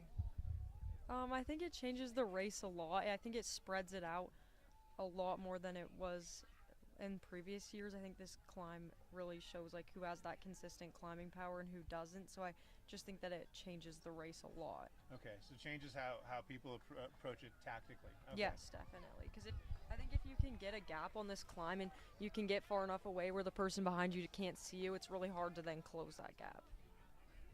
Gotcha. Well, it looked like Scout was pedaling really smoothly up that climb. That pedaling cadence looked great. Yeah, Scout has a very consistent pedal shift. And the gap that she is opening up continues to grow. I think that's like kind of what we were talking about earlier about how, you know, some riders are a bit more punchy and some riders have a very much more consistent pace. And I think it's important on this climb, especially just because a lot of other courses you climb, descend, but here it's mainly just one big climb, one big descent. So keeping it consistent up that climb and making sure that you're holding the pace that you're comfortable with is important, because you don't want to, like, if you keep going off and on for one of these riders that's super good at consistency, it's going to mess up your race a ton because it's just fatiguing you more than you need. All right, here they go up the A-line trail, and on this section you are able to see the riders below you, and the riders below you are able to get a gauge on where the riders ahead of you are. So now, is that Elizabeth Knight that we're seeing? Yeah. Okay, and two chases. And then Alina, is that Kira? Kira and Alina? Kira's killing it. Yeah, the riders pass right by each other, going opposite directions. Some going down and some going up. So you can get a gauge, and you can see how lap times are changing. You can see if you're closing on the rider. You can see if they're putting gaps on the rider. And Scott went through that turn nice and clean that lap. I think it's very good mentally to have a section in the course where you can kind of see up the trail a little bit and see what's going on, because there's a lot of comments where if you have a big enough gap that the other riders can't even see you, it takes a toll on them during the race because they don't even know where you are. Like, you could be a minute up the road, you could be 15 seconds up the road, but they just can't see you. And that's super important because it's a lot harder to chase when you don't have a goal in mind. And seeing where the rider is super easy to, you know, it could be disheartening if they're really, really far ahead of you. But even just knowing what point you are at the race is good for strategy and, you know, knowing what you're going to do next. Oh, that is really interesting. Yeah, I guess it makes sense. That makes perfect sense. But that is really interesting to hear it from a racer's perspective. And Ada, you nodded your head immediately when Oliver started talking about that. So you noticed the same thing, needing to keep a visual and a gauge. Yeah, definitely. I think it's very hard to, like Ollie said, it's very hard once you gap someone for them to chase back up to you if they can't see you, because then it makes it seem like you're a lot farther away than you might be. And then what does it do for you to be able to see where the riders are behind you? Does it save you energy, mental energy? Yeah, it helps to see how far behind you or close to you they are, just so you know how hard to push and like how to regulate your effort. Yeah, and speaking of regulating effort, here we are on this long drag up this double track. Scout's looking really, really good. She almost made a pass here last lap, so I think this is a section she feels super strong and confident on. And there you can see the gap pretty well visually here. And we'll see if Nico can fight a little bit and close that gap like Scout did last lap, but I'm not sure. It looks like Scout's looking really strong going up this time. Yeah, you know, Nico's got a great pedal stroke, but she looks like she's in an easier gear than Scout was. Both of them have good cadence, but Nico looked like she was moving a little bit slower, so I'm wondering if she's in one gear easier than Scout is. Yeah, I like how you mentioned cadence. It's super important, especially on these climbs, to find a cadence that you feel good with, and that's not gonna, like, it's very much not good to be spinning at like 60 RPM up these hills, because you're just fatiguing yourself too much. And if you look at the faster riders, normally they find a good cadence that they're happy with, and especially on these climbs where it's very consistent, it's super easy to just get into your rhythm and race your race. Yeah, speaking of cadence, I wasn't doing any announcing in the earlier races, but I was watching, and I was a spectator watching Ada and Elsie, and these two have amazing cadence, and it's super fun to watch. It's a nice job. Thank you. Thank you. Nice job. So all four of you are junior racers. Oliver, how did you get into mountain biking? I mainly got into mountain biking through NICA. I just decided I wanted to show up to a NICA race one day, and I have an older brother, and he showed up as well and started 3 minutes ahead of me, and I caught him. And it was the first time I just absolutely walloped him in something, and that was like, oh, I want to do this more. So that's what really got me into it. What about you, Kian? Yeah, so I've been racing bikes pretty much my whole life, but I started out with cyclocross. I love it. I Yeah. love hearing this. And You talk as long as you want, Kian. This is like yeah, and I love cyclocross. My dad got me into it when I was super young. But a couple years ago, I came out to Missoula, which is my first big mountain bike race. I'd done like our NICA league and stuff, but I came out here and had a blast. And then, so that was 2 years ago. Last year I came here and then went to nationals, had 2 great races, and then this year I've been like, just like really committed to mountain biking. so you can have a full season of mountain This biking. is my first full season. Yeah. Cool. Yep. Tell them about your Nova Mesto result, bud. Oh yeah. So, I got invited with with USA Cycling to go to Europe for 2 weeks and race. And we raced in Germany and then the Czech Republic, and I got 2 top 10s. I got 3rd at Nova Mesto. Did you really? I did, yeah. In the XCO? Yep. You're kidding me. How did I miss that result? It was a You got sprint 3rd finish in too. Nova Mesto. Yeah. Oh my goodness gracious. That is amazing. Congratulations. That's Thank you. awesome. Yeah. Wow. You see what cyclocross does for you? I know. Yeah. It's all the cross. It's all the cross. It's all cyclocross, exactly. Ada, how did you get into it? Through you. Through me? Through you. No. No, but weren't you doing NICA or something like that first? I started with Derailers, which is our local. Oh, did you really? program. Yeah. Okay. And then I joined Stampede and our NICA team, which helped me get into racing. And how about you, Elsie? How long have you been mountain bike racing? I probably just got into it mostly from Ada, because one of the races she went to, my parents were like, "Oh, Elsie, do you want to sign up?" And I was like, "Sure." And then I went and I really liked it. And then I've done NICA and some of the local teams. Excellent. All right. We see Scout entering the upper head wall with still a commanding lead. No riders in sight yet, behind her. We should see when they come through by the dual slalom if this gap is opened up a little bit on the downhill or if she's getting caught a little bit by Nico. Yeah, yeah. And fortunately, the sun has come out. So last lap, we had hail on the riders. This lap, we got some really nice, warm, bright sunshine. I'm just loving this.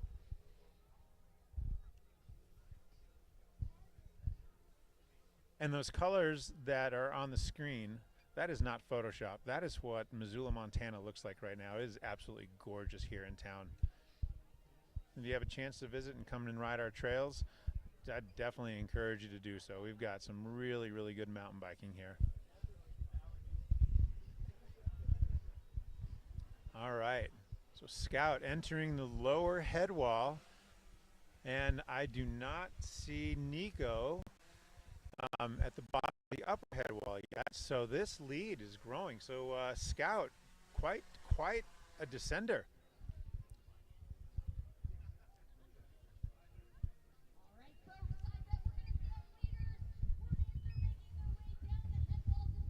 I think we should All right, see can you see Scout him yet? from our position looking up the hill pretty soon. But we'll, like I said before, it will be exciting to see if this gap has grown or closed a little bit. But I think looking at where Nico is right now, I think it is probably opened up a little bit. Okay, there she is. Okay, we're going to see Scout coming out of the trees shortly and going across the ski slope towards the dual slalom.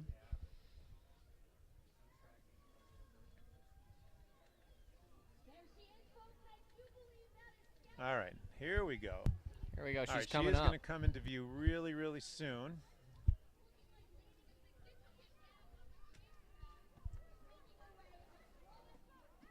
I have not seen Nico yet. I think she has opened up this gap pretty significantly coming through. Oh, It looks yeah, like Nico's she's coming up down there. through right now. Wow. This gap is I wonder if something huge right happened. now. Yeah, maybe had a little bobble or a mechanical or something like that. We'll see when they come through the tech zone if it needs a new wheel, if Nico needs a new wheel or anything like that. We saw that in the junior boys race with Ben Brovman, but he came storming back after his wheel change. He was really composed. I was really. I think that's one of impressed. those moments where you get a little angry. You gotta fight back. Yeah. And you're like, I gotta make up these spots that I've lost, and you just really get going and fight for it. Yeah, because I think he lost like 8 to 10 spots during that wheel change. Not that it was a slow wheel change; it was a fast one, but it was still tight racing. All right, here we see Scout pushing hard to get through the start-finish line, taking a bottle of water, keeping herself hydrated. It looks like Scout has a 40 to 45 second gap right now, really far ahead at this point. Maybe a little bit more. We'll see. But like she did last lap, we'll see if she can open this up on the hill.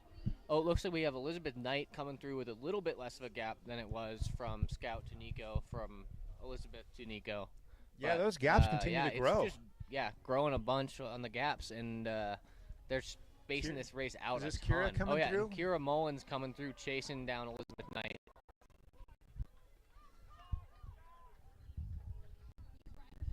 All right, Nico took her water bottle.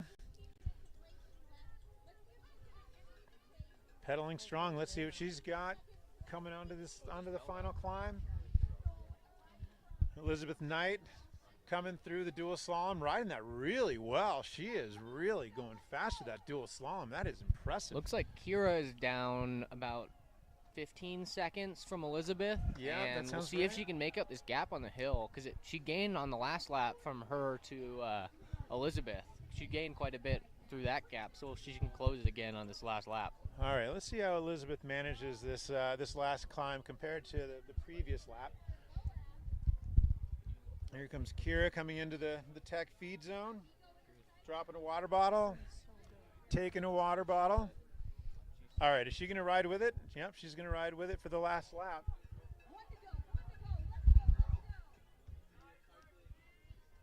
Kira's looking strong coming into that last little bit. She's fighting hard. She wants to make that gap close and catch on, and that's top 3 if she can pass Elizabeth. All right, so we just saw our podium go through the start-finish line. Is that right? We've got 6th place, a tight 6th, 5th. And like we've seen, this climb can lead to big changes in a very short amount of time. Looks like we have Landry coming through here. We'll see if she can fight up and close to that podium, but it's going to be a hard fight because that hill is going to be really tough on this last lap. All right, so look at this. Look at Scout's second lap time. It wasn't so much that Nico slowed down. It was that Scout really put in a huge effort. 45 seconds faster. 45 seconds faster lap 2 than lap 1. That is amazing. Whereas Nico, 4-second difference in lap time. So she was holding pace really well. I feel like we could see if Scout might have burned herself out a little bit, but it doesn't really look like it. With that big of a gain on a lap, I think she's riding super strong, and just hopefully she can hang on and keep that going for herself, but we'll see. Yeah, and Scout just got onto Izzy up. Looks like she's still pedaling really nicely up there. Yeah, she's looking like she's still going fast on Izzy up.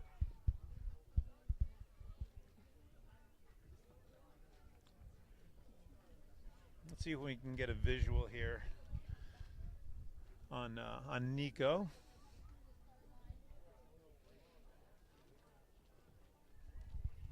Well, it's really good to hear that national programs like NICA and local programs like what you were mentioning here with derailers are such a nice gateway into getting into sports like this, like mountain biking and cyclocross and road racing. There's so many good programs for juniors, and then and then moving up through the ranks. The three of you are on Bear, which has been an incredible development program over the years, and you have other programs like Donovan Racing and Tribe and Dirt Camp and Gravity Academy and Stampede that work with juniors. We see a lot of really good American athletes developing and coming through the ranks, and we see them now racing in U23s and pros. Well, it's interesting for me seeing a bunch of I'm seeing one of the Tribes in specific. It's from Boise, started in Boise just this last year and a half. It's been super cool to see it grow a bunch and expand as more development for these athletes. Yeah, I was in Washougal, Washington last weekend, and they had a really big presence there, and they did really well. So it's it's so good to see programs like that. Do you know that's where Kian is from? Boise? Washougal. Oh, you're from No, I'm Washougal? from Washington. Oh, okay. Close enough. Yeah. Sure. I knew you were from Washington. I didn't know from where though. And Kian, your dad runs a development program. He helped with Team Booger. Oh, okay, that's Yeah. right. That's right. Yep. Yeah, he was one of the people that started that. Yeah, he was. Okay. And Team Booger, I think they have 23 plus riders here this weekend. They have a lot. Yeah. They're one of those other big development teams that are kind of like feeder teams to the bigger ones. They're development teams, so Yeah. they can, Yeah, how did I forget Booger? I mean, they have one of the biggest presences in the Pacific Northwest. Yeah, that's a super impressive program. Yeah.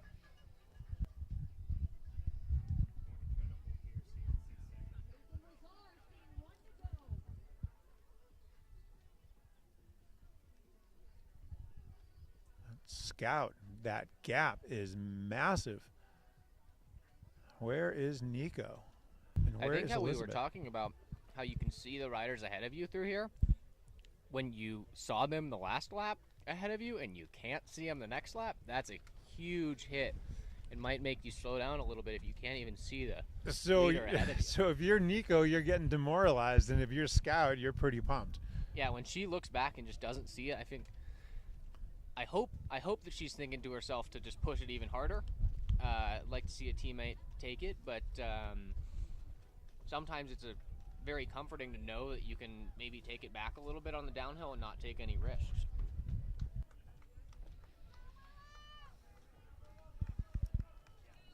comes a Donovan rider coming through the feed zone.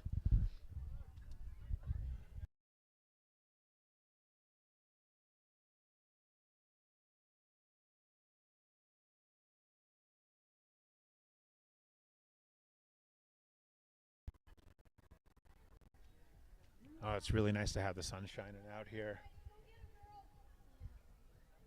I think it's quite funny having the hail to sunshine. I feel like we've had that kind of in both races. The guys, it was hailing for a minute and then just let up almost immediately. Yeah, and I'm looking over my left shoulder and I'm seeing a pretty dark cloud over there, so who knows? Maybe we'll see something else roll in to give us a bit of a treat.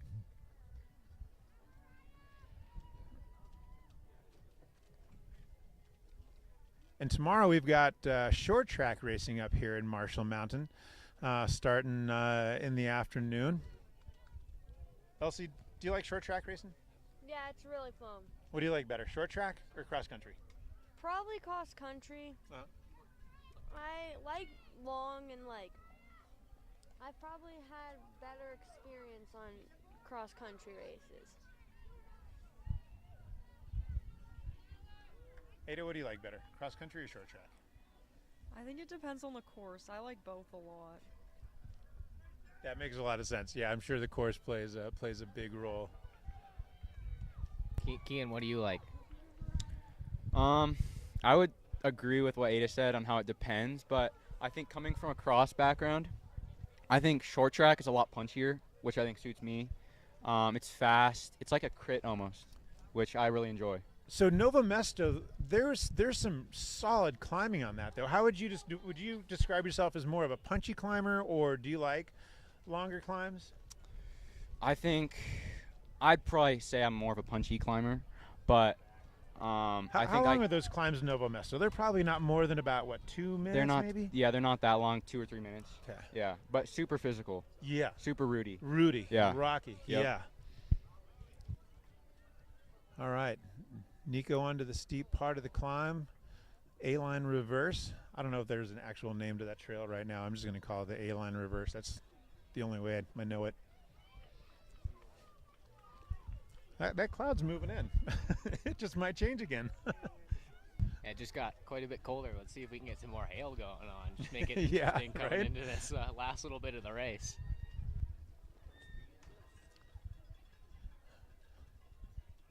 All right, so Nico heading down the single track, and she just passed Elizabeth.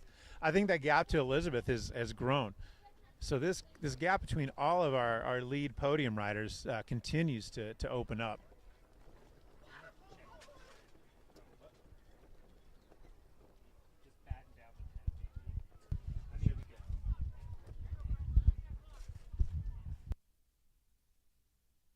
Sweet, I didn't even.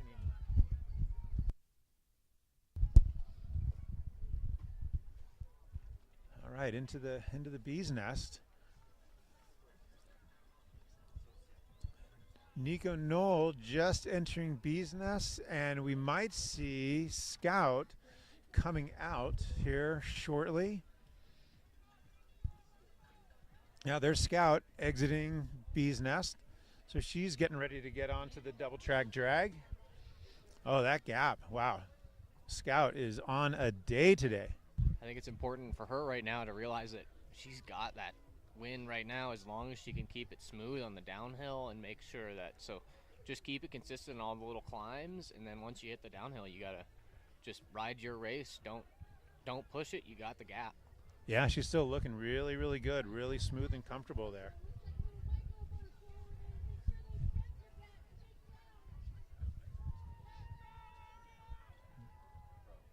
Yeah, you can hear the announcers and the folks here and taking care of the booth. Lots of people saying, batten down those tents. Squalls are coming. Let's see what happens on the finish. It's sunny there at the top of the mountain where Scout is, but down here we're starting to see a cloud roll in.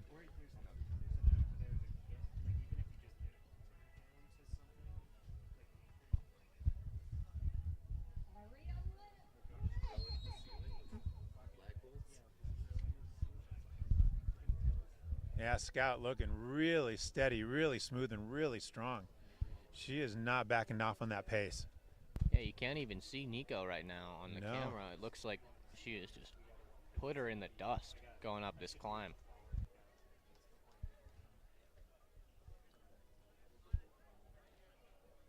So you all have known Scott for a while. She's a solid climber. Yes, definitely. Clearly. I think this course suits her super well, where she can just put all of it out there on the climb and then recover on the downhill and just do it the next lap. Yeah.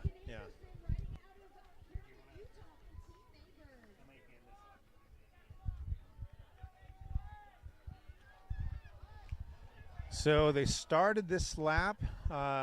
Scout had about a 20-second lead on Nico. Let's see what happens on our next time we see these two. But I would guess that gap has grown considerably. Nico had a 30-second gap on Elizabeth in third place coming through the start-finish last lap. Let's see if we can get a visual on our top three. See where second and third is. This is a long drag. Yeah. Wow. Each time they come through here, I think, oh no, that single track is right around the corner, but it just goes and goes. This must have been really tough during the race. I think it's Yeah. quite a bit punchier, or it was punchier last year. This year, it's just such a longer drag. Yeah, we never had a drag like this in any of the No. earlier And iterations. it was, there was just two climbs that were super steep, like good minute climbs that were like way steeper than the rest of them. This time they're not really there, and it's just much more of a consistent roll up. Looks like we have someone in the feed zone right now getting a wheel change, I think. New wheel? Yeah. Almost looks like a new derailleur.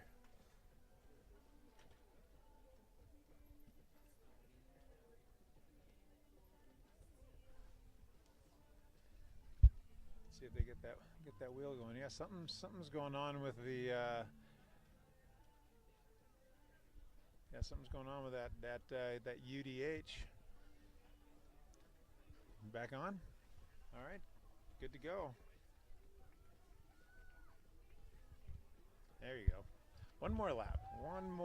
Let's see if that derailleur hangs in there. Scout is in her last descent. She is in hot sauce right now. Waiting to see Nico enter hot sauce.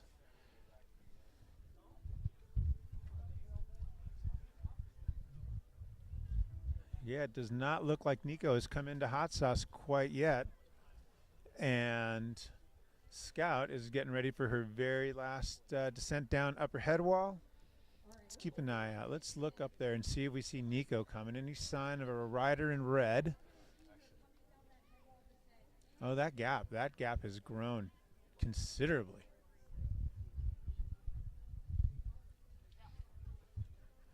Well, I guess now it's just up to Scout just keeping a nice clean descent all the way down to the bottom. Keep it composed, keep it clean. Maybe this is one of those instances where you have enough gap that you can just kind of chill out and enjoy the descent. She should know she has this wrapped up by now.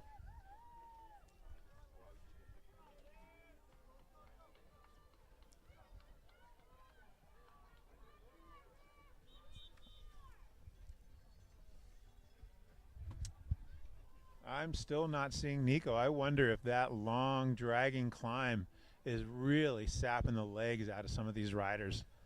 I think it's going to be super interesting to see how it's played out behind Scout. If maybe we've had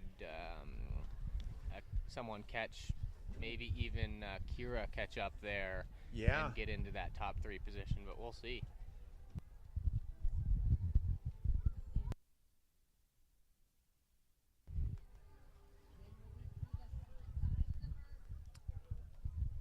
All right, the drone.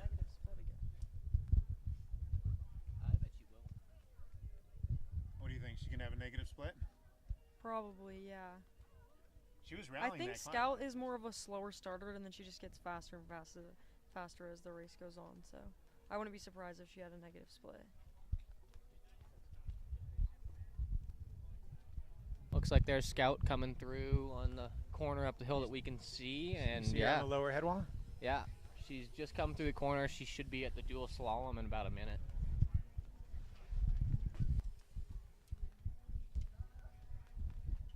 All right, we had hail on the first lap. We had bright sunshine on the second lap, and it looks like we're going to have hail on the third lap. It's funny because I can see blue sky up there. All right, we are going to see her coming across the ski slope. There she is. Still pedaling strong and comfortable.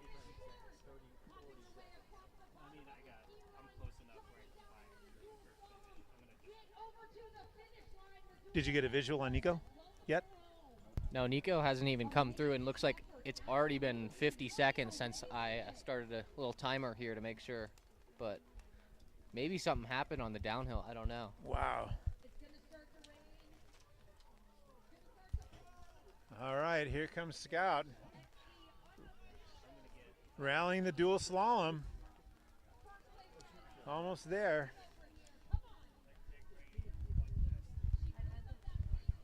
It looks like I think it's going to be a negative split. Barely seeing Nico at the bottom of the head wall. Looks like a minute and 20 gap.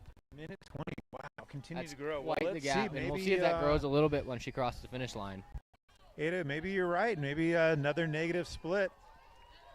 High fives along the finish line. Nice strong win. Nice strong finish from Scout Wellmeyer. What a ride. What a dominating ride.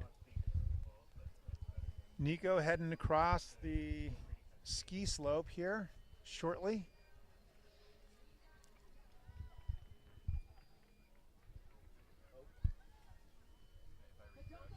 Looks like there's Elizabeth Knight coming through that corner as well.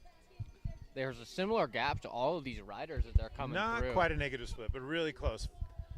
Definitely faster than her first lap. Wow, what an impressive race from Scout Wellmeyer.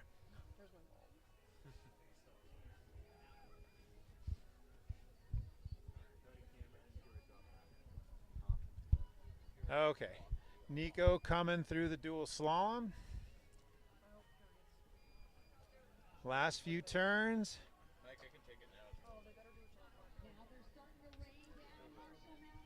All right, let's see where the remainder of our podium is. I see, who is that? So we have Kira Mullins coming through the down. upper head wall or lower head wall. Is that Kira?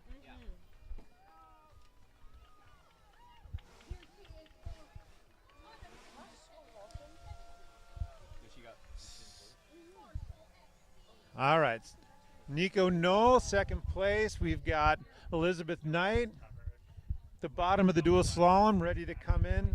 She will definitely finish third place. Kira Mullins is now going across the ski slope. Looks like she has got a nice gap between her and fifth place. Fifth place. Is this Xana Logar in fifth place? Yeah. Yes. Oh, looks like we have we might have a Xana sprint Logar here. if just Xana coming can catch onto up the here ski into dual slope. slalom. As Kira Mullins drops into the dual slalom.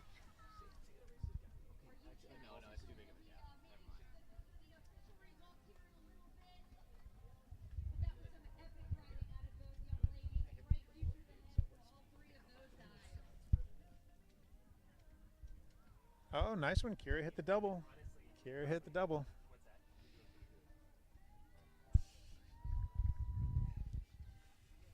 We should see later today in the elite race, there is a triple a bit higher up that I bet a lot of them will be hitting. Yeah, I'm waiting to see that. I saw a bunch of the 17-18s hitting that double with some style. Congratulations, Kira Mullins, fourth place, and here comes Xana Logar, solid fifth place. I'm sure she's going to be happy about that.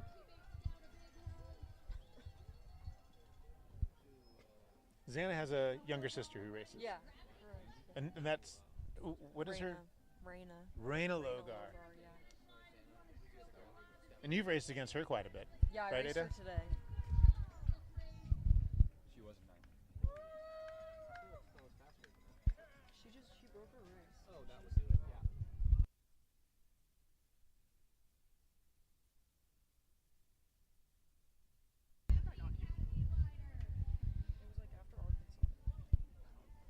Xana Logar, 3 very consistent laps. So we got Landry coming through right before the finish here.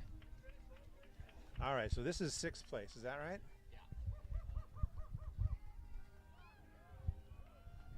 How many teammates do you have racing today in this race? Do you know? 3. Just 3. 3? Yeah. Oh, okay. So Yeah. that was them. Yeah. Okay.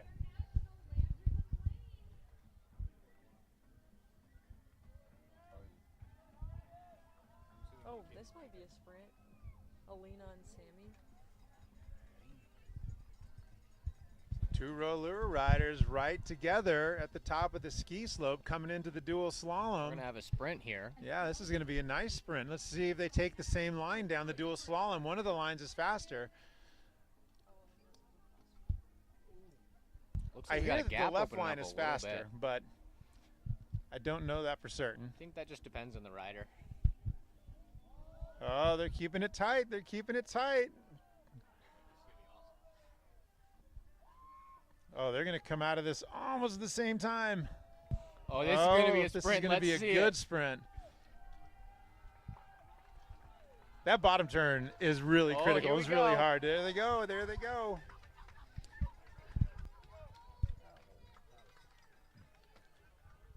Very nice. Strong finish.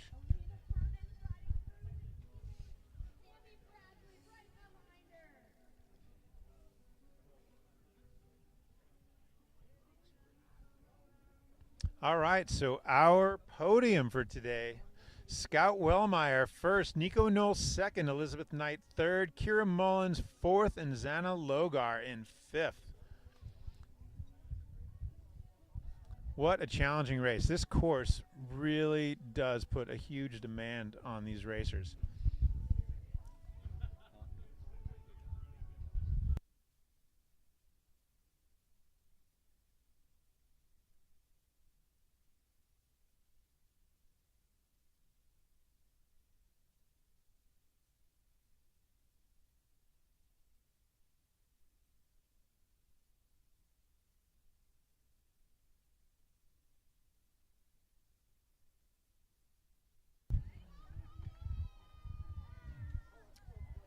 And next up, we are going to have the Elite Women, followed by the Elite Men, and that will be our racing for the day.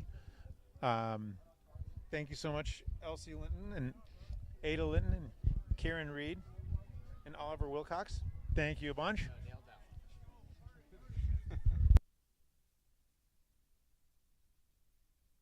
Oliver Welker. You know, I was looking at Emma Wilcox's name, and so Wilcox was it was in my head. Oliver Welker. Thanks a bunch for the insight. This made it so much better. There's a lot that you all were able to add that I had no idea about. So thanks a ton. Yeah, thanks for having us.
All right, here we are. We are back. We've got the Elite Women just about ready to start. U23 women lined up right behind.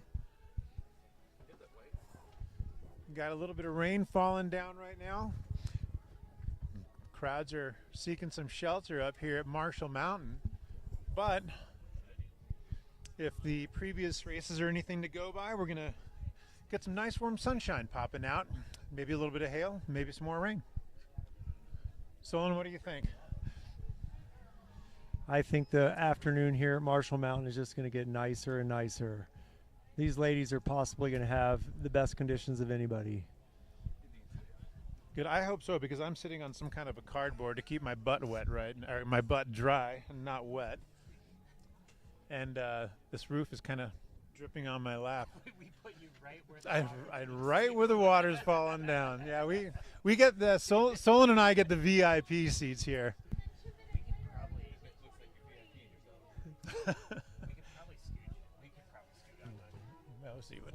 We'll see what happens. It's Missoula. I'm used to getting rained on here. All right, so we are a minute out here.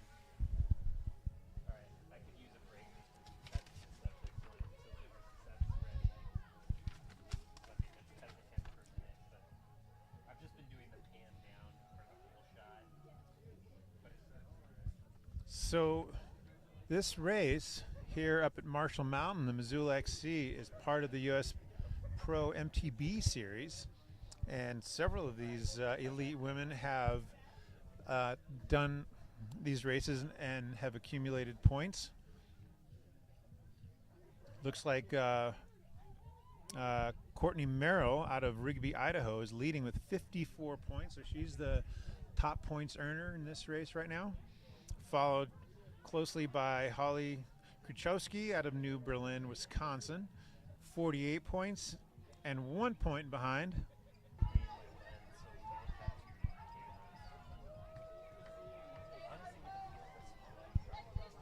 Oh, and we've got a crash right at the start.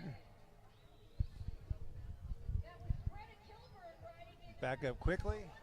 Roughly a field of 12 women out on course.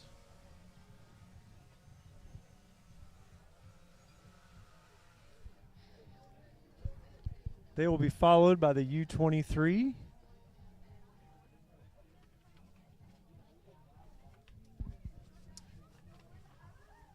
And in the U23 women, Maddie Fisher, 80 points for the USCX series.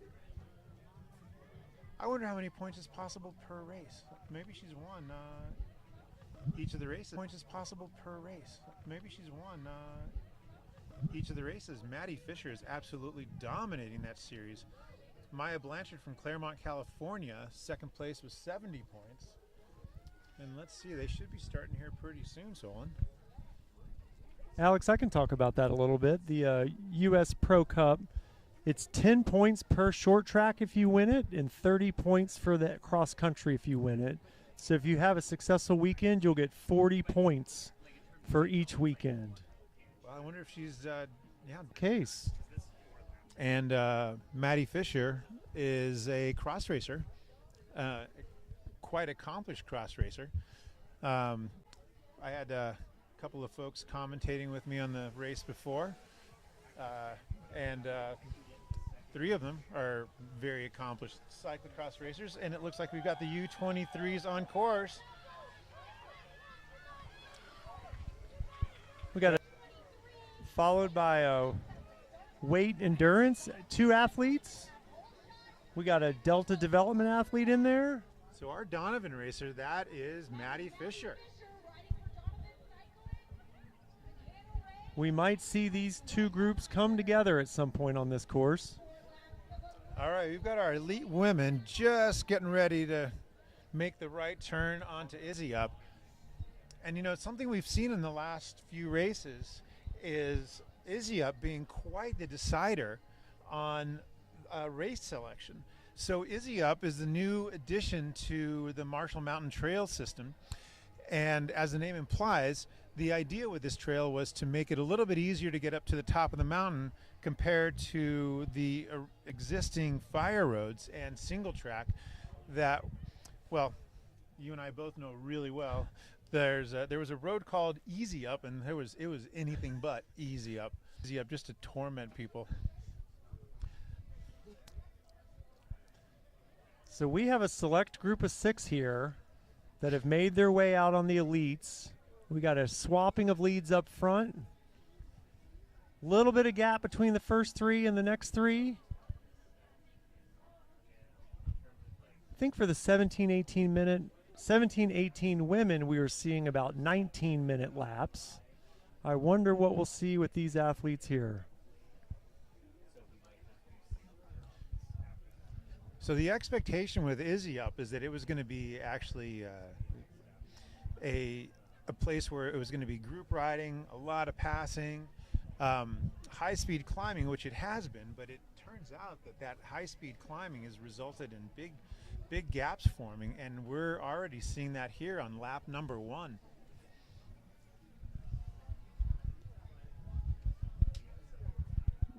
With the level of athleticism and professionalism with this group, Alex, do you suppose that they might stay together for a bit longer than some of these other categories? Well, that's a really good question. I wonder, here we have 3 together, separating themselves from 4th place. Yeah, that is a really good question. I guess a lot of it depends on what that level of competition is like. It's a little bit of a smaller field today. We have the U23s just about to make the right turn onto Izzy Up. They're still a pack. They're still around. So, Alex, you've traveled the country a fair bit and seen a lot of the courses for these cross-country races. How do you think the Marshall Mountain course compares to some of the other courses you've seen? Yeah, I guess I'm a bit biased with Marshall Mountain. This course is different, of course, with the Izzy Up, but I've always really appreciated the technically challenging nature of this course, and both on the uphill and the downhill.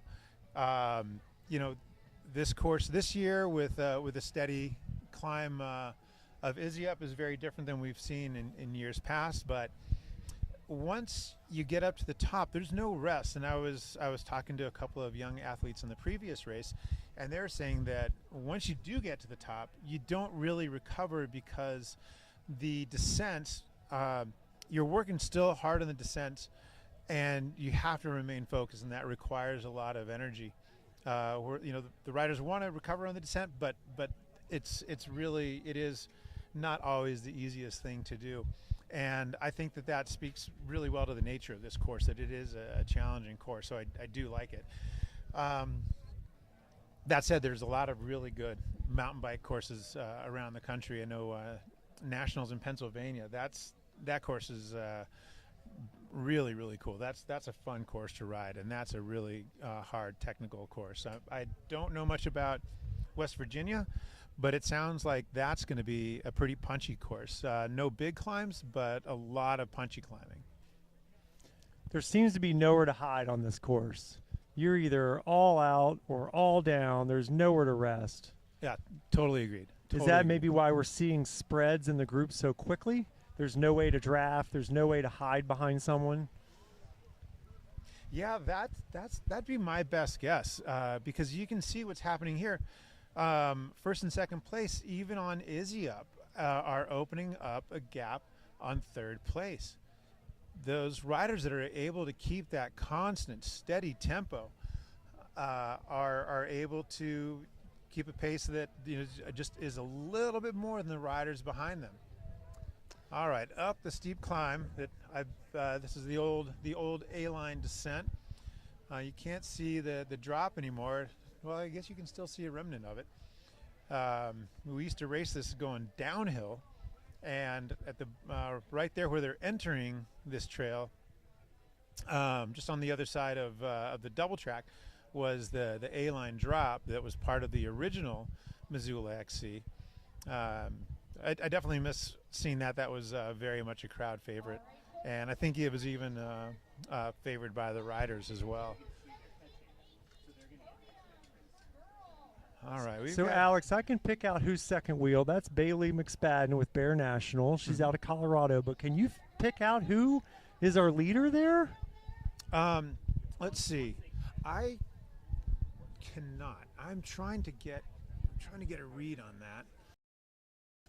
Trying to look at the jersey, and it's really hard to tell who that is. If we do it based on points, it could be Courtney Merrill. But it also could be We Development Bridget Smith, but that jersey doesn't match up. It doesn't match up. Maybe Holly out of New Berlin, Wisconsin. That's a tough name to pronounce there. Kruchowski. We're getting a little better view here. Let's see if we can pick out that kit. Bailey's dropping back a little bit. There's a little bit of gap. As the viewers have seen in these prior races, this is a really punchy, arduous section that athletes can really put distance on each other based on some of the crux. This is one of the few spots they actually get to see the other athletes above and below them. But we're starting to see some disconnect between the first and second athlete here.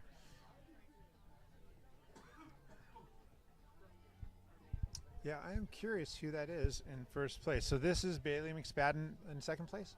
That is correct.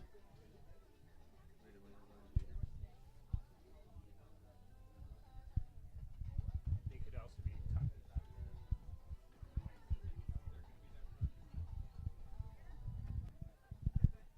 sorry,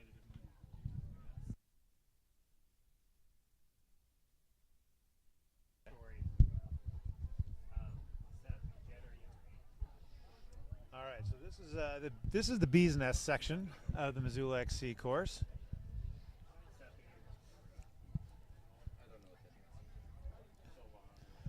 Alex, while we're watching this evolve here with the Elite Women and Elite U23, tell us about what's going on tomorrow here at Marshall Mountain.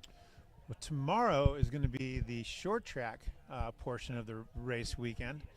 Racing, I do believe, for the elite, the elite racers and the elite juniors is going to be about 1 o'clock in the afternoon.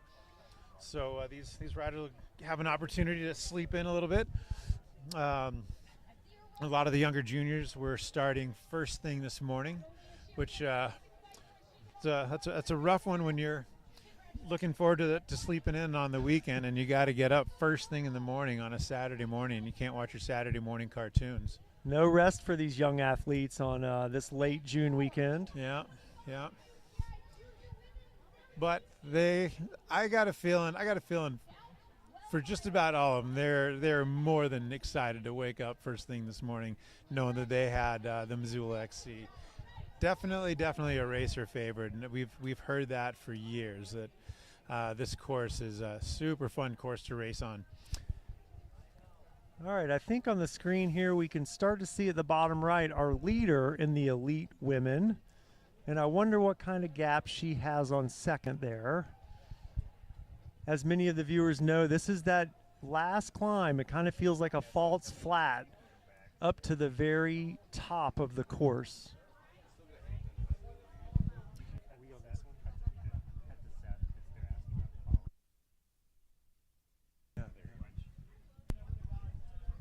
So I was talking to the athletes in the previous race who had raced this course earlier, and they were saying that this drag is just long and endless. And you're trying to settle in, but it's just a grind, an endless grind.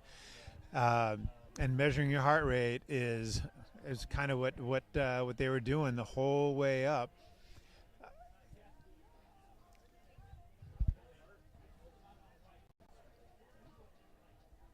All right, our leader is looking really good. Turning those pedals over really nicely. That's a dark kit there. Once she goes, she is now going into a slight descent that will lead into a little single track uphill climb that leads into the long descent to the base area. A little bit of resting, maybe a little reprieve from that long climb. But she is making her presence known. She's establishing a significant gap. Yeah, there was no waste of time. Yeah, these other races that we've watched, riders haven't taken off solo at the beginning. There's always been 2, 3, 4, 5 riders, but no, our rider here, she's definitely making this race happen right now, and everybody's going to have to come to her if they're going to want to have a race here.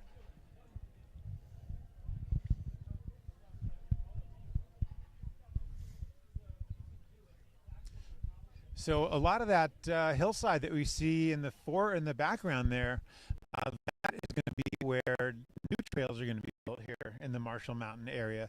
So in the years to come, we might see even more courses hit here, and Missoula XC might look completely different 3 years from now. I'm super excited about all the development that's happening here. I want to say that the trail system is going to more than double. Does that sound about right?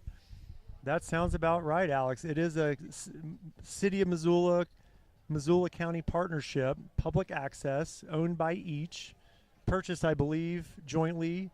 The deal was finalized sometime last summer. It was a work in progress before that, but now it is full public access, and again, jointly owned by the city and the county. And the county and the city both fully supported Marshall Mountain as being a mountain bike destination, and enthusiastically supported trail development out here. We're very excited about what's to come here at Marshall. Yeah, such a local treasure here to have all these trails and have such a good diversity of trails, and that's just going to increase.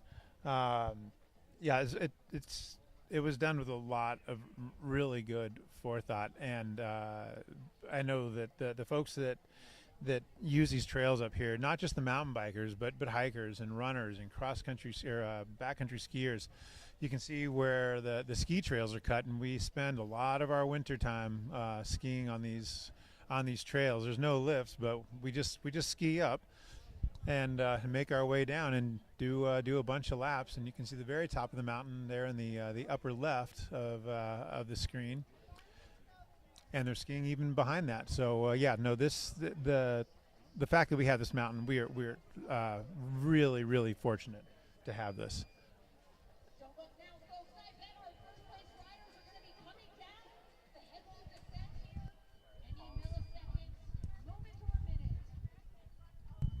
Okay, so here she comes. She is all right, we're going to see her. We'll get a visual. Cruising through the final corners of the head wall, and we'll start the uphill climb into the dual slalom, into the start finish. This is very excited. I'm excited to see who this athlete actually is, but she has put quite a gap on the second place Bear National rider, and I'm not sure where the third place is, but we'll get some data to you once they go through the start finish. They'll have 3 more to go after this lap. Well, the rain has started again. Here she comes. Great cadence, looking strong.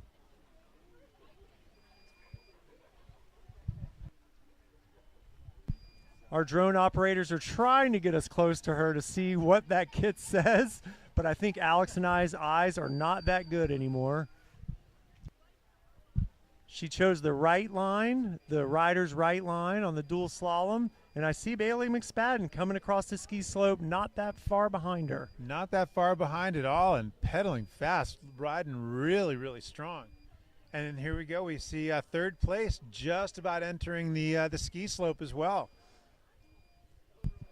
With 3 laps to go, Alex, we might still have a battle on our hands here. I think there's very much a chance that this race is going to be hard fought.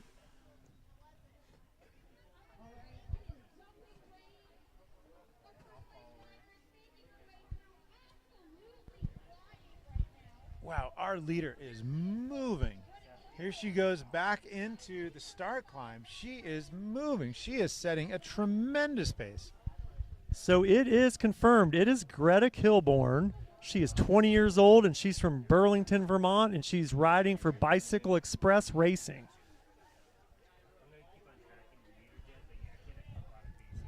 Bailey McSpadden is refueling a little bit in the feed zone and about to cross over the start finish with, I'm going to have to guess, about a 25-second gap.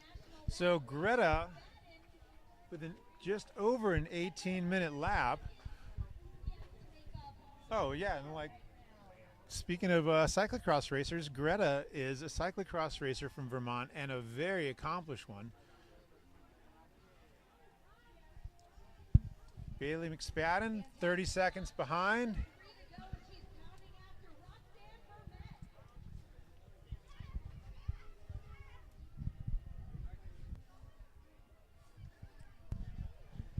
Alex and I are fully enjoying the exposure here at Marshall Mountain. We have a nice stream of rain coming down on us.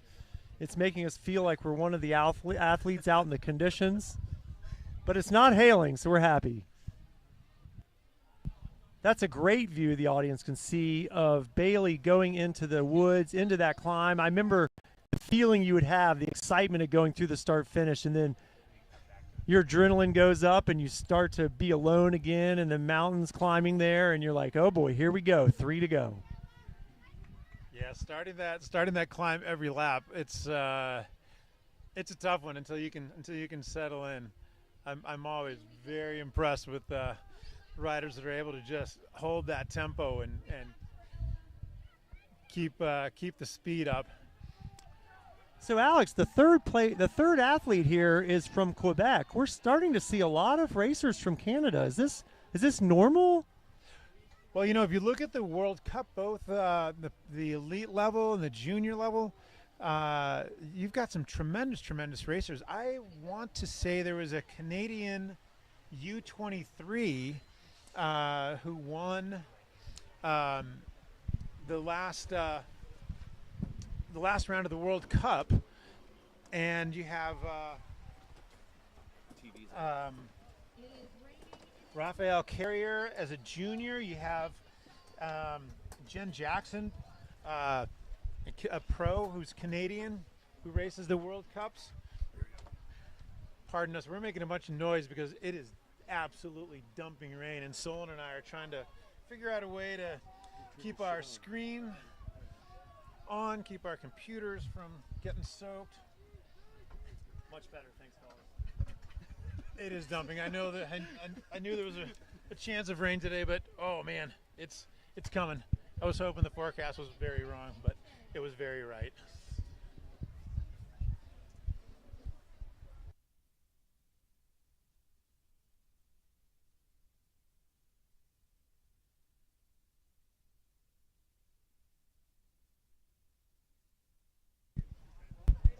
All right, we got video again. Okay. Alex, get your hydration, get your fuel. Alex, what do you think our temperatures out here are right now? Geez, yeah, I'm not sure if I want to really even think about that right now. But I got a feeling we've probably dropped into the low 50s. I'm wearing multiple layers. I was not wearing this many layers this morning. That's for sure. And as the viewers can tell, all of these athletes are in short sleeve jerseys and short bibs. So they're going to have to battle not only their competition, but also the elements, it appears.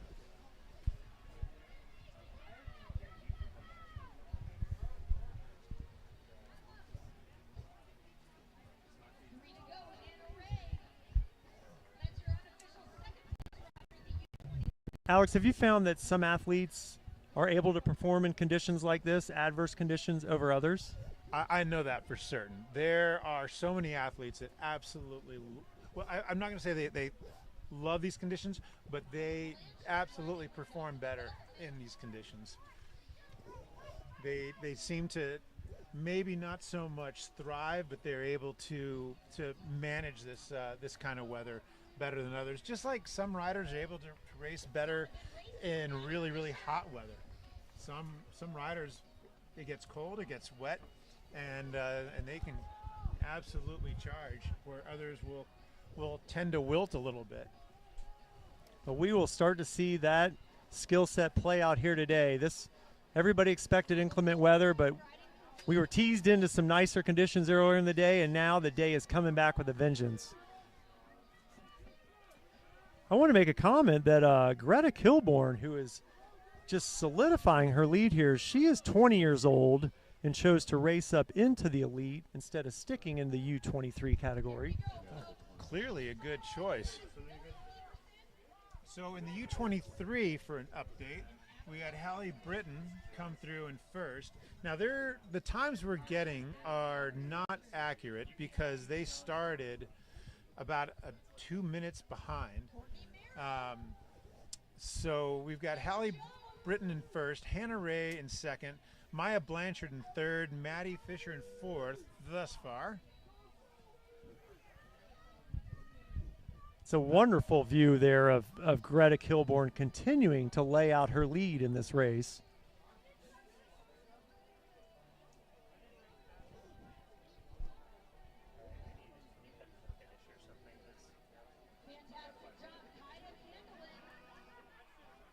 It's a good view of the finish. You can see the umbrellas out there, and the rain is slowing down a little bit, much to everybody's delight.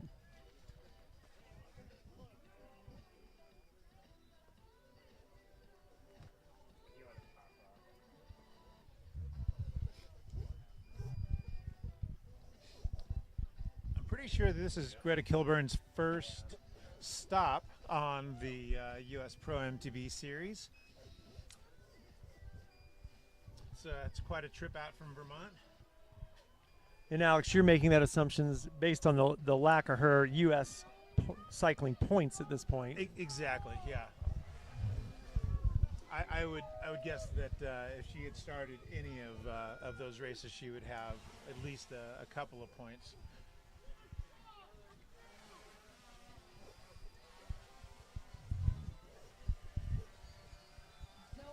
But I definitely commend these athletes for making these trips. Ooh. Sounds like somebody's birthday. Something was very exciting there at the start finish. All right, who was that? A U23 that just went through? Let's go to the U23 women. Okay, that must have been Zoe Oster. Her racing age is 21, so my guess is she turned 21 today. Happy birthday, Zoe. She's doing tonight. Happy birthday, Zoe. We have the one and only Meg Wisher down there wishing her a happy birthday. Nobody wishes somebody happy birthday quite like Meg. Speaking of Meg, Alex, Missoula's been lucky enough to have so many great cycling development entities here over the course of my period living in Missoula, and Meg was one of those with Parks and Rec. Can you name some of the other groups that we have in Missoula right now? Yeah, so Meg years ago started Zootown Derailers, and Zootown Derailers has been such a great addition to the community because Meg starts working with these kids, and she has volunteer coaches. A lot of the high school kids around here are volunteer, or not, I guess they're paid coaches, actually. That's correct. Yeah. And they work with kids, I think, from 4 all the way to, 13 years old? Is that sounds right? Yep. And then, of course, we have our local NICA League here in Missoula. We have Rangers. So NICA is a middle school and high school race league. We have Rangers, which is a middle school group, and then we have our own Team Stampede, which is middle school to high school as well. So we have quite a few programs here to help develop young athletes, both mountain biking and cyclocross and road riding, and tons of enthusiastic participation from kids and parents, which has been wonderful to see. So encouraging. Can you speak to the role that MT Alpha used to play in Missoula? Oh, and of course, yeah, MT Alpha, they also work with a lot of young athletes. Not as many, not so much the younger athletes anymore. Now they're more a women's adult cycling club. But yeah, so many athletes for, probably at least the past 10 years or more have been part of MT Alpha. So they did a tremendous job of bringing in young gals into the sport and encouraging them and guiding them and teaching them. Okay, there's a great view of Greta Kilborn continuing to maintain her lead in this elite women's race here at Marshall Mountain. We don't really have a good view of the followers, Bailey McSpadden. Yeah, Greta looks great. She looks great. So this might feel like a long race for these athletes. They are now finishing their second lap or in their second lap. They'll have 2 more after this. It's now sunny and raining here in Missoula, Montana. I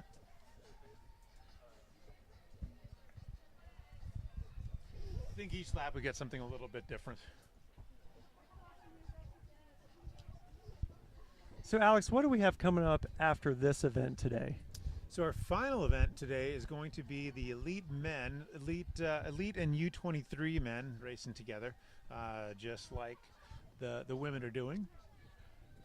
And I haven't seen a start list there yet, but I do know a few of the athletes that are going to be racing, and they have been having a great season. We'll have a chance to talk about them a little bit later.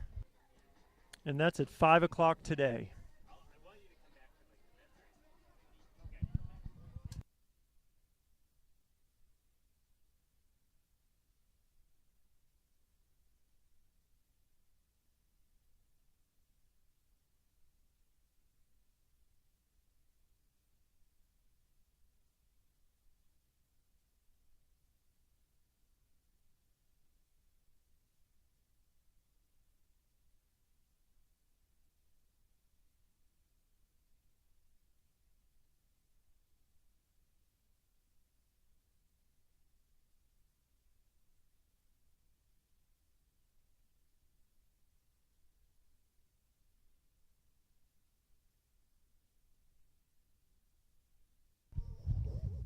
Well, yeah, this long grinding climb is really long.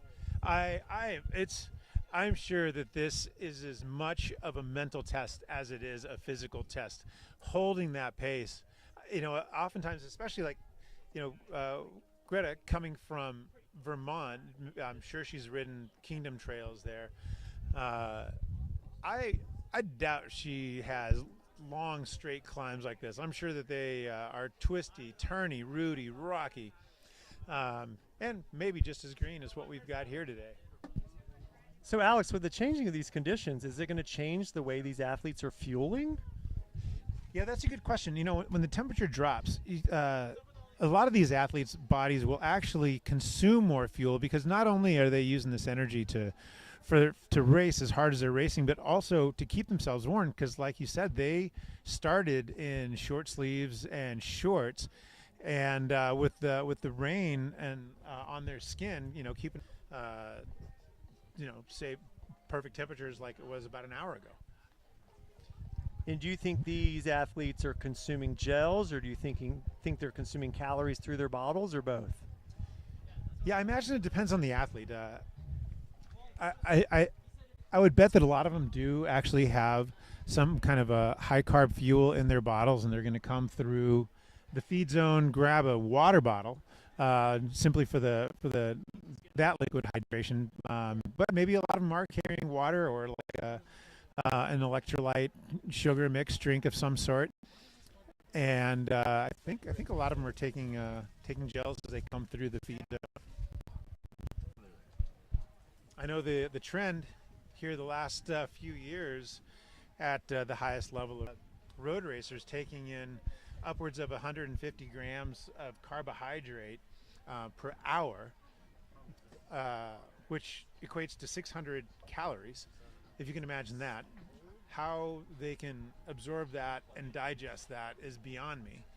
But it's a lot too, I guess. Mountain biking is a little bit harder because, for a lot of the race, you got to have your hands on the bars, and there's not a lot of time to take your hands off the bars to eat or to drink. For example, going down this downhill, even though it requires a lot of focus and it is a bit of work going downhill, there is a bit more recovery, which you would think would be a great opportunity to eat something and drink something, but down the head wall, you are not taking your hands off the bars. And you're not going to want to lose focus for even a moment. Speaking of the head wall, here comes Greta finishing it up, about to come out of the woods into the ski slope, solidifying her dominance in this race about halfway through. We've had no eyes on a chase group of any sort. We'll start to get some gap numbers as she and the other athletes come through the start finish.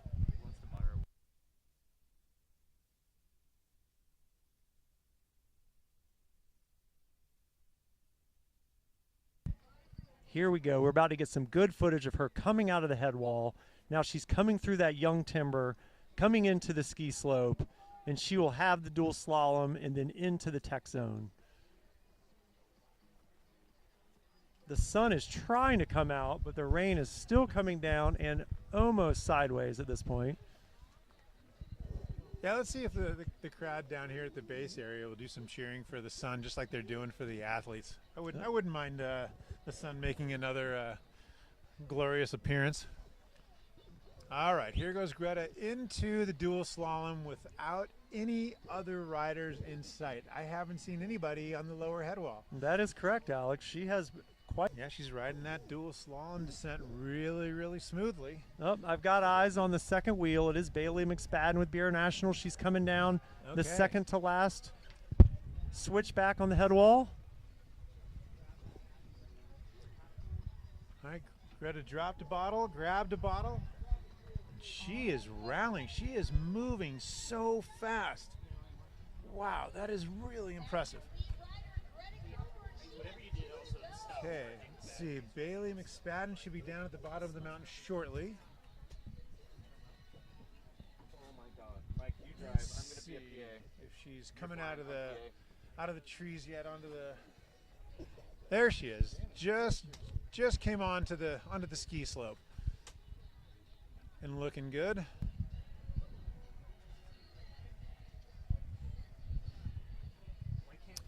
Hey, you know, the first time I ever saw Greta Kilborn race was at Cyclocross Nationals in Connecticut a couple of years ago. I've never heard her name, never seen her name on a result sheet, but she was clearly a talented rider. I want to say she finished on the podium as a junior that year.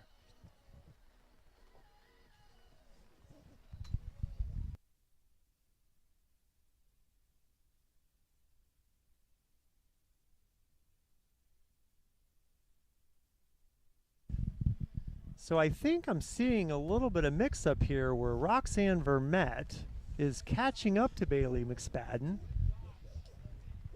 So Bailey is coming through the feed zone right now. Taking a bottle, dropping a bottle. Great cadence, great form, fueling correctly. Ready to charge. But she's next got lap. someone chasing, biting at her heels here. It doesn't look like she's slowing down.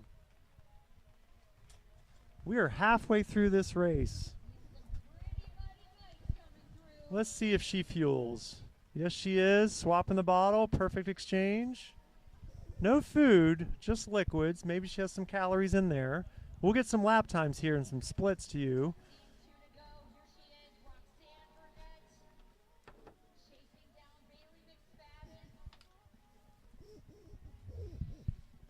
Okay. Yeah, Greta didn't slow down too much. 8 seconds slower lap, but the rain was also coming down, so who knows how that had an impact. Maybe on the descent it might have had a bit of an impact. Riders trying to feel out the course to see what the grip was like.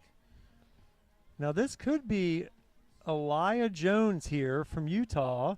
If she maintained her position, she would be fourth that you see on the screen right now. Okay, here we got some splits. So let's see. Greta has about a minute and a half over Bailey, but Bailey only has about 25 seconds on Roxanne. This would be our fourth place rider coming into the dual slalom.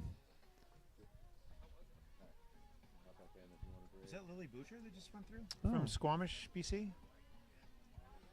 I don't know. If so, she moved up quite a bit. It was. Oh, yeah. Look at that. Good call, Alex. We got a couple Canadians in the top four here. She's about a minute behind the third wheel, Roxanne Vermette. We should be seeing maybe Courtney Merrill or Ella Jones coming in next. The rain is currently stopped. The sun is trying to be a present participant in this race. Or is this Ella Mengios from Brisbane, Australia?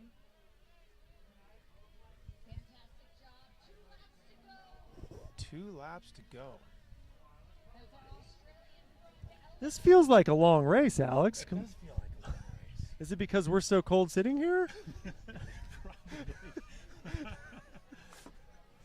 Are we fueling correctly, Alex? Yeah, exactly.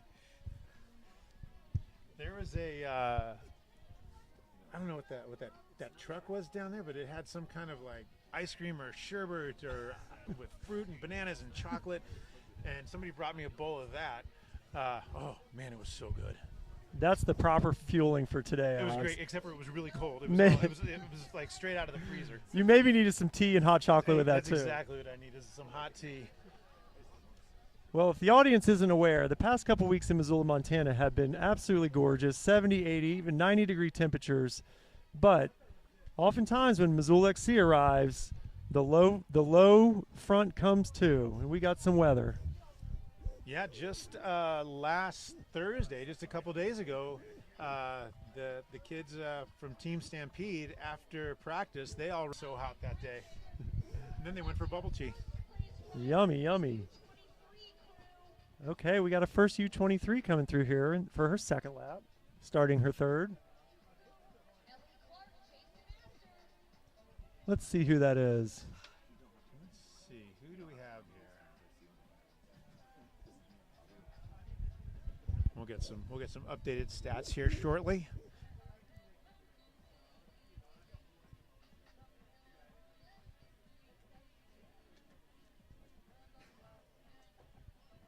All right, so Hallie Britton was first. She's from Kaysville, Utah. Alex, I don't know where that is. Do you know where that is? I don't know where Kaysville is either. There's so many communities around the Salt Lake City, Ogden, Provo area. Maybe it's somewhere around there. And she's in the U23, and she is only 20. Very consistent lap times, both laps within 12 seconds. The viewers, I think, can now see our leader of the elite category. She looks really comfortable. That's really impressive. How comfortable she looks going up that climb. I think that this gap is just gonna continue to go out. We're starting to see a lot of solo riders, no one really working together, all kind of out there doing their own thing, battling the course and the elements at the same time.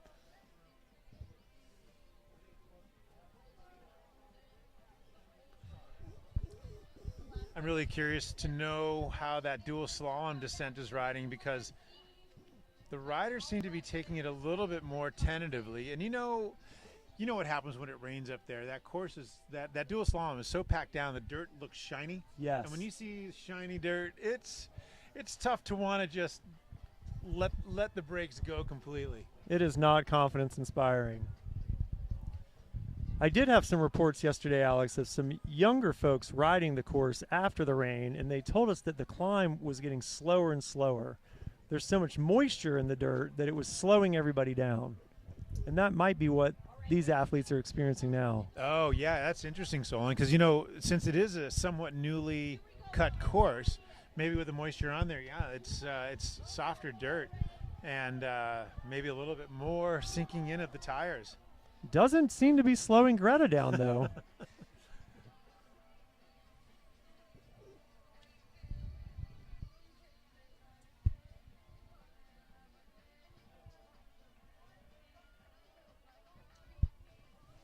All right, we're still waiting for 3 racers.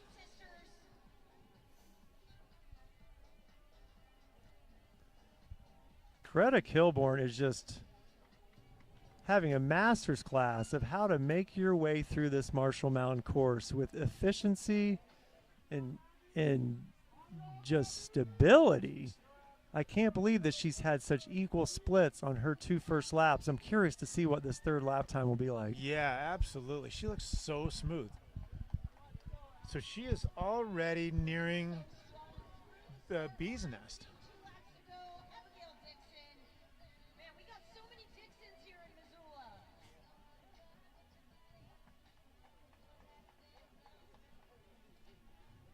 All right, so Maya Blanchard is in second place, down by about a minute and a half. 2.5 minutes, sorry. Hannah Ray holding third, not too far back, 7 seconds.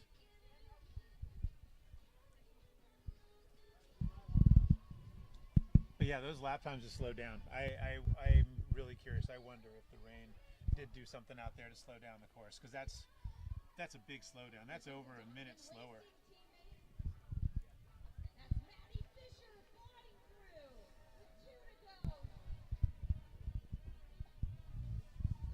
Alex, in your experience as a professional athlete, training other athletes, have you found that there is a advantage to athletes being able to have more consistent lap times? You know, I think with what we've seen in the you're pacing yourself well, you're not going over your limit, and being able to hold that for every lap except for maybe the last lap, which we've seen races with negative splits. That is something that these athletes train really hard to know. They know their heart rates. They know they can feel what their body is doing, what they need to do. And talking to our young athletes here in the previous race, I was talking to Ada, your daughter, Solon, and I asked her if she was watching her head mount to see what her heart rate was doing during the race. And she said mostly she was just pedaling by feel. And, you know, Ada is a junior, second year junior, 16-year-old. I got to tell you, somebody her age, 16 years old, being able to pace herself the way she did, and only occasionally looking at her heart rate monitor, that speaks a lot to her knowledge of her own body. And it's such a valuable skill, especially if you can do that without having to rely on your heart rate monitor, without having to rely on your power meter, just knowing that information. So Alex, with these elite women, how many of them do you believe are guessing would be using power meters today? I would say at the elite level, probably all of them is my guess. I would be surprised if they're not. Athletes know if they're going hard enough, if they're going too hard in a workout, and then they can compare their heart rate with their power to see perhaps how their body is actually responding to the training load that they're putting in. But your daughter's not using a power meter, and I'm really happy to hear that. She is not. She is not using a power meter yet. I think there's still time. She still has a lot of time before she needs to do that.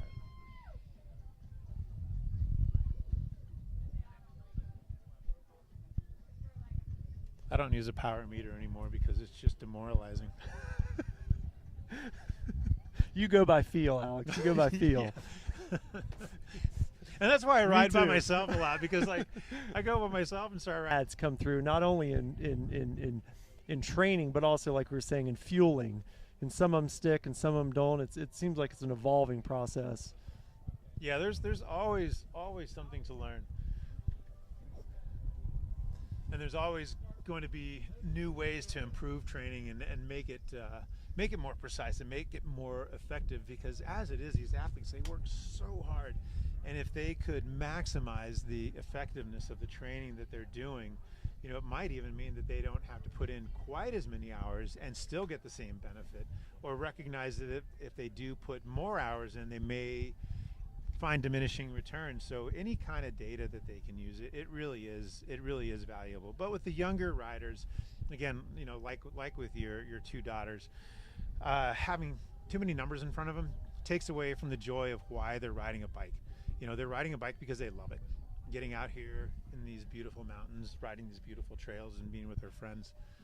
you know, at some point, yeah, sure, there's going to be a point where they have greater obligations to the sport, more than just simply, you know, for the love of competition, and those other tools are going to become a necessity. But as long as we can keep these young riders simply enjoying the sport for the sake of enjoyment, the better. Well said, Alex. Well said. It seems like Greta Kilborn here is out enjoying herself and doing all of the trends correctly today. I can't believe how efficiently she is going through all of this course. She is now entered hot sauce and will be well on her way down the final head wall. The sun is out here in Missoula, Montana. There's now a cold breeze keeping us awake. Yeah, and you see people coming out from under the tents, so we'll probably see more people out here in the base area cheering on our athletes. I feel like the temperature's dropped probably 20 degrees in the past few minutes. I got a Or feeling 10 you're degrees. right. I think it might be. All right, Greta is now officially in the head wall of Marshall Mountain, and she is lacing it up, as my friend Mike used to say, and she will be coming out into our view shed any minute, and when she comes through this start-finish, she will have one to go.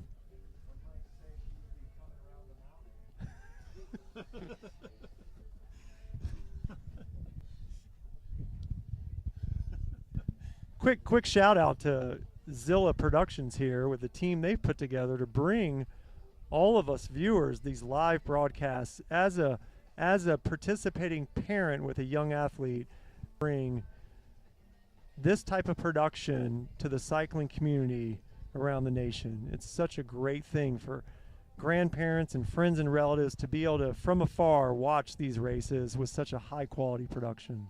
Thank you, Zilla State. Yeah, thanks a bunch. And Zilla Productions is going to be at more mountain bike races this season. So Wisconsin was the first. Now Missoula XC, and there'll be a few more. No more mountain bike races? We're getting an update for you.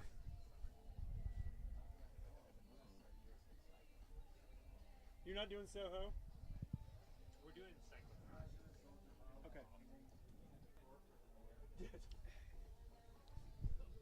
Okay, well, but I stand corrected. Okay, so this is going to be Zilla Productions' last mountain bike race that they're covering, but you will see them at plenty of cyclocross races this fall. So stay tuned.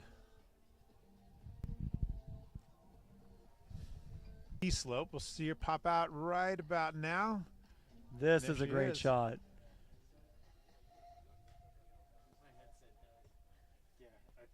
That angle doesn't really give the viewer an understanding. It's steep right there. It's punchy. That angle really shows. It kind of wakes you up after that big descent. You're like, oh boy, I have another climb before you go into that dual slalom.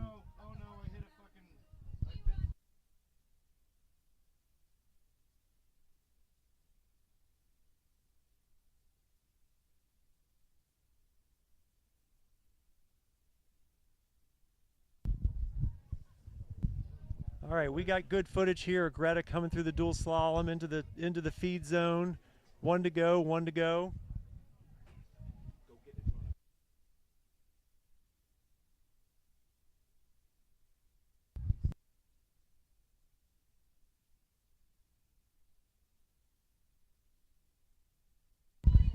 Greta There she Kilburn goes. through the feed zone. All right. She's got to be loving the sound of that bell. One more lap. Look at her attack that the start of the climb. Speaking She's of ready to go. pacing, She just took herself a nice gel, sat up. she has been pacing well. All right, number 2, Bailey McSpadden, still not in view. We weren't sure if we saw a bear or a ground squirrel on that slope there, so we were zooming in to see if we could possibly see something pop out.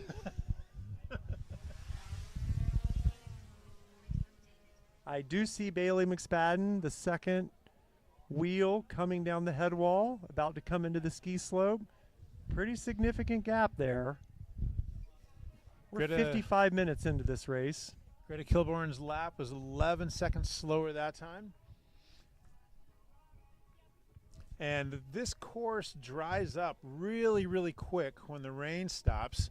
So let's time this time. Who knows what her motivation is going to be to go super, super hard given her gap. Oh, we've got a change of, no, that's a lap rider. Okay, all right. So Bailey is still in second position.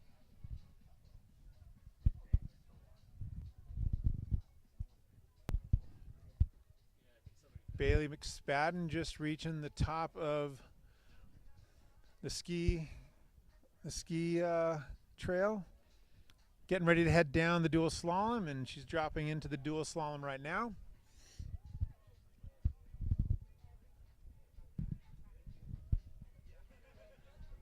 Bailey is a long-standing athlete with Bear National Team out of California and was just recently in Europe racing over there with quite a bit of success. Now she's back stateside. She has a comfortable position in second, it appears. Third is still quite a ways back.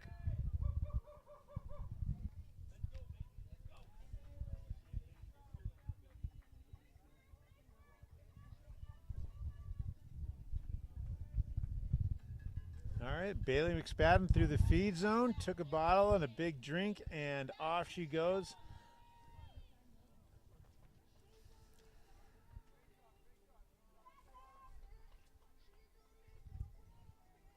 Bailey McSpadden holding her pace, only 3 seconds off of her last lap. And it looks like we've got third place, Roxanne Vermette, coming into the feed zone right now.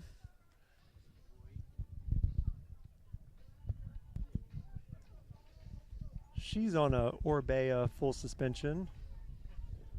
Short sleeve jersey, short bibs. Sticking with the bottle that she had coming into the lap. Out of the saddle.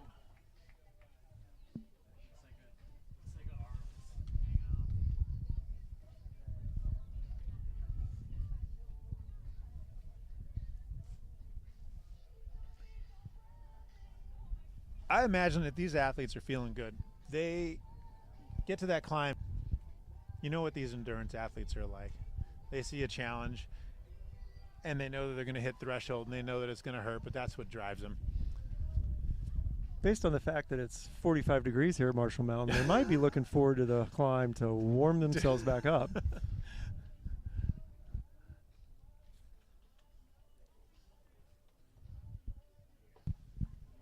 Okay, so we got some lap times here for the top three. When Greta went through, she did her first 3 laps in 54 minutes and 42 seconds. Bailey was about 2.5 minutes behind her at 57:10. And Roxanne Vermette was only 43 seconds behind Bailey. And that is a gap that could be conquered here. So Bailey has not secured second. Roxanne to her.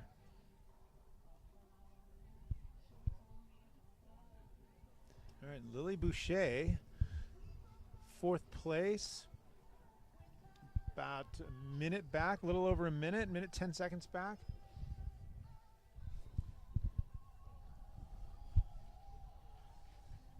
Yeah, we've got some big gaps here. Just like in all the races, these gaps are pretty substantial.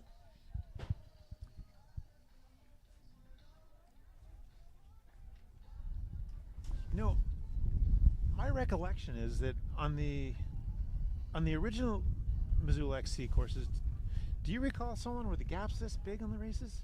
I think with the men and women, we wouldn't see gaps this large. Not in the original few years. That's my recollection. We would have Evelyn Dong racing, who's actually here today, supporting Gravity Academy out of, I think, Virginia maybe.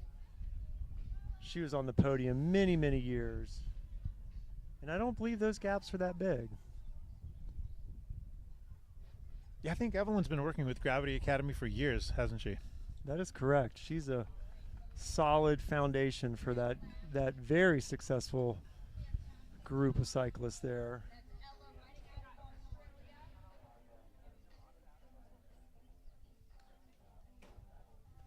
So there's Greta Kilborn just ticking off the final switchbacks of what is called Izzy Up, making her way into that last single track uphill section of this race, I believe. She's starting to actually entertain the idea that she could win this thing.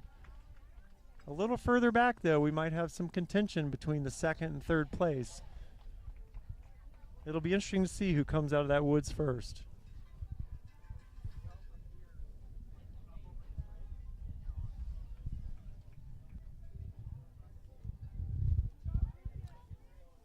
All right, get Greta Kilborn making really good progress up Izzy Up.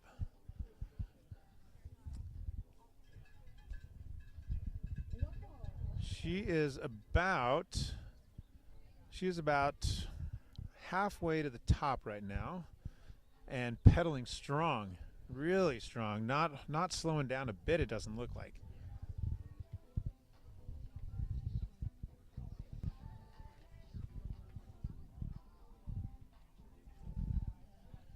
Just ticking off that vert, knowing that she's putting in the final efforts of what could be a very successful Saturday afternoon race for her. Lap time slowing down a little bit each lap. Actually 12 seconds slower each lap. She was able to build quite a gap on each of her 2 laps to Maya Blanchard out of Claremont, California.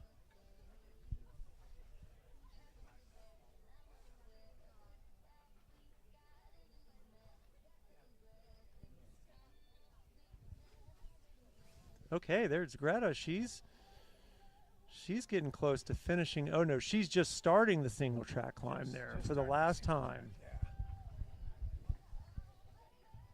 Alex, how many of these athletes do you think are using inserts in their wheels for protection today? You know, that's another good question, Solon. On this course, I don't think you really need an insert. You know, we don't have the rocks that we would see like at nationals the last couple of years in Pennsylvania, or races on the East Coast that are full of rocks and roots. Yeah, the trails here in Missoula are all relatively smooth. Did you girls have inserts this morning? Yes, they did. Yeah. They're both running inserts, but it's through pure laziness of their father to take the inserts out of their tires every race. Both won their races, so yeah, so those inserts are doing something good. We're doing something right. We're doing something right.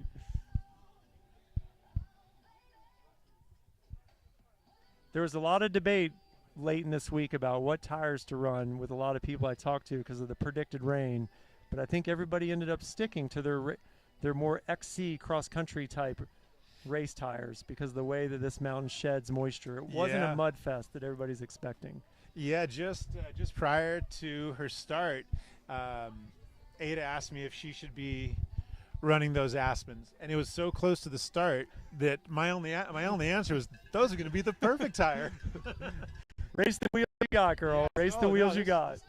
Course is drying out. Those tires are going to be so fast and perfect. But actually, the reality was it did dry out, and those were probably it was a great tire for her.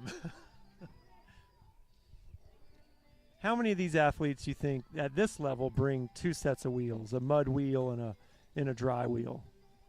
You know, traveling, for the folks especially that are traveling this far, I would guess that they're coming, if they're not coming with extra tires, they're definitely coming with extra wheels, but definitely extra tires for changing conditions, because and a lot of my, Missoula XC, I'm guessing is not going to be their only stop, and so they're going to be traveling with tires in consideration of the different courses they're going to be doing. So Soho is next week, and that's traditionally extremely dry over the mountain and doesn't melt off. That is correct. But if it's not covered in snow, it is a very dry, fast course. Well, everything is starting to dry out here at Marshall Mountain today. We've had a little wind, and we haven't had rain in the past 10 minutes, and sun's out a little bit, and these athletes are starting to look a little more comfortable than they were just a bit ago. And on the screen in front of all of our viewers, we are seeing our leader, Greta Kilborn, age 20 from Burlington, Vermont, She is now doing the final climb of her 4-lap race here in Missoula. She is starting to feel the taste of victory, and we'll see if she can seal the deal. The only thing that could derail her at this point is a mechanical or maybe a crash. But the way she's been riding, I think she will be able to get it done. That race for second and third, on the other hand, we might see something a little different. I'm curious if that third wheel was able to catch that Bear National rider. Yeah, that's 30 seconds between second and third. Things can change. Hannah Ray is a strong rider. She has an older a kid named Blake Ray, and he's a really talented racer. Mountain bike racer, road racer. Where are they out of, Alex? Corona, California. Kind of near the Riverside area.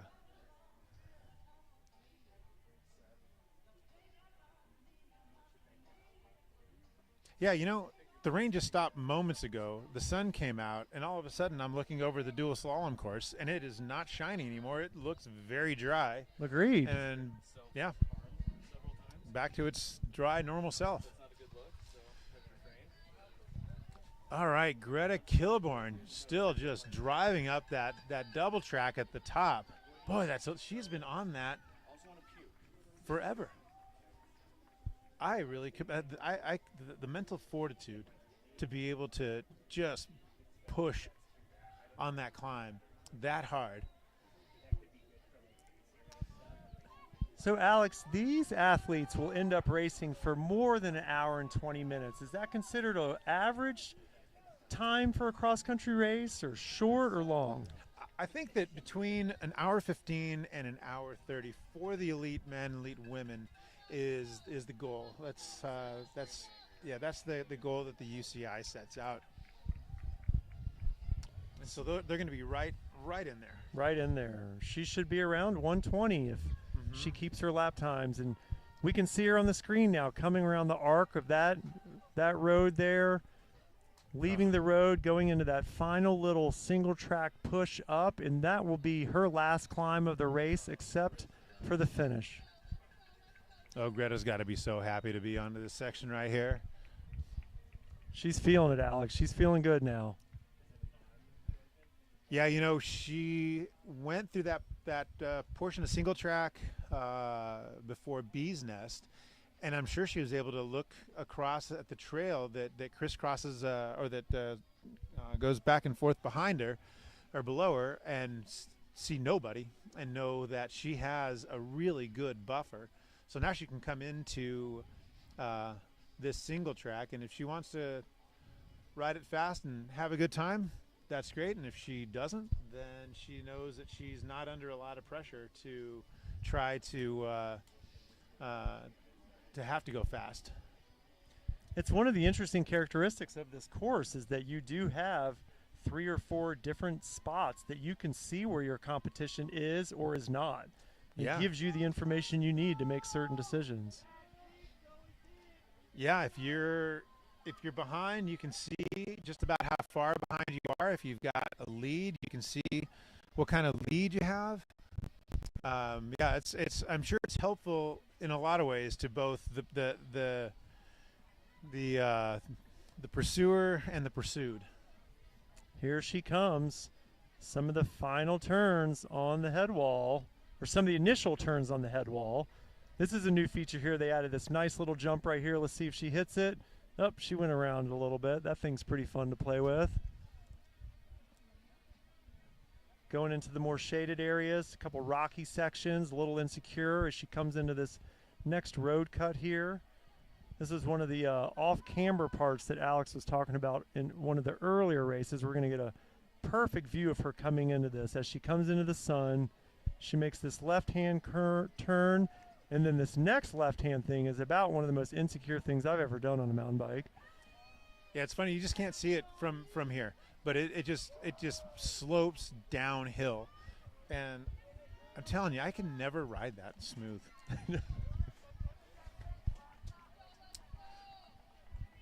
All right, Greta Kilburn into the lower head wall. We're going to see her in just a few moments, just up the hill, we'll get a actual eyeballs on her.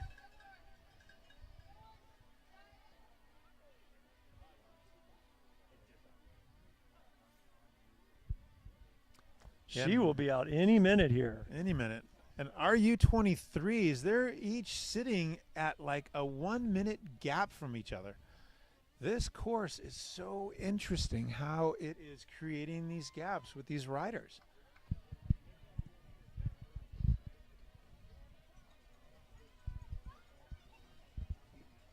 All right, is this Greta coming through the trees?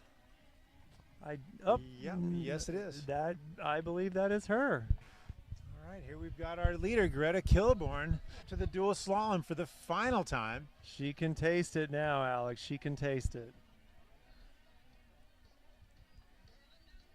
That's a great view. One of her team supporters is right there, pretty excited for her. Give him a smile. Getting some good video footage. That's a pretty special feeling she must be having right now. All right, Elite Women's title at the Missoula XC. 20 years old, Greta Kilborn. What a ride. What an absolutely commanding ride. She will get some U.S. Pro Cup points, and she will get some UCI points also. That is a nearly wire-to-wire lead that she should be very, very proud of. Greta Kilborn, congratulations. First place, Missoula XC 2025. What a ride. What an incredible ride. Impressive. Very impressive.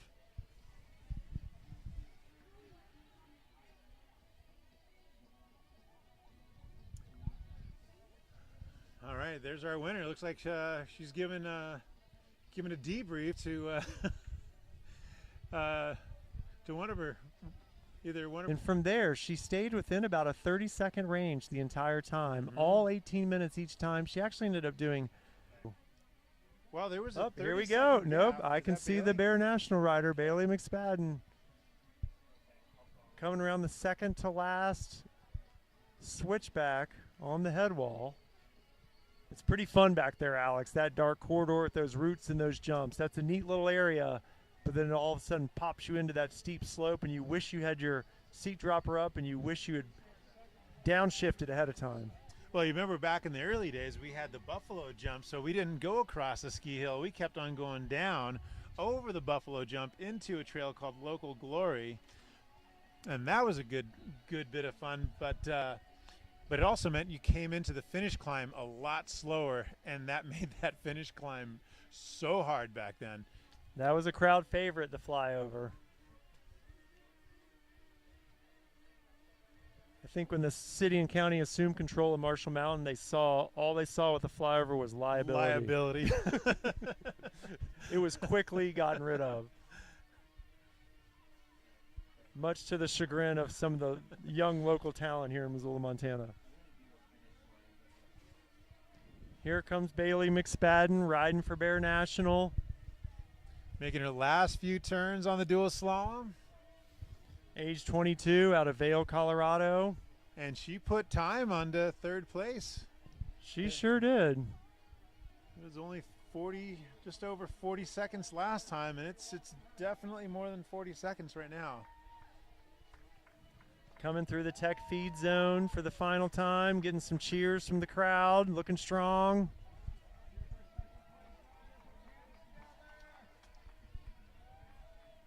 Amazing ride by Bailey McSpadden. As we see her third place coming out of the woods there onto the ski slope. All right, Roxanne Vermette making her last push to the dual slalom. She's giving it everything she's got. And Roxanne's from Quebec. Yes, She's 25 years old. She rides for Delta Marriott Mont Saint Anne.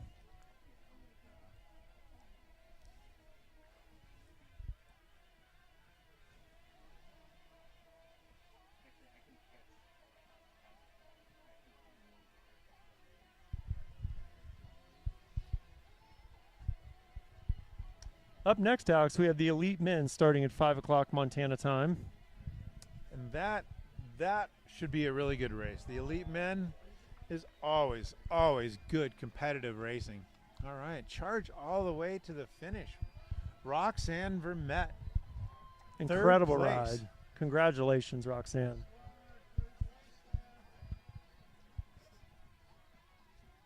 Well done. Well done.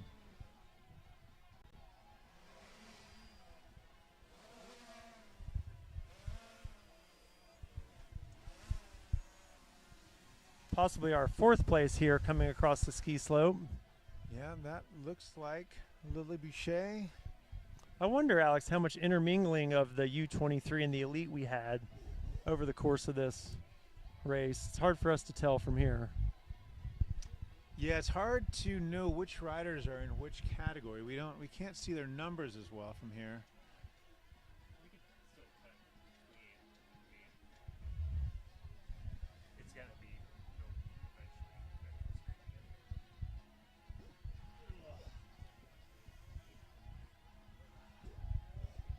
Ooh, that was a nice clean double.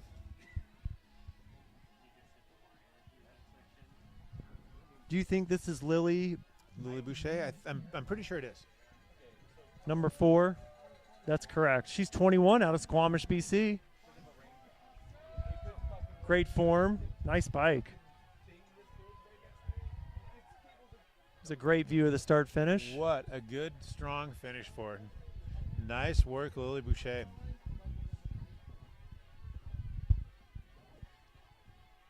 Yeah, these gaps. Yeah, I'm It's- supposing we won't see these same gaps in the Elite Men today. Maybe towards the later end of the race. Yeah, I'm really curious to know. That is going to be an interesting one to watch to see what the Elite Men are doing.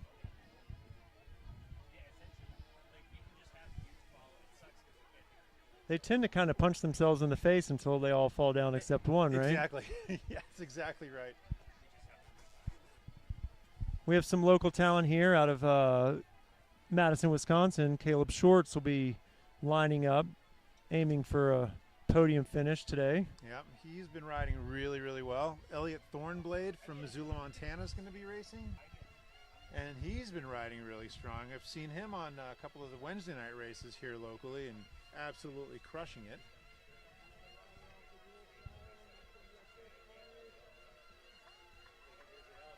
It appears to me they will also be doing 4 laps, Alex. Oh, is that what you're hearing? 4 Yep. laps? Okay. That's a current estimate.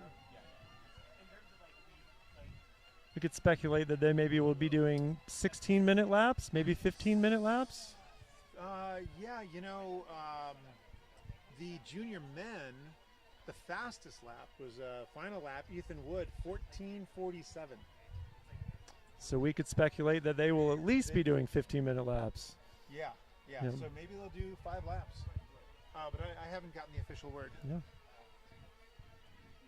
Well, that would put us at an hour and 15 minutes. Mhm. Yeah, the 5 fast laps. Make the UCI very happy.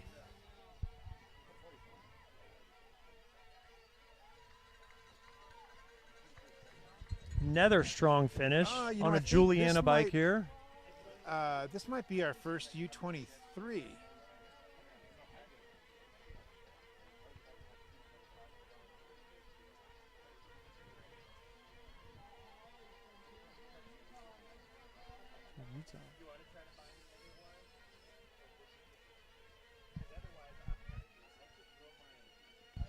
I think that might have been Hallie Britton from Kaysville, Utah. She's 20 and she's with Weed Development. Was she racing in the elites? She was in the U23, Alex. I think that was our first place finisher. Hallie Britton. Yep. Yeah, that was, yeah. She had some pretty consistent lap times. It's impressive. Oh, yeah, look at that.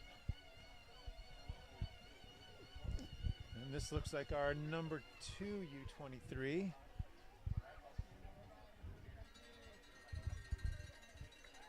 Yeah, another weight endurance athlete.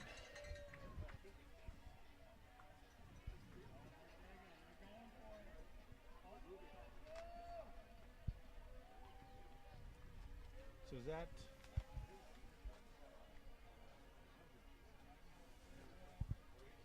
I wonder if that was Hannah Ray who got ahead of Oh. Maya Blanchard.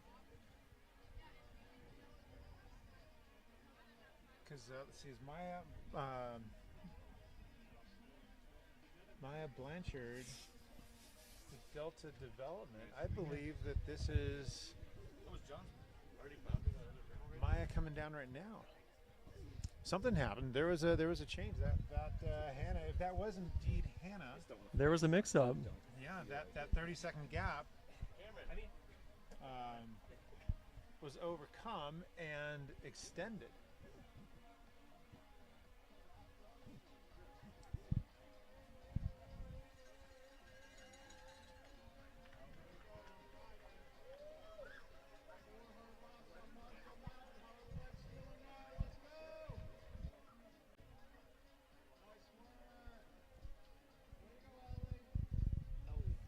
So that was Ada, age 20, impressive.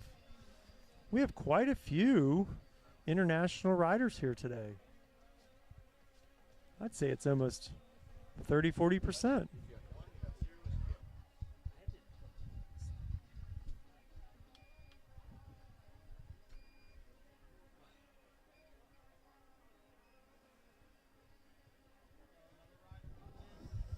no done second place yet for the U23 women. Maybe this is our second place finisher right now.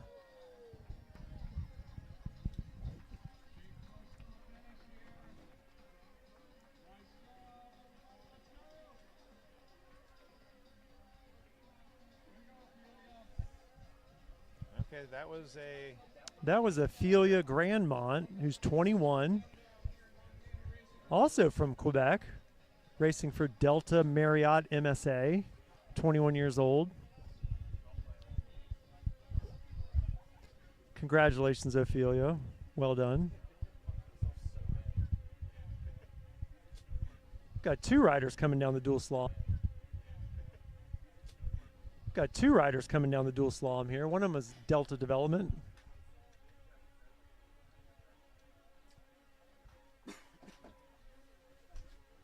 and our gal in the pink. She started with the elites. To the wire. Oh, whoa, photo finish. Not sure what happened there. That was exciting. Well, it kind of reminds me of that line in not in Breaking Away, but oh my gosh, why can I not think of our movie? It's because your brain is cold, Alex. I know. You and I are right next to each other, but actually you're a minute and a half behind me, and that's exactly what happened there.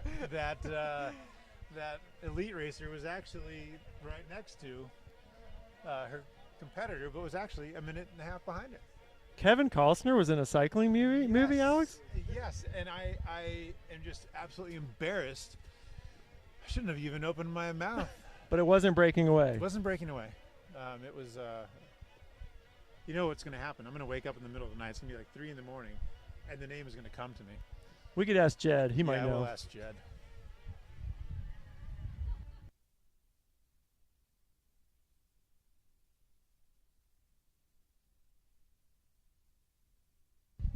American Flyers. Thank American you very Flyers. much, Jedzilla. That's right. Yeah, what is American Flyers? If the audience is looking for something to do tonight, that is the recommended movie for the day. Yep. Yeah, you can go do intervals with Eddie. Got a little more weather coming Excellent. into Marshall Just in Mountain time. here. Just in time. Little hail, little sun, fair bit of wind.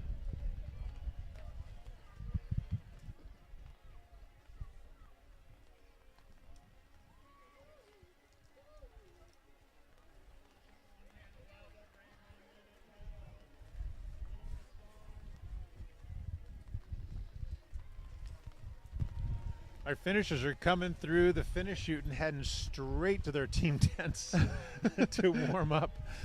We've had 4 of the U23s finish, including Abigail Dixon and Hannah Ray. Abigail comes from Reno, Nevada, and Hannah Ray comes from Corona, California. pretty impressive, consistent lap times by each of them. We got another WE development athlete finishing up here.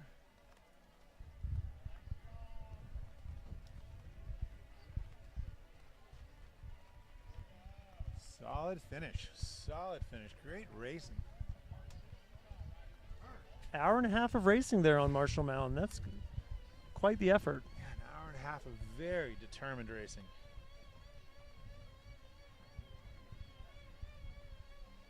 You got to wonder how quickly they want to put some layers on, if they're still hot when they finish or if they're frozen from coming down that long descent.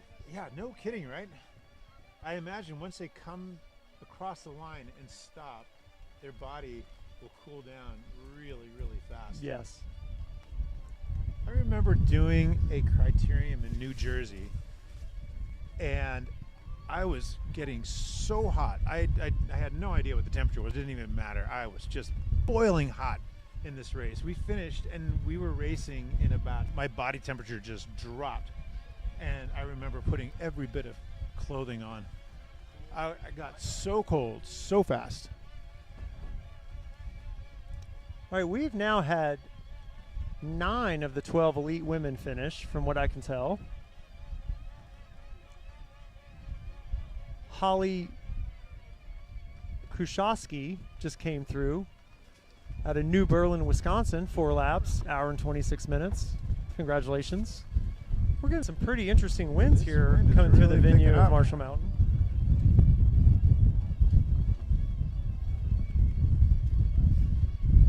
All right, Solon, let's hope we don't blow away here. Yeah, we have a little bit of protection, but we kind of got a side angle wind coming. All right, the here headwind comes of this Maddie rider Fisher. here. Maddie Fisher currently leading the U23s in the USMTB series. She sure is. She's 19 and she's out of Crozet, Virginia.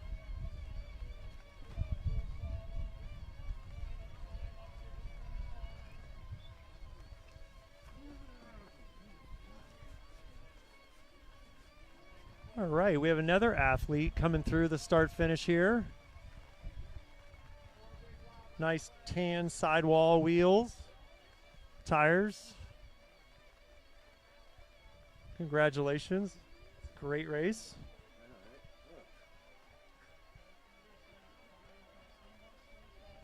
All right, we've had 6 of the 10 U23s finish up.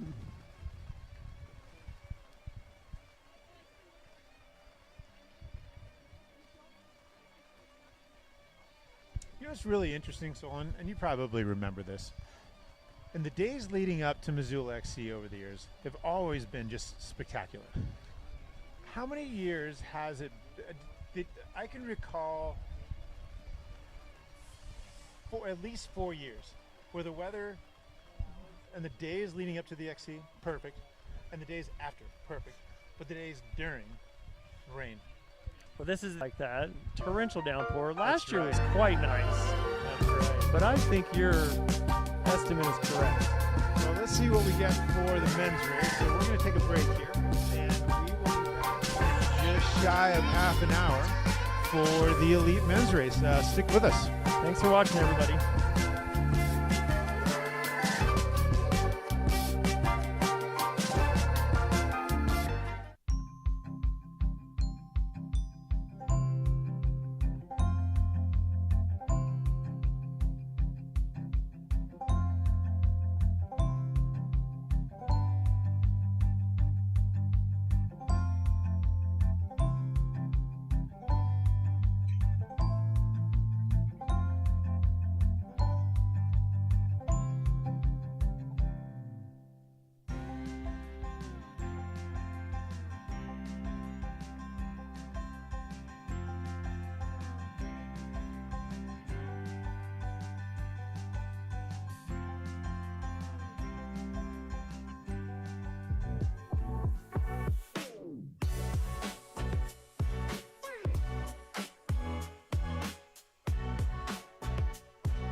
All right, looks like these guys are about to start off. The Elite Men and then U23 behind them.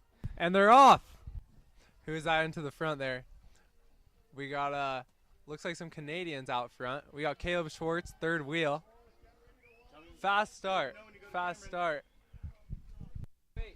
Yeah, these guys are going up. Looks We like got Robbie Day, fourth Robbie wheel. Day coming fourth in. wheel. Austin Beard, fifth wheel.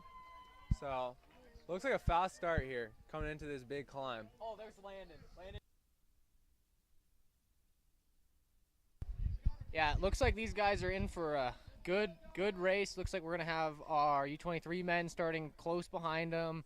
And we got a little bit of rain out here, and course is running a little wet. We might get a little mud, but I think it should be mostly hero dirt. Yeah, no, it's definitely looks like it's running well right now. For the junior races this morning, it was running super well. But yeah, some rain has come down since then. So yeah, we'll see how it's shaken out on the descent. If there's any muddy spots or anything, it could definitely make this race interesting.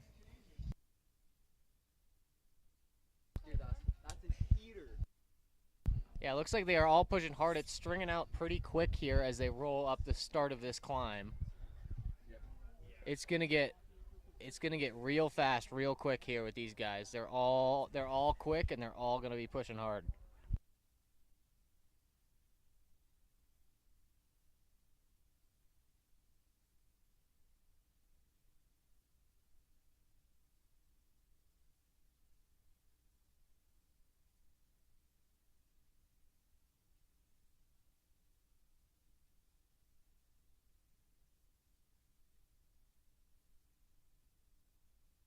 All right, let's. Ben, you want to introduce yourself? Yeah. My name is Ben Brovman. I'm one of your commentators today. Oh wait, looks like we have someone down already. Looks like a mechanical on the right side, right back there. Just missed it. And our U23 U23s are men, off. yeah, U23 men just started. Toby Hassett. Gabe Harrelson. Looks like Raleito. he's got Landon Dendy up the left side. Raleito Gutierrez, fourth wheel there. So that looks like some of our top contenders right up at the front there. Toby Hassett opting to race in the U23s here, while a lot of our other guys are deciding to race the elites, which is an interesting call. So more points available in the elite race, but in the U23 race, it's a less competitive field. So maybe some of these riders looking to take a win or a podium, whereas they'd have a harder time in the elite race. But I bet a bunch of these, I mean, we might have some people catching. The elites might get caught by those U23 guys pretty soon here. We've got some strong riders, and some of those in the elite might be falling off the back just a little bit. Yeah, no, definitely. I think some of the top riders in the U23 field will definitely be running into some traffic at the back of the elite race. So. All right, back to introductions. This is Ben Brovman to the right of me. You guys can't see us, but it's Ben Brovman here. We have River Valdez to the right of him. You'll say hi. Hello. I'm Oliver Welker, and we've got Flynn over here. Hello. What's your name? Ryan. All right, we got Flynn and Ryan who are also here helping out. And so, yeah, it should be a good time, and we're going to let you know how this race plays out. So River race this morning was second in the junior men, and I was third in the junior men. So we had a good time out on this course today, and yeah, it looks like the elite men right now are just about most of the way up the climb. So it's looking fast out there, looking furious, and let's see who's at the front.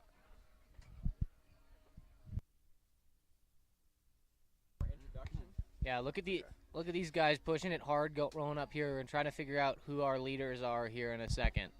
So I think that we're about to go into single track here. It looks like the double track road climb is about to end in a few minutes, maybe a minute here, and we'll go into single track.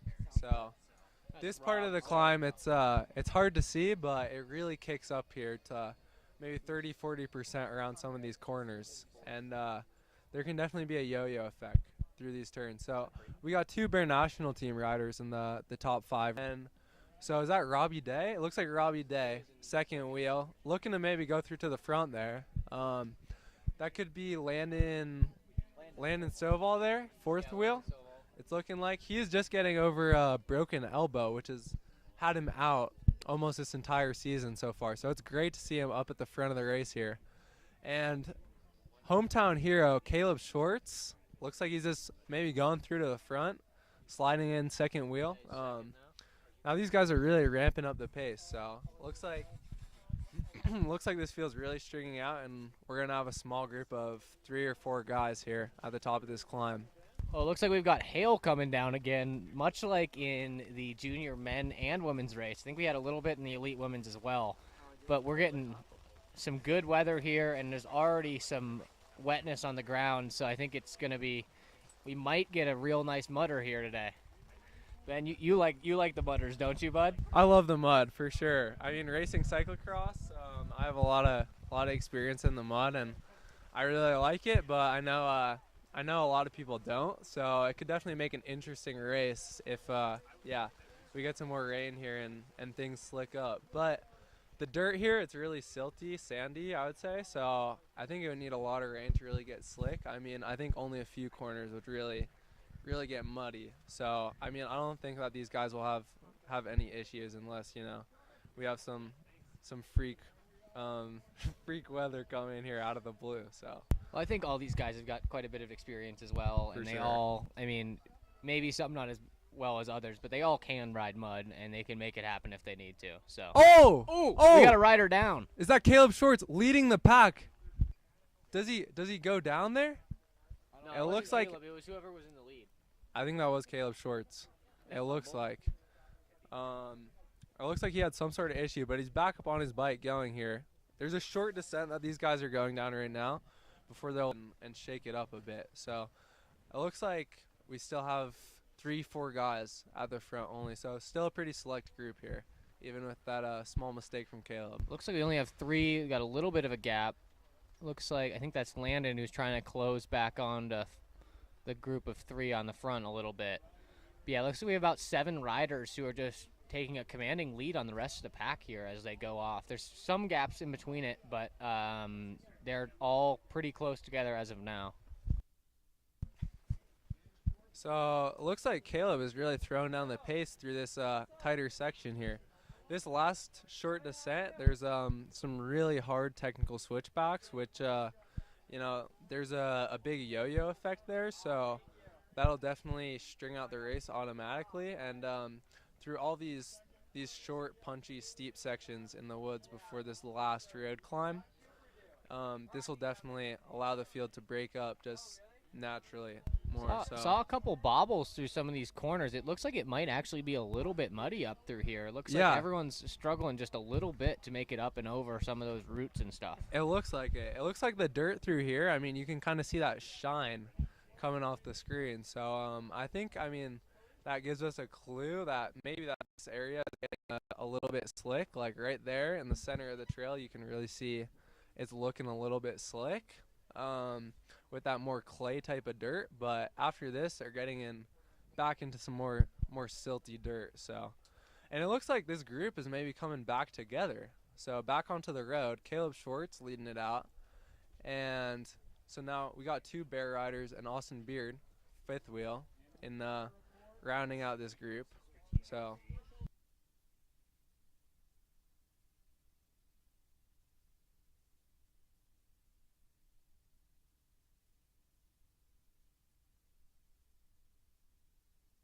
these guys are going to go really hard over the top of the climb to try and be in the single track first. It's not a super gnarly descent, but there's always a possibility someone could have a problem in front and hold up the rest of the group, making it, of course, harder to chase back on the climbs. Looks like we just had a switch up on the lead there. Looks like we got a bear rider, I think, who has taken the lead. Caleb Schwartz dropping down to 3rd wheel. Looks like he's fighting pretty hard, but I mean, this is home course. He's comfortable. He knows what he's doing. So we'll see how this plays out. This group is coming right back together, though. These gaps are much smaller than we saw through that little climb/descent section. So yeah, it's gonna be interesting.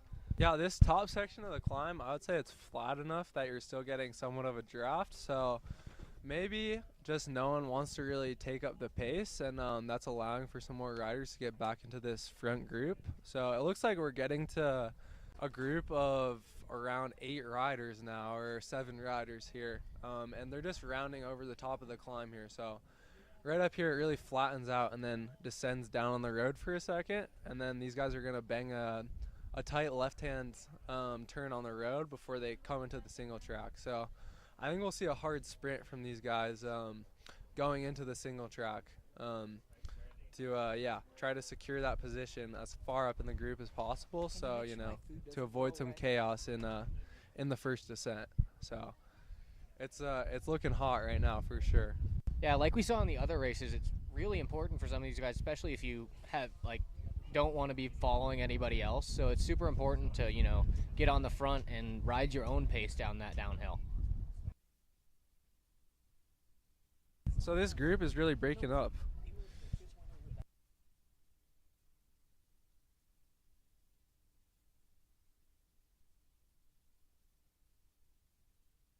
Looks like we have a group of 4 who have broken off the front here a little bit. We got quite a gap down to this second group of 3. And these guys are definitely pushing, trying to get the first into that single track.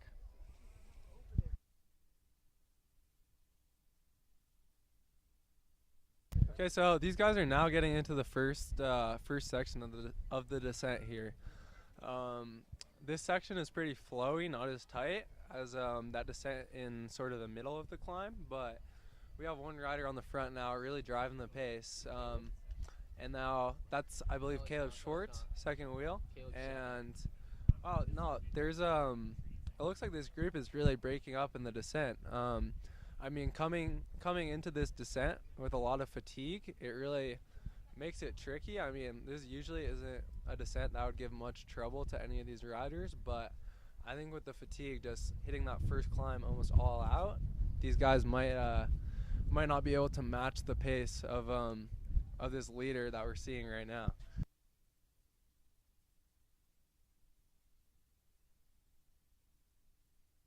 Yeah, once they come down through the line, we can give you some splits, and it looks like these group of 7 are really bringing this gap out quite a bit. It is really breaking up here quite early on in the race. I think they have 5 laps to do today, and so they've got quite a bit left to go, but these guys are wanting to make it hard super early. And 5 laps for these guys might be looking like a shorter race, because the junior men today with 4 laps were their race was just over an hour. So I think we're looking at around an hour 10 to an hour 15 today. Which is not very normal. Normally they're like hour 30. For sure. Yeah. I mean, they usually target closer to an hour 30, and we're getting a little. I mean, it's definitely pretty cold out here. I can tell you guys from sitting up here. It's definitely getting chilly.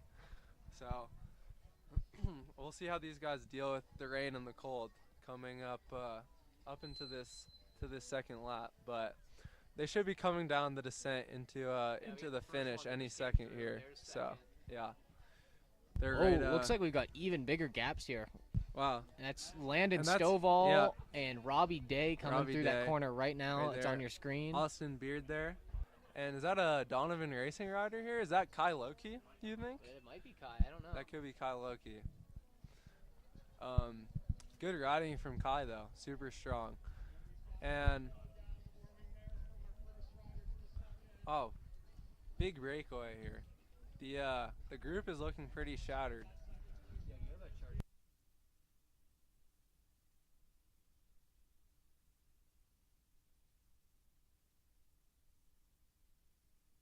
So they're just dropping into this dual slalom section now. This section's super fast, and with the rain, I think it could get a little bit slick, but again, it's that silty dirt, so I think it should be no problem for these guys. But here we have our leader just now coming into the finish, and he's got a solid gap. This is looking like maybe 10-15 seconds at least here to second place. This is quite a push for a 5-lap race to get going that early, but maybe he's just got the legs for it and really wants to make this quite a digger early on.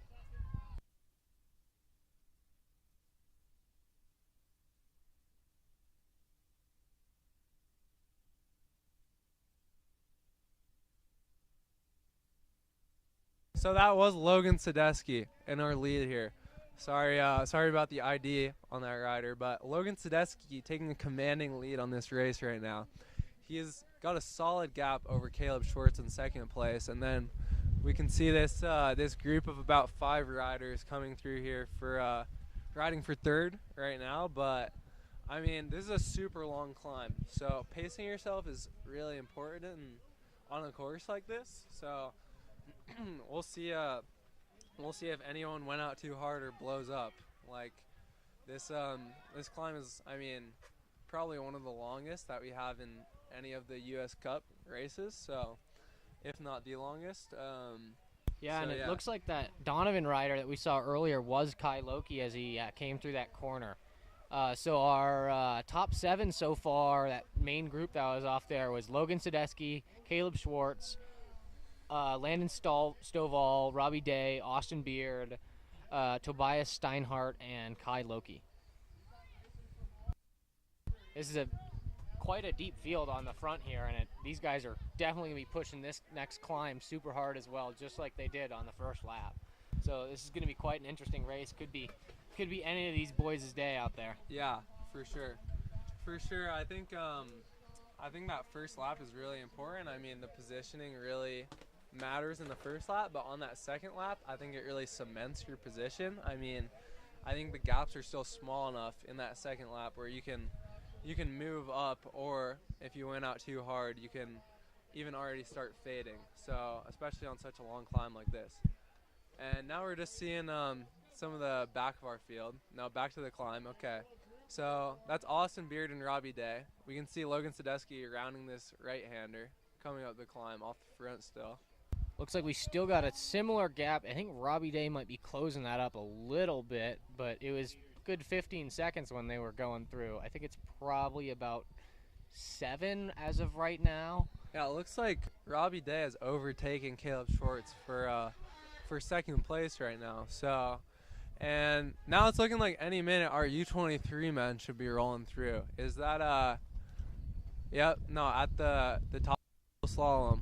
We got some U23 men rolling through. Oh yeah, Toby just hit the triple going through the dual slalom as they're rolling down through here, and looks like they're gonna catch some of the elite riders already. So back to the climb though, we got Logan Sadesky still off the front, and it looks like the gap is not coming down to Robbie Day in second here. So here are our U23s rolling through though. We should get some footage of this in a minute here. But Ralito Gutierrez, Landon Dendy, and Toby Hassett, as well as Justin Peck. That's our front 4 riders, all pretty much still together. A little bit strung out, but all together still. And then in our elite men, still Logan Sadesky off the front. So it's looking, it's a very impressive, very confident ride from Logan to just take the race by the balls and go off of the front like that first lap. That's super impressive, and I think it shows the form that he's in. And yeah, now we're seeing Robbie Day just about around 10 seconds behind Logan. So I would say that this gap is definitely still closable for Robbie. Logan is still moving. He looks like he's cruising through those corners a little bit faster, and I think he's just pushing it as hard as he can just to make that gap stay, because I mean, he knows he's strong, and he knows that he can make this gap stay, and he just wants to get out there and do it. Yeah, Ollie, do you think it's possible that Logan hit that first lap too hard and that he'll pay for it in the end of the race, or do you think that he's still got gas in the tank here? I think it's way too early to tell, especially on a race for these guys, but it's good to note what we were saying earlier, how this is going to be a little bit shorter than they normally ride, and so catching people off guard by going that early could make a difference, just because they're not actually doing that last 15 minutes that they would normally do, and so he might have enough in the tank to go from the get-go and just make it happen. But it is too early to see, like I said, and we're gonna see as this race plays out if this gap closes or if he can make this stay. Yeah, for sure. I mean, it looks like the gap might have gone down a bit here, so it looks like maybe it's down to around 5 seconds here. Logan to Rob. And I mean, we know that Robbie Day is a excellent climber. So I think that he'll get back to Logan's wheel here by the end of this climb. But I mean, we'll see who has more energy after that. Yeah, I agree with you. It's looking pretty close. It's looking pretty close. Like the gap has gone down. I think for Rob is gonna close this, but if you can see, Rob is really opening that gap up to third.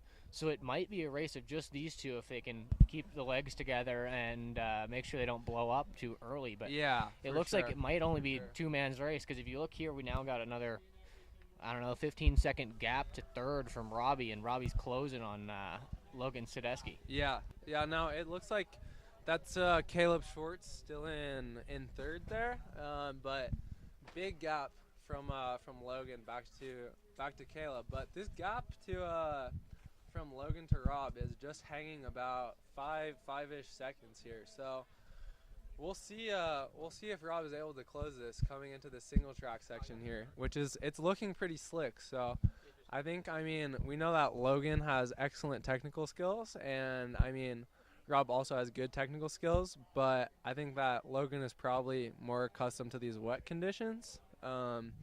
And I mean, I think that can definitely make a difference through this single track. We saw him open up that gap as they were rolling through on that first lap. I think a good chunk of the gap that Logan opened up was on that downhill, because they were all super close together at the top. The group was definitely still pretty much together at the top of the climb, but I think it did really open up on the downhill, which I mean, on this course, if Logan is automatically pulling, 10-ish seconds every lap on the downhill, it's going to be really hard for anyone else to beat him, especially if he's riding this strong on the climb. So, well, that's such a game changer if you can make up that time on the downhill, because then you can take it so much easier on the climb, which means that your next downhill is going to be even faster because you're coming into it just a little bit more recovered and a little bit more ready to rail all the corners and just keep it rolling. For sure. Yeah, no, it looks like this gap is already going back out, that Logan is pulling some time through this short descent in the middle of the climb here in some of these tight switchbacks. So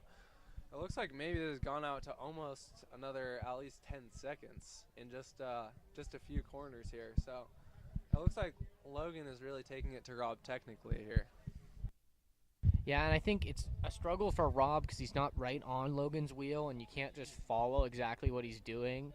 And maybe we don't know how slippery it is out there, but like we were saying earlier, it looks like the dirt's got a little bit of a shine to it. So for sure, it might be getting a little bit slick. And yeah, I don't know if Rob, I'm like you said, Logan's a little bit more comfortable in that wet, and it's showing right now as he's rolling through this climb. Yeah, no, definitely. And the rain is still coming down out here, so it looks like it's not getting any drier. I think it's only going to get more wet, more technical through these sections, and it looks like that's very favorable to Logan right now. So it's it looks like it's his race right now, and I mean we'll see the gap here coming around this turn. I mean, yeah, it looks like the gap has gone out a little bit. Yeah, but I don't think it's as much as it was at the bottom of the climb last lap. And this little section right here was where that group strung back together. So I'm betting you Rob is going to catch right back onto that wheel, but maybe at the expense of being just a little bit more tired as they roll into that downhill, and that gap maybe opening up again there. Yeah, for sure. I mean, I just counted the gap at about 10 seconds. So, I mean, that's a hard gap to close, but I think it's still doable for Rob to get back to Logan's wheel. I mean, it looks like the gap might be going out more. I mean, the top of this climb, it does flatten out a little bit, so it could just be that they're going faster and the gap is the same amount of time. But it's looking like, this gap is not getting any smaller to Logan. So it looks like Logan is best on the descents here, and also probably the best on the climbs so far. I mean, I think he's just matching the climbs and just absolutely getting way ahead on those descents. Yeah, that's which what it's will looking make like up to just me. For a general lead on all the climbs if he can just stay at the same pace, which is will tire out the riders behind him because they're fighting to catch him, and they just can't. Yeah, and we saw Logan take the win last weekend in Canmore at the Canada Cup there, C1. So that was a super impressive ride from him in Canmore, but a lot different style of a course than this. So it's impressive to see him riding so well on two two courses that are so different. In Canmore, it's really a bit of shorter, punchier climbs. I would say the longest climb there is probably 2 minutes, and very technical, very steep downhills. So Logan is actually from close to Canmore, so he's accustomed to the technical steep riding that we kind of have some of here. There's definitely some steeper sections here, so I'm sure that's benefiting him. And we're looking at Rob right now rolling up this climb, and he's looking strong for sure, but it's still a solid gap here. I believe, is that Toby? Is that Toby in our U23 race? No, that's Rob. That is Rob. Yeah, that is Rob. So Rob Uday still sitting second wheel here, and yeah, Logan is, it looks like out of sight here in front of Rob. So the gap looks like the gap is going out here to Logan. Yeah, that is definitely moving out a little bit. I mean, it's kind of hard to tell because they've just gotten onto a downhill, and so it'll open up a little bit. But time-wise, it definitely is still opening up as they start this downhill right now. So we're back into the main descent now, and look at that turn right there. Look at Logan. Wow, that was he was absolutely ripping through there around that left-hand switchback. He does look super comfortable, super calm, and he's absolutely, you can tell the speed difference around these loose switchbacks, which are super difficult to ride well and fast, especially when you have the fatigue from that long climb in your legs. So yeah, and I think like we said before, he's just going to get better and better on that downhill as the riders behind him better than the riders behind him as they're chasing on the uphill and getting more and more tired, while he can just ride his own pace on the front here. Definitely, yeah, no, definitely. And it looks like, yeah, we can see Robbie Day in our picture now, and yeah, it's looking like the gap is pretty big for sure. So I would think, like we were talking about earlier, this might have been the exact right move for Logan to make this happen this early, just because he's better on the downhills and can just get this gap to open up just a little bit more every lap. Yeah, for sure. I think it's I mean, like usually most people don't want to attack so early on, especially in a course that's this hard and you can really blow yourself up on. But I mean, like you're saying, Ollie, I think it was the right move for him. Like, it's very impressive that he was able to recognize so early on that he was able to pull time in those descents and was still able to ride really strong on the climbs. So yeah, super impressive riding from Logan. And I think that just shows that he knows his strengths and knows what he's going to get a gap farther out on, and is just going to be able to make it happen for what he needs to. So we got a visual now on our riders coming into closer to the finish now. So yeah, visibly, just Logan's looking great on the bike right now.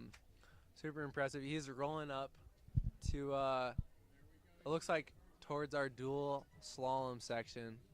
He is just coming out of the woods here, absolutely attacking the trail. He looks super comfortable, super calm, throwing down the power, keeping the speed super high here. And we can see Rob a little bit higher up on the descent, and that gap has definitely grown through the downhill. For Logan, his consistency through here is just so key for his race, just to make sure he can hold that gap exactly where it is. Because if he can hold it on everything, he's inevitably going to open it up on the descents like he has been on these last 2 laps. Yeah, no, you can see Rob just coming through here now, and he definitely just doesn't look quite as comfortable as Logan. I mean, he's out of the saddle, he's thrown it down, and it looks like he's suffering right now, but still super strong riding from Rob here.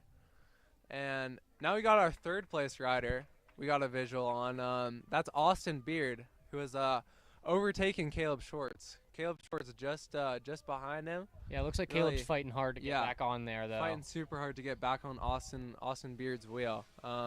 Austin is a lot taller and lankier of a rider, but he's got some great power, and he can still climb incredibly well for his height, opposed to to Caleb, who is also a great climber, but a lot shorter and a different type of build. So it's interesting to see these riders both climbing so well. And it looks like Austin is really pulling a little bit of time here on the descent. So All right, Ben, do we think that Logan was able to pull a negative split right before we look at these times, right, as they're coming through? I don't think so. I think that their first lap will be the fastest. Refresh. Oh, looks wow. Like we do have a negative split. That's super impressive. Negative split for Logan Sadecki, first to second lap. First lap 15:03, second lap 14:55, and that is I think so far our fastest lap of the day, 14:55. And wow, super fast lap from Robbie there. Second lap 15:02. So it looks like Rob is riding really well here. But through the finish, the gap to Robbie was 27 seconds. So that looks like we can see Landon Stovall sure. at the top here, right, just coming into the dual slalom. Looks like he's dropped back, that is back Landon just a little Stovall bit. coming into our dual slalom. You can see he's got on a little elbow pad right now to make sure he doesn't re-break his elbow here. Just keep it safe. But it's great to still see him in the top 5 here after his injury earlier this year. I mean, this is one of his first races back still, so he's still riding super strong, and it's great to see him out here.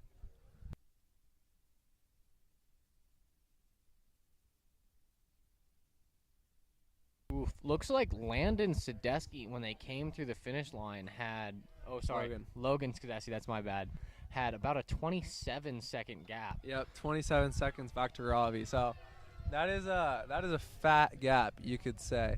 You could say that is a big gap. Oh, Landon just pulled out. Looks like we might. Landon Stovall out of the race here. Oh man, that you hate to see that. This cannot be good. Shoot. We're hoping that Landon hasn't had a crash or anything, but it's Landon Stovall is pulled out of the race. Landon unsweak, so I'm wondering if that may have caused his pullout.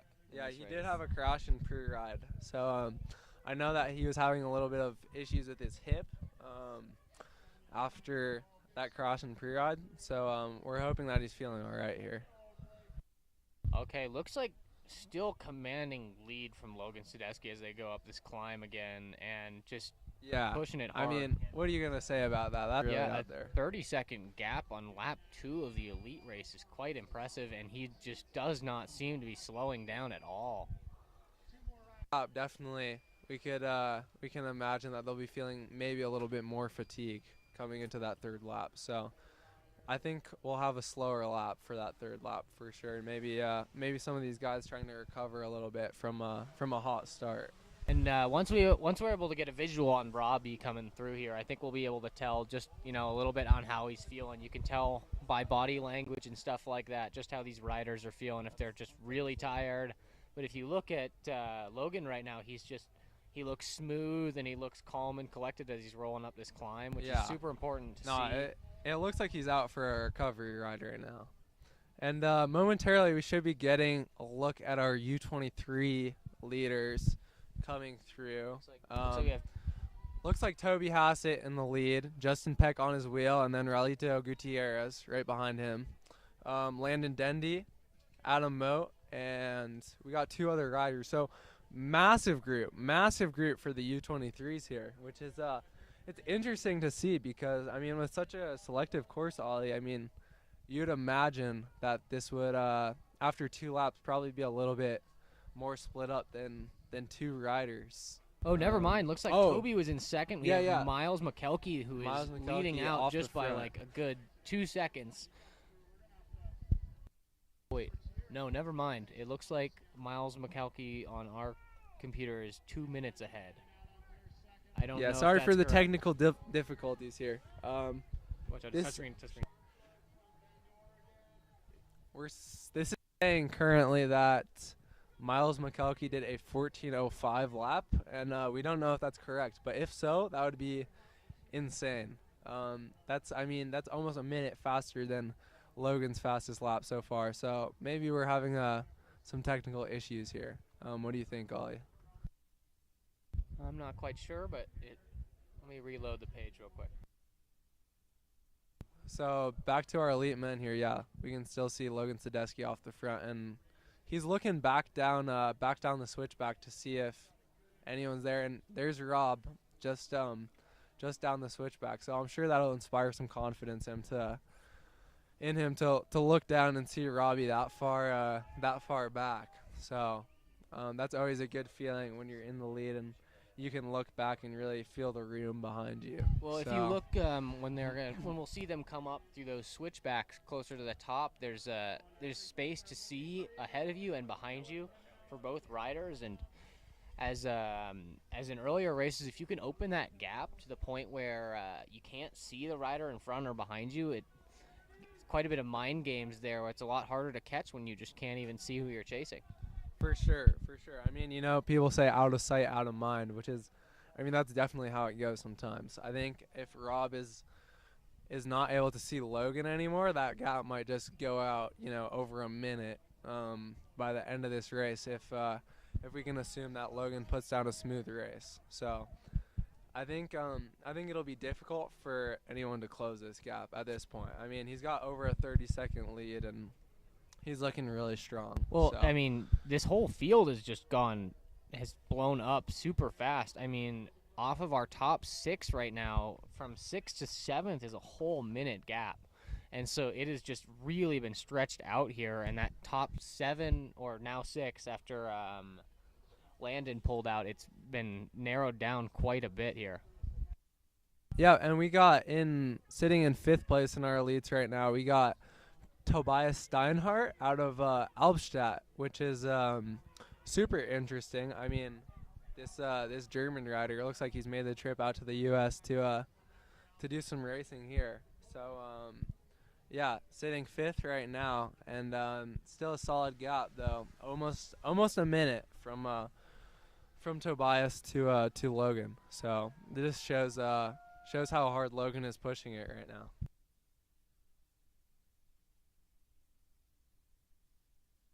Yeah, and looks like as they're going through that single track section, where on first lap we saw a couple bobbles coming up through these corners, he's still looking nice and strong and consistent as he rolls up there. You just saw as he rolled over that root, there was a little bit of his back wheel just spun one time around, but he's still looking good. He knows that's happening. He knows what's loose, and he's just still holding on smooth. Yeah, no, he is just coming out of this small single track section back onto the road for this top, 1.5, 2 minute section, last part of the climb here, before they drop into the big downhill.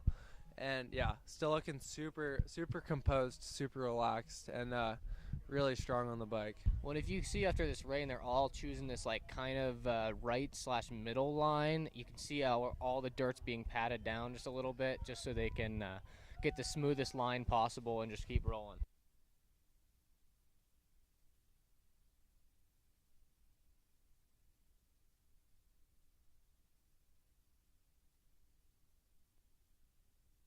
Sorry, anyone, for some technical difficulties there. But, yeah, we can see Logan still in this climb smashing it. And, yeah, it looks like, the sun is really coming out now. So the rain's past, it's looked like, at least for now.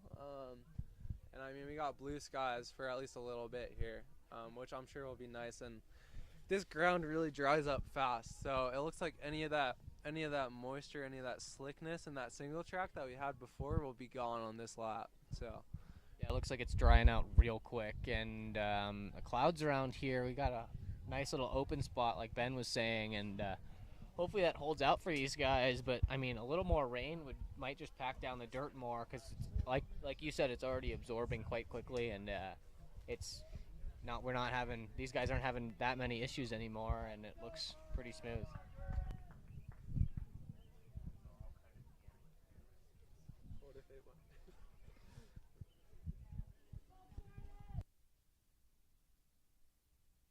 Yeah, so here's Logan just coming through over the top of the climb into the big single track descent, and gap still looks just as big, if not bigger. So really strong riding from Logan. I mean, what can you even say?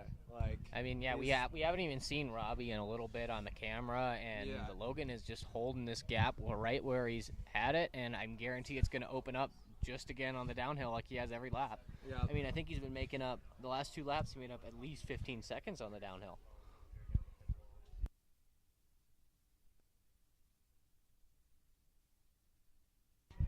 Yeah, like Oliver said, the riding in Canmore gives him the advantage of the steep technical, and yeah, he's definitely making up time, and that plays to his strength really well. Yeah, this downhill is not actually that technical, and but there is definitely still places where you can gain on people if you're just super smooth through those corners, and I think Logan just has all those corners here dialed, and is just showing us that as he leads strong here. So maybe we'll get a look at our U23 race here, because I mean, Rob. There's Rob. yeah, there's Robbie Day actually. So 2nd place, just coming over the top of the climb into the big descent.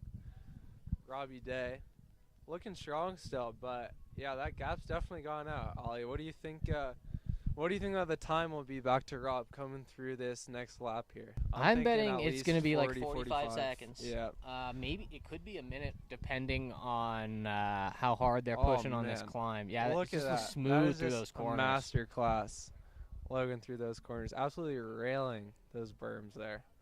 And it's looking like the dirt is in perfect condition there as well. So look, you can see the gap here as they're rolling through. There's the lead, and you'll see Rob will come. Yeah, Rob's about to come through the corner at the top. So he's about coming through in just 2 switchbacks behind, or 3 switchbacks behind Logan at this point. 3 switchbacks above Logan. So I don't think it's 45 seconds as of now. I think it's not quite yet 45 seconds, but by the bottom, I bet Logan will have it at 45. For sure. I think that this gap will definitely go out.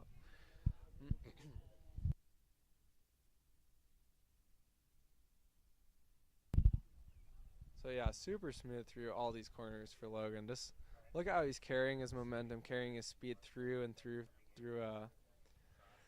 these tight switchbacks, and yeah. No, coming into the woods here, there's definitely a few looser turns and more technical switchbacks, which I think is where he's making up the most time here. So we should be seeing him coming through our finish in probably a minute or 2 here. Yeah, I think you're right. He's just carrying a bit more speed through all those corners and just keeping his pace up the entire downhill instead of having to hit the brakes a bunch and slow it up. Yeah, for sure. No, he's looking super smooth through all these corners. And, I mean, it's interesting also because, I mean, seeing him off the front pretty much this entire race, it's a lot different style of an effort than, KG group racing. Even, I mean, if you're looking at those U23s in that group of almost 8, that's a lot different of a style of racing because you'll have guys throwing attack or something like that, even on a course with this big of a climb. And look at that open space as he is just alone off the front here, rolling into the dual slalom. Coming up the last short punch before the dual slalom here, and yeah, Robbie is not in sight here, not in sight yet. So it's looking like a big gap, looking like he can stop to take a breath if he wanted to. Yeah, and I'm thinking like as long as he keeps it composed for the rest of the race, he's got this. He's just got to make sure he stays with it the rest of this time. Robbie is fighting there's hard. Robbie Day, last punch up to the dual slalom there. You can see them crossing at the same time on the opposite sides. Coming down up to the finish with 2 laps to go. But like I was saying, this is really a TT style effort for Logan. So, I mean, maybe he knows that he's better with that style of racing, where he can just focus on his own effort, focus on his own pace, whereas some other people might like to have others to really push them and duke it out with. So, just coming out of the trees now, that's Caleb Schwartz and Austin Beard. That's our 3rd and 4th place riders in our Elite Men. It looks like And- these laps are just rolling in almost identical for Logan. Oh, He's yeah. rolled in with Okay. a 15:03, which is identical to his 15:03. first lap. So a bit Talk about slower than last time, consistency. but That's just super incredible. consistent. I mean, 8 seconds slower, it's nothing at this point. I mean, we'll have we should have Rob's time in a second here as well. Just rolling through, 3 to go. Wow, is that okay? Wait, we're just waiting for Rob's lap time here. But in the meantime, Caleb Schwartz, Austin Beard rolling it through the dual slalom. Wow, looks like Rob super did a good. 15:15, so 15:15, okay. only 12 seconds slower than Logan's lap. And we got about 39 second lead, okay, for Logan Sadesky here. So that's a few more seconds than last time. But rolling through the finish now, 2 laps to go. That's Caleb Schwartz and Austin Beard. So looks like Austin's about double the size of Caleb, but still going up the climbs just as fast. And that's Tobias Steinhardt now, just 20-ish seconds behind them. So I'm sure he's trying to make a bridge up to these guys here, but it's looking like that's a pretty solid gap. And there's Kai Loki. Wow, right behind Tobias in 6th place. That's an incredible ride for Kai so far. First year U23, mixing it up in the elites I here. think That's impressive. He's a little boy, and he's just making it work on those climbs and just holding it. And yeah, he's been fighting hard to keep this spot, and this is a huge race for him at this point. Yeah, for sure. This definitely is a seeding course for Kai. He's an excellent climber, as we know. So he's clearly making good work of this course so far. Yeah, it looks like all of our riders in this top 6 have been rolling through. Our slowest lap so far is a 15:40 or 15:49 in this group. So they're all sub 16 on all of these laps. Do you think that's going to keep going through all of them, or do you think that they will slow up just a little bit towards the end? I mean, I think for our leaders, at least our probably top 3, 4 guys here, I think that they'll definitely keep the consistency, at least between Logan and Robbie. But maybe after that, we'll see some of these guys really pay the price for a hard first and second lap here at the end of the race. So, and I think you see that a lot with people breaking away off the front in these the 6-person group that we have here. They're so far off the front that they're all working so much harder than these guys that are just riding their own pace towards the back of the race, and it's just a bigger push for them just to make sure they're staying in that group. And sometimes that can pay off, but sometimes you'll really pay the price for it. Yeah, I mean, the average speed of these guys it's under 13 miles an hour. It's around 12, 13 miles an hour here. So it's really not like you're getting too much draft on these climbs. I mean, I would say they're riding most of the time between 10 to 15 miles an hour. So there's definitely some sections where you're getting a little bit of draft, but I wouldn't say it plays a massive role here on a course like this. I mean, because this climb, it probably averages close to a 10% gradient. Yeah, so but just super that little steep. bit at the very top is quite a bit flatter than the rest of it. And like you said earlier, that's where you can Yeah. really get a draft. But For sure. for the first little bit of the climb, it's not really. It's more of a mental game. For sure, it definitely has a big impact on you mentally. How you're pacing your own race. I mean, being alone, it's hard sometimes to know if you're really pacing yourself correctly. So here we got, coming through in a minute here, should be our U23 leaders. Looks like Miles McCalkey has already come through, and he has. Miles McCalkey. He went real hard on that first lap, but his next 2 are sitting like 16:24 and 16:37, so slowed up quite a bit. Yeah. Still doubtful on this 14:05 lap. Quite impressive, a whole minute faster than the elite guys. So now we're seeing Toby Hassett, Justin Peck rolling through. It's saying for us 2nd and 3rd place here. So Toby Hassett, Justin Peck rolling it through here, looking both super good. Toby's looking calm, collected, and as well as Justin. Justin's taking on the pace there, so both these guys about to duke it out for sure. And we got some stragglers in our elite field here. Brady White rolling it through. Nice work, Brady. And is that Paul Vronenvelder, Luke Vronenvelder's younger brother, rolling it through here. And now we got Raulito Gutierrez coming down our dual slalom section. So it looks like he's fallen back quite a bit. Looks like Toby Hassett and Justin Peck both just did some 15:30 laps, so they are speeding it up quite a little bit for this. Solid that pace is, for these yeah, guys they're for really sure. rolling it through here. And so for Raulito, he's fallen back quite a bit now, at least a solid 30-second gap to Toby Hassett and Justin Peck. So it doesn't look like he's had a crash or anything, but maybe these guys are just ramping up the pace, and he wasn't able to hang on. So.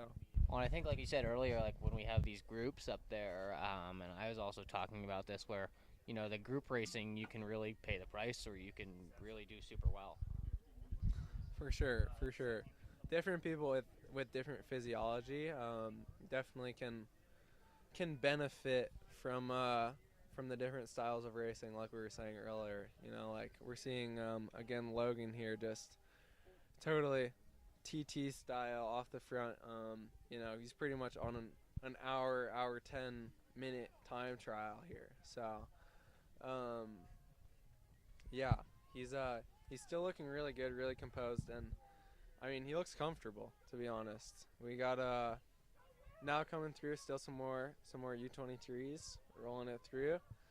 Looks like Gabe Harrelson from Weight Endurance rolling it through there. He's about to come through the finish line right now. Harrelson recovering from a nasty saddle sore, so it's good to see good to see him out there riding strong. Now we got a few more U23s rolling it through here. So I believe that these riders here were with our front group for a little bit. Yeah, they were. They definitely were in on the first lap. They were falling off a it little looks bit like, second yeah, lap. just and an this example lap. of how on such a long climb like this, especially with a little bit of elevation in the mix, you can really blow yourself up by going out too hard. So it makes it even more impressive that Logan was able to go out hard and just ride so consistently and so smooth, and just make this race his own. Oh, look at that! Is that?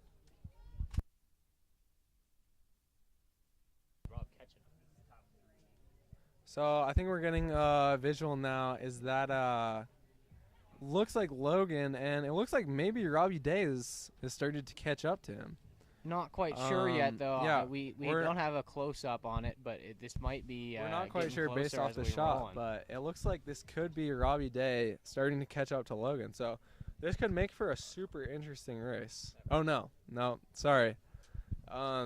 We had it mixed up here. Logan is just coming back onto the road, and we believe that Robbie is farther back, still in that single track. So. It looks like still that lead is holding out. Yeah, but probably we might extending. have a little switch up in the placements going through as those two riders that we saw just a second ago. For sure. Do you think that could be Austin and Robbie there, or do you think that was someone else? That could be Tobias and Kai Loki.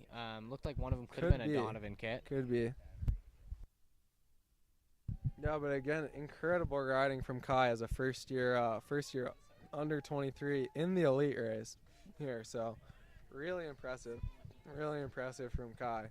I mean, I'm sure that he's absolutely stoked right now to be at the front end of this race.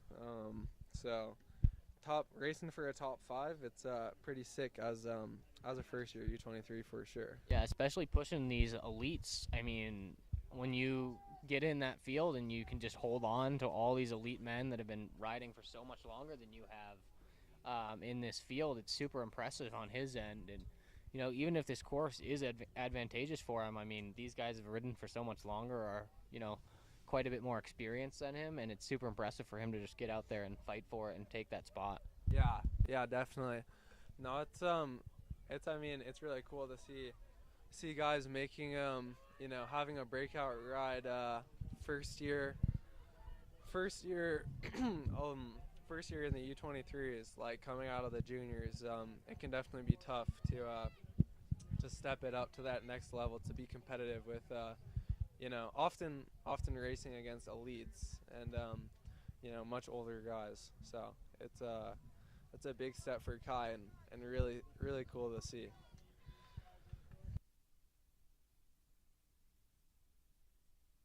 So it looks like rolling through here, we got Logan just coming once around again, this Logan on the front. He has just made this race his Smashing it. own, and he is just going to keep doing that. I think he honestly might start catching some of these U23 riders or at the back of the elite field quite rapidly. Yeah, we still got loads of people coming through the finish here.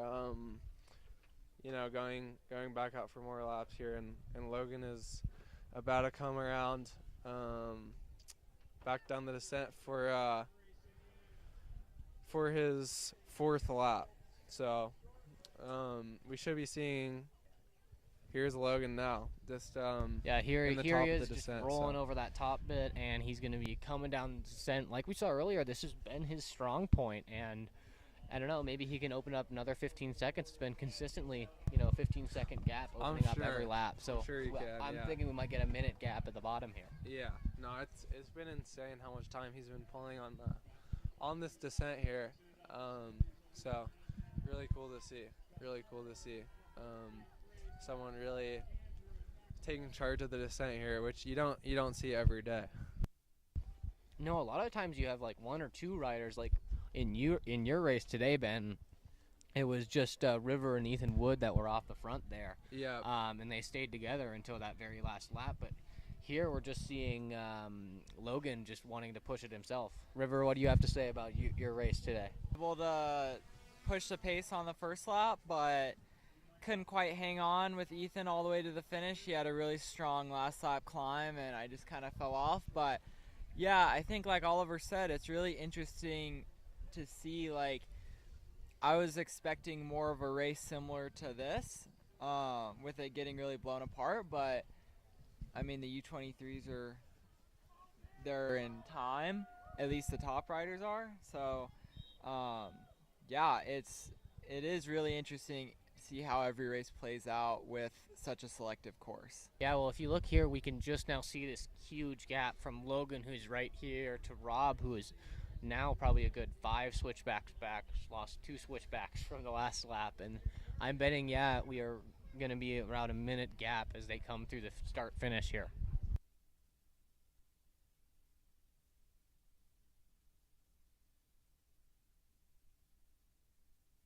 So yeah, we're getting a view now on this bottom section of.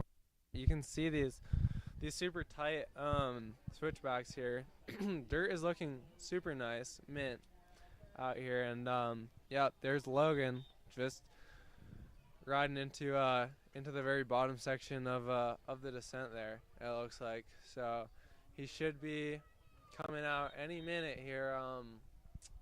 It looks like they're pulling these riders from the U23 field, just get them out of the way a little bit, so Logan can get through on his riders coming through here still. On his tear of a race. There's Logan out of the woods onto this last little single track kick up before the dual slalom. So just look how relaxed he looks. That's so impressive, Ollie. I mean, it doesn't even look like he's going hard out there. Well, you can see his back is quite straight, and he's sitting up, just making sure that he is in that position that he wants to be in. He knows he has taken control of this race, and he wants to just make sure he stays up there.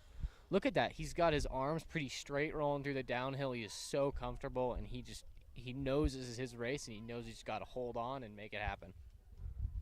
Yep, no, looking super good through those berms there. A little bit of steez over that little double, and looking super composed, super relaxed still. Let's see, he's just pushing it out a little bit wide into the grass, and just look at his cadence. Super comfortable, takes a bottle. He looks super composed rolling into this 4th lap. Oh, yeah, here. it looks like so Rob coming through the top now. And, we can see Robbie Day. Yeah, it looks like we're going to be towards our dual slalom. Yeah. And that will be 2 to go for Logan, just coming through the finish.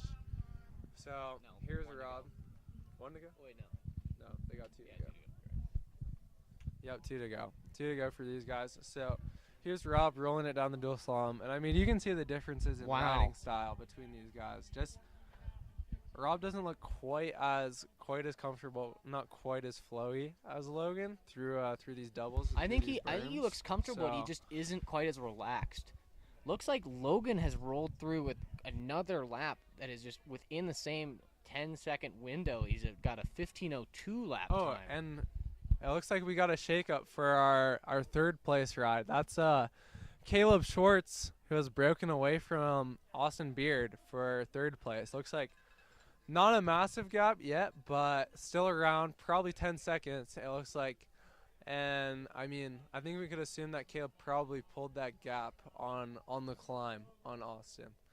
And like we were saying earlier, I mean, these climbs, you know, hometown hero, we know that these climbs suit Caleb super well, so he's definitely ripping. And still, though, a solid gap back to from Robbie to Caleb. Just rolling through the bottom of the dual slalom and takes a bottle and heading through the finish into his fourth lap. So, and here's Austin. Here's Austin rolling it through in fourth. Yeah, wow, he is still looking strong, but we'll see if he can catch back on to Caleb. But I think that's too big of a gap to close at this point. I think He's it's just unlikely. fought so hard. I mean, I think that gap is that the elastic is already snapped there. So it looks like Caleb is riding away from Austin, and I mean, if you think, you know, do you think it's possible that that Robbie overextended himself to try to catch Logan in the beginning of the race, so that maybe Caleb will have a chance to catch up to him? Since we're seeing this gap just gradually move out just a little bit all of every single one of these laps, it's super important to notice that Rob is still kind of riding his own race. He's running about the same lap times all of his laps. For sure. So he's not really, I mean, Logan is just on it on all these laps. They're all almost identical, but yeah, Rob is also quite close in all of his lap times, which means he's just rolling through well. Looks like we have Kai Loki has just gone through the finish line. He is not that far back. No, there's Kai Loki. Definitely not too far back. So still in the fight here for Kai. And like we were saying, super impressive riding from him. So really cool to see. We can really feel the wind picking up here. I'm wondering how that's going to change the racing tactics. It seems like the climb is really covered, but once you get to that straightaway up top where it's a little bit flatter, it's definitely more in the open. And like Ben was saying with the tactics, like if you're with another rider, it's definitely easier to hang on the wheel in the draft, but it is still really steep, so if you don't have the legs, you're never going to hang on either. But I mean, this last dual slalom section does have a couple hits, so yeah, it'll be interesting to see if the riders take the risk and maybe save a second or two down it, or keep the tires on the ground with the wind. Okay, it looks like our gaps have come through right now. We've got updated lap times. Yeah, it looks like we have 58-second gap from Logan to Robbie Day, and Robbie has a good 40 seconds on Caleb Schwartz. Yeah, like you huge were gaps. talking about him overextending himself. I think that's an almost impossible gap to close in these last For 2 laps. But yeah, 40 seconds is certainly a pretty big gap for Caleb to close down to Robbie. So it's definitely a hard race for all these guys just being alone here, just doing their own pace and own thing. But it's definitely interesting to see, like we were saying, I mean, these guys are riding all of their own races out here. So. And there's some U23 riders rolling through. It looks like we got Toby Hassett and Justin Peck just rolling into the top. They were working together earlier, so I think that they were trying to make that still happen. Yeah, just rolling into the top of the dual slalom there. So.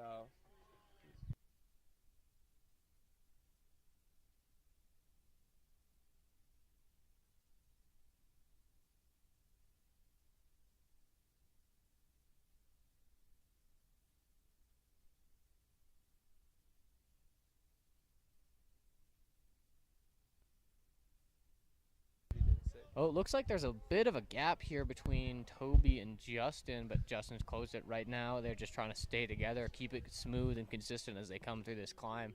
Like we said, they're just kind of working together. They were pushing some real fast lap times on last lap, just making sure that they're probably trading poles maybe, or just taking turns for a whole lap. We'll see. I don't know.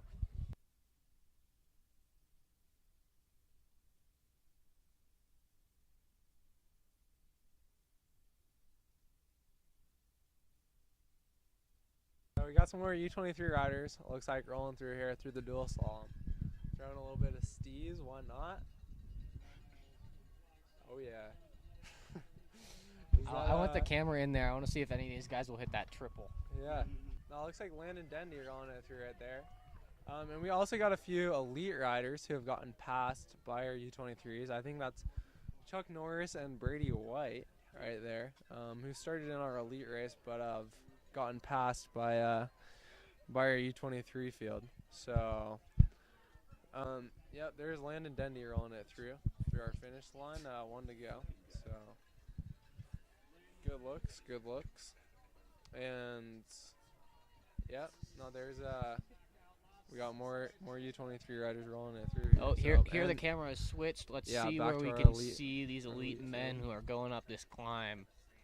Quite a hard fight, like we were saying. I mean, these guys might just start being at the point where one of them's overextending themselves, and it's just a little bit too much for them. And we'll see if that happens to any of these guys, but it looks like all these gaps have stayed relatively similar for this race. Yeah, I mean, this is a big threshold course, so I mean, I would say, I mean, you can definitely blow up, but it's a different type of suffering than I'd say your average XCO course, you know, with these super long climbs here.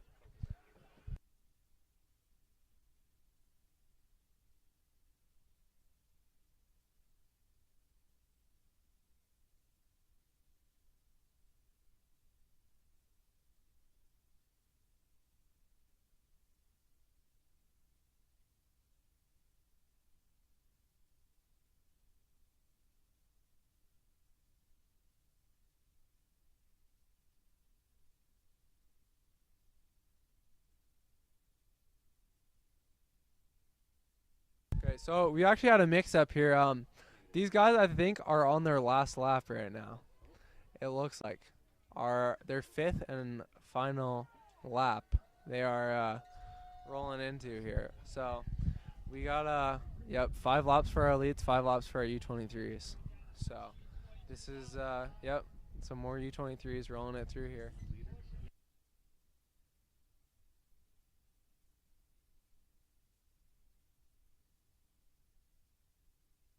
Yeah, the wind is really picking up down here. Our monitor just about blew over here. Yeah, guys, sorry for the technical issues. We're trying not to lose the monitor here, but that looks like Robbie Day, rolling it through the single track here, looking super strong still for Robbie. Yep, Robbie Day rolling it through there, and I mean, we can imagine Logan is rolling it through about a minute in front of Rob. That's number 2. So You're on number. You're looking at second. No, okay. So yep, our second place rider Robbie Day, looking strong, and so he's about to come back out onto the road. Let's see if we can get a visual on our leader in a minute here. He I'm sure is hitting it hard up this last part.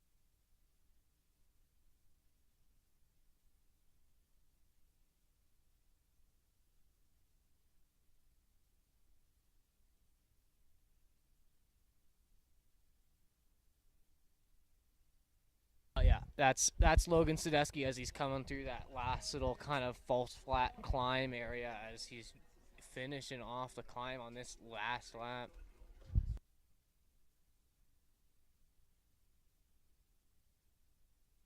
So Logan Sadesky rolling it through to the finish here.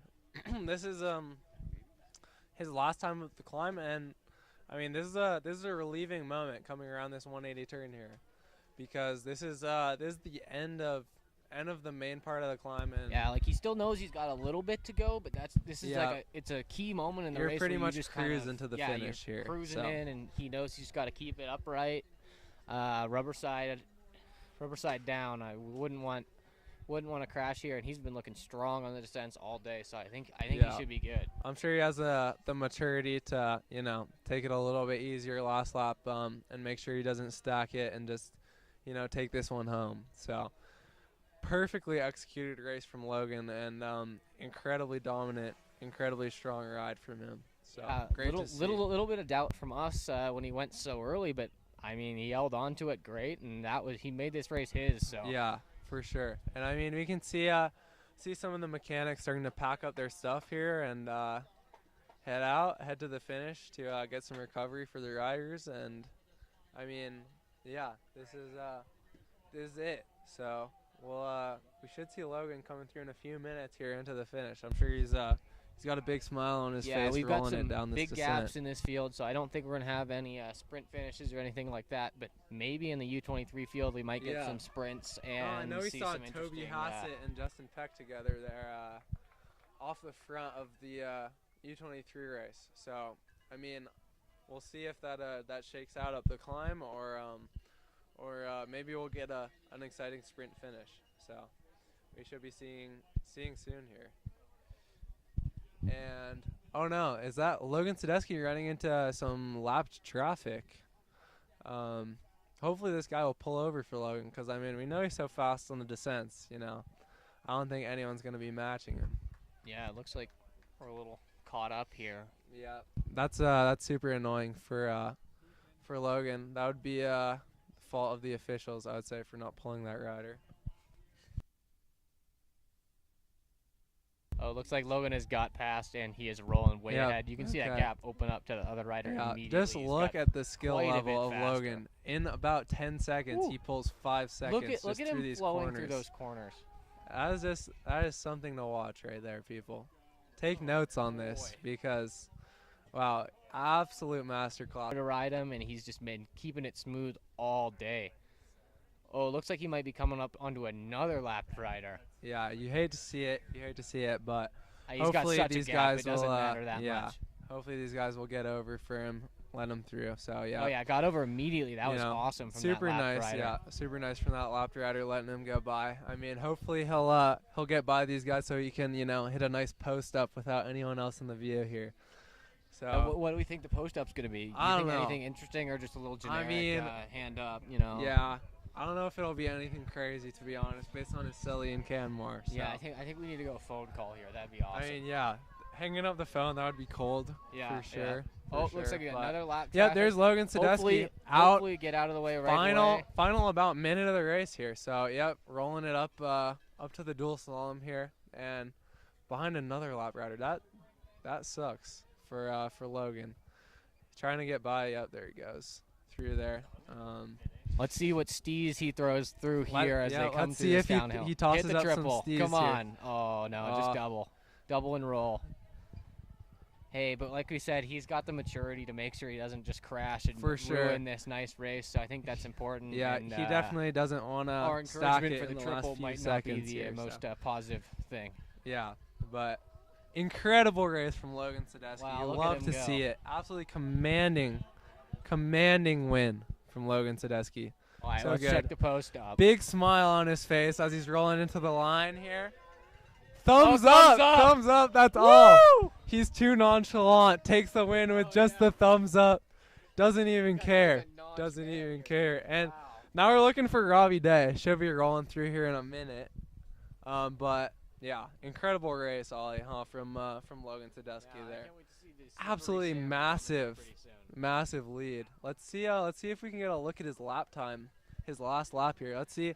You think he'll do a negative split here, Ollie, for his last lap? It looks like he was almost identical to all the other laps on that last lap because he came through at an hour and 3 seconds, and now looks like he is hour 15 minutes and 11 seconds for the final time, which means that he came through with a last lap of 15:08, which is just a little bit it's his slowest lap, but only by about 5 seconds. So he's rolling pretty quick. Still great consistency. And All right, looks like we have there's Rob. rolling it through the top of the dual slalom. Huge gap, huh? Back to from Logan. Oh, tossing it over the double here. All right, looks like And Robbie coming Day in just to the rolling through finish for in the second. here. Strong finish. So, yep, super strong ride from Rob. I'm sure he'll be happy with this one. I mean, he put up a good show, put up a good fight here first lap, but I mean, Logan was the best rider on the day. But still great ride from Rob. We love to see it. So let's see if Caleb Schwartz just rolling looks like through Caleb Schwartz, he's rolling through the sending dual slalom now for third place. Trying to throw a little bit of steez here. And, Different line there than everyone else has been taking. He went yeah. inside to out instead of he was, outside to in. He's hitting that left line there. We didn't see many I mean, guys he's a riding local, so that, it has to be fast. Has Maybe to it's be the just what best is line, exactly yeah. what he wants to do. But So hometown hero Caleb Schwartz, third place. Great ride from Caleb there. And he's been mostly mixing it up with, more of gravel lifetime type of stuff here. So, and now it looks like fourth place. Maybe some issues for Austin Beard. I think that might be Kai Loki But, coming in fifth yeah, as well. Kai Loki's hitting fifth. So Is that a podium for his first elite race? First elite race, top 5 for Kai Loki. That's incredible. Just rolling through the dual slalom now. There's Tobias Steinhardt coming across the line. Great ride from Tobias. And yeah, really something to be said about this ride from Kai because wow, first year U23. Yeah, this is super impressive. Elites, about to roll it across the line. Dude, and he's looking smooth, and he's got a smile. For sure. So, I think that is awesome. Oh, it looks like that's awesome to Austin see Beard that's coming through the Kai, top in so. for 6th place. He's gonna hit Yeah. that dual slalom pretty soon here. So maybe Austin hit it a little bit too hard off the start here. I mean, it looks like he's struggling over the top of this last climb here. So Look at all these boys down at the finish. They are all just congratulating each other and talking about how their ride went. And yeah, good day out there for all these guys, and it's been a strong ride. yeah, no, super cool to see the camaraderie between these guys after the finish. I mean, they're definitely super physical, super competitive on the bike, and not giving each other an inch. But I mean, off the bike, everyone's great friends. So great to see these guys congratulating each other, giving each other hugs after the finish. And here's Austin Beard for 6th place. So I mean, 6th place rolling in several minutes after our leader just shows how difficult this course is. I mean, the gaps are just Yeah, it looks like insane. our top 5 took on a split of about 3 minutes, spread throughout the entire top 5, which is quite huge for an elite race. I mean, it shows how much strong of a ride these guys had, and Logan Sadesky really putting it out there and making these guys hurt. Yeah, now you don't see that often in the elite men when there's gaps like this. So super commanding ride from Logan and Rob out there. I mean, really taking it to everyone else, and yeah, incredible ride from Logan. So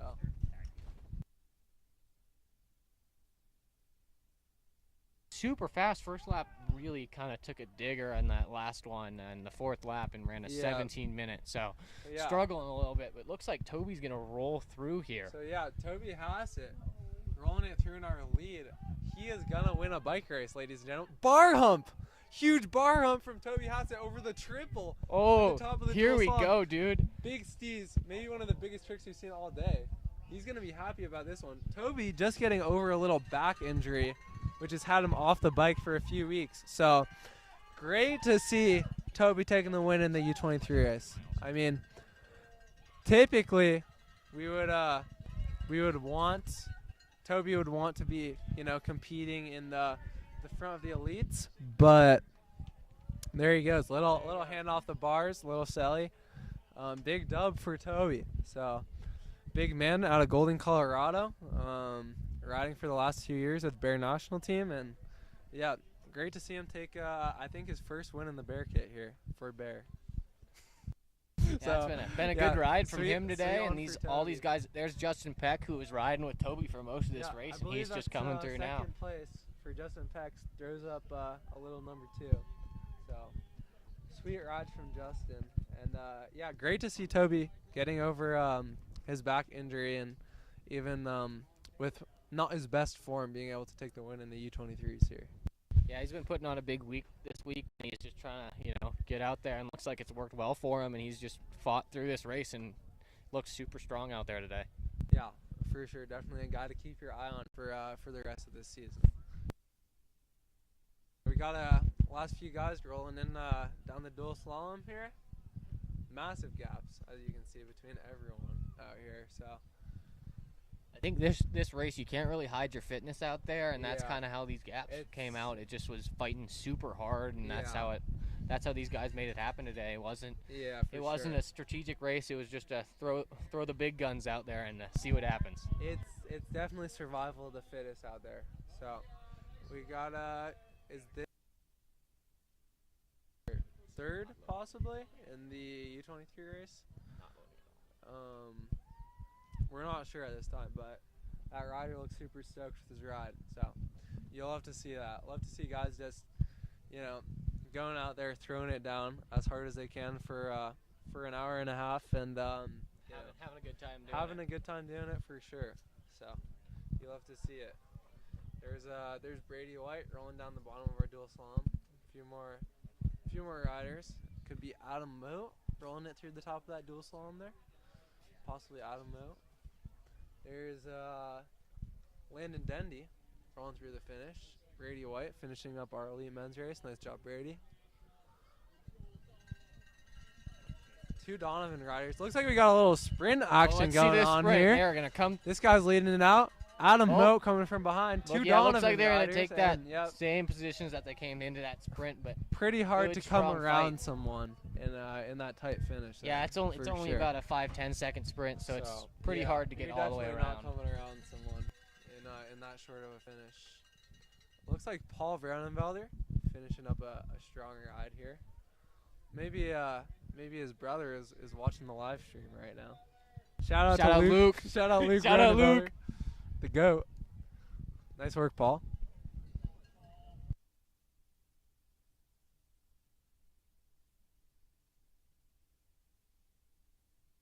Yeah, so unfortunately we're not getting a look at our lap times here, but really fast laps for our U23 guys. I mean, still about.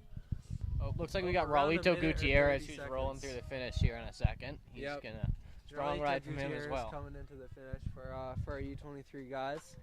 Strong ride from Raulito. Nice work. Consistently, the inside was Caleb Schwartz. Yeah, it's so interesting for Caleb. Yeah, it looks like no sprint here. That was quite a lead through that downhill there. Just made use of those gaps to gain a little speed and just keep it up. All right, so I think this is wrapping up the end of the field here. So thank you guys so much for having us. It's been a pleasure commentating with you guys today. Yeah, thanks for joining me, Ben. It's been a good day. And thank you, Ollie. See you guys. See ya.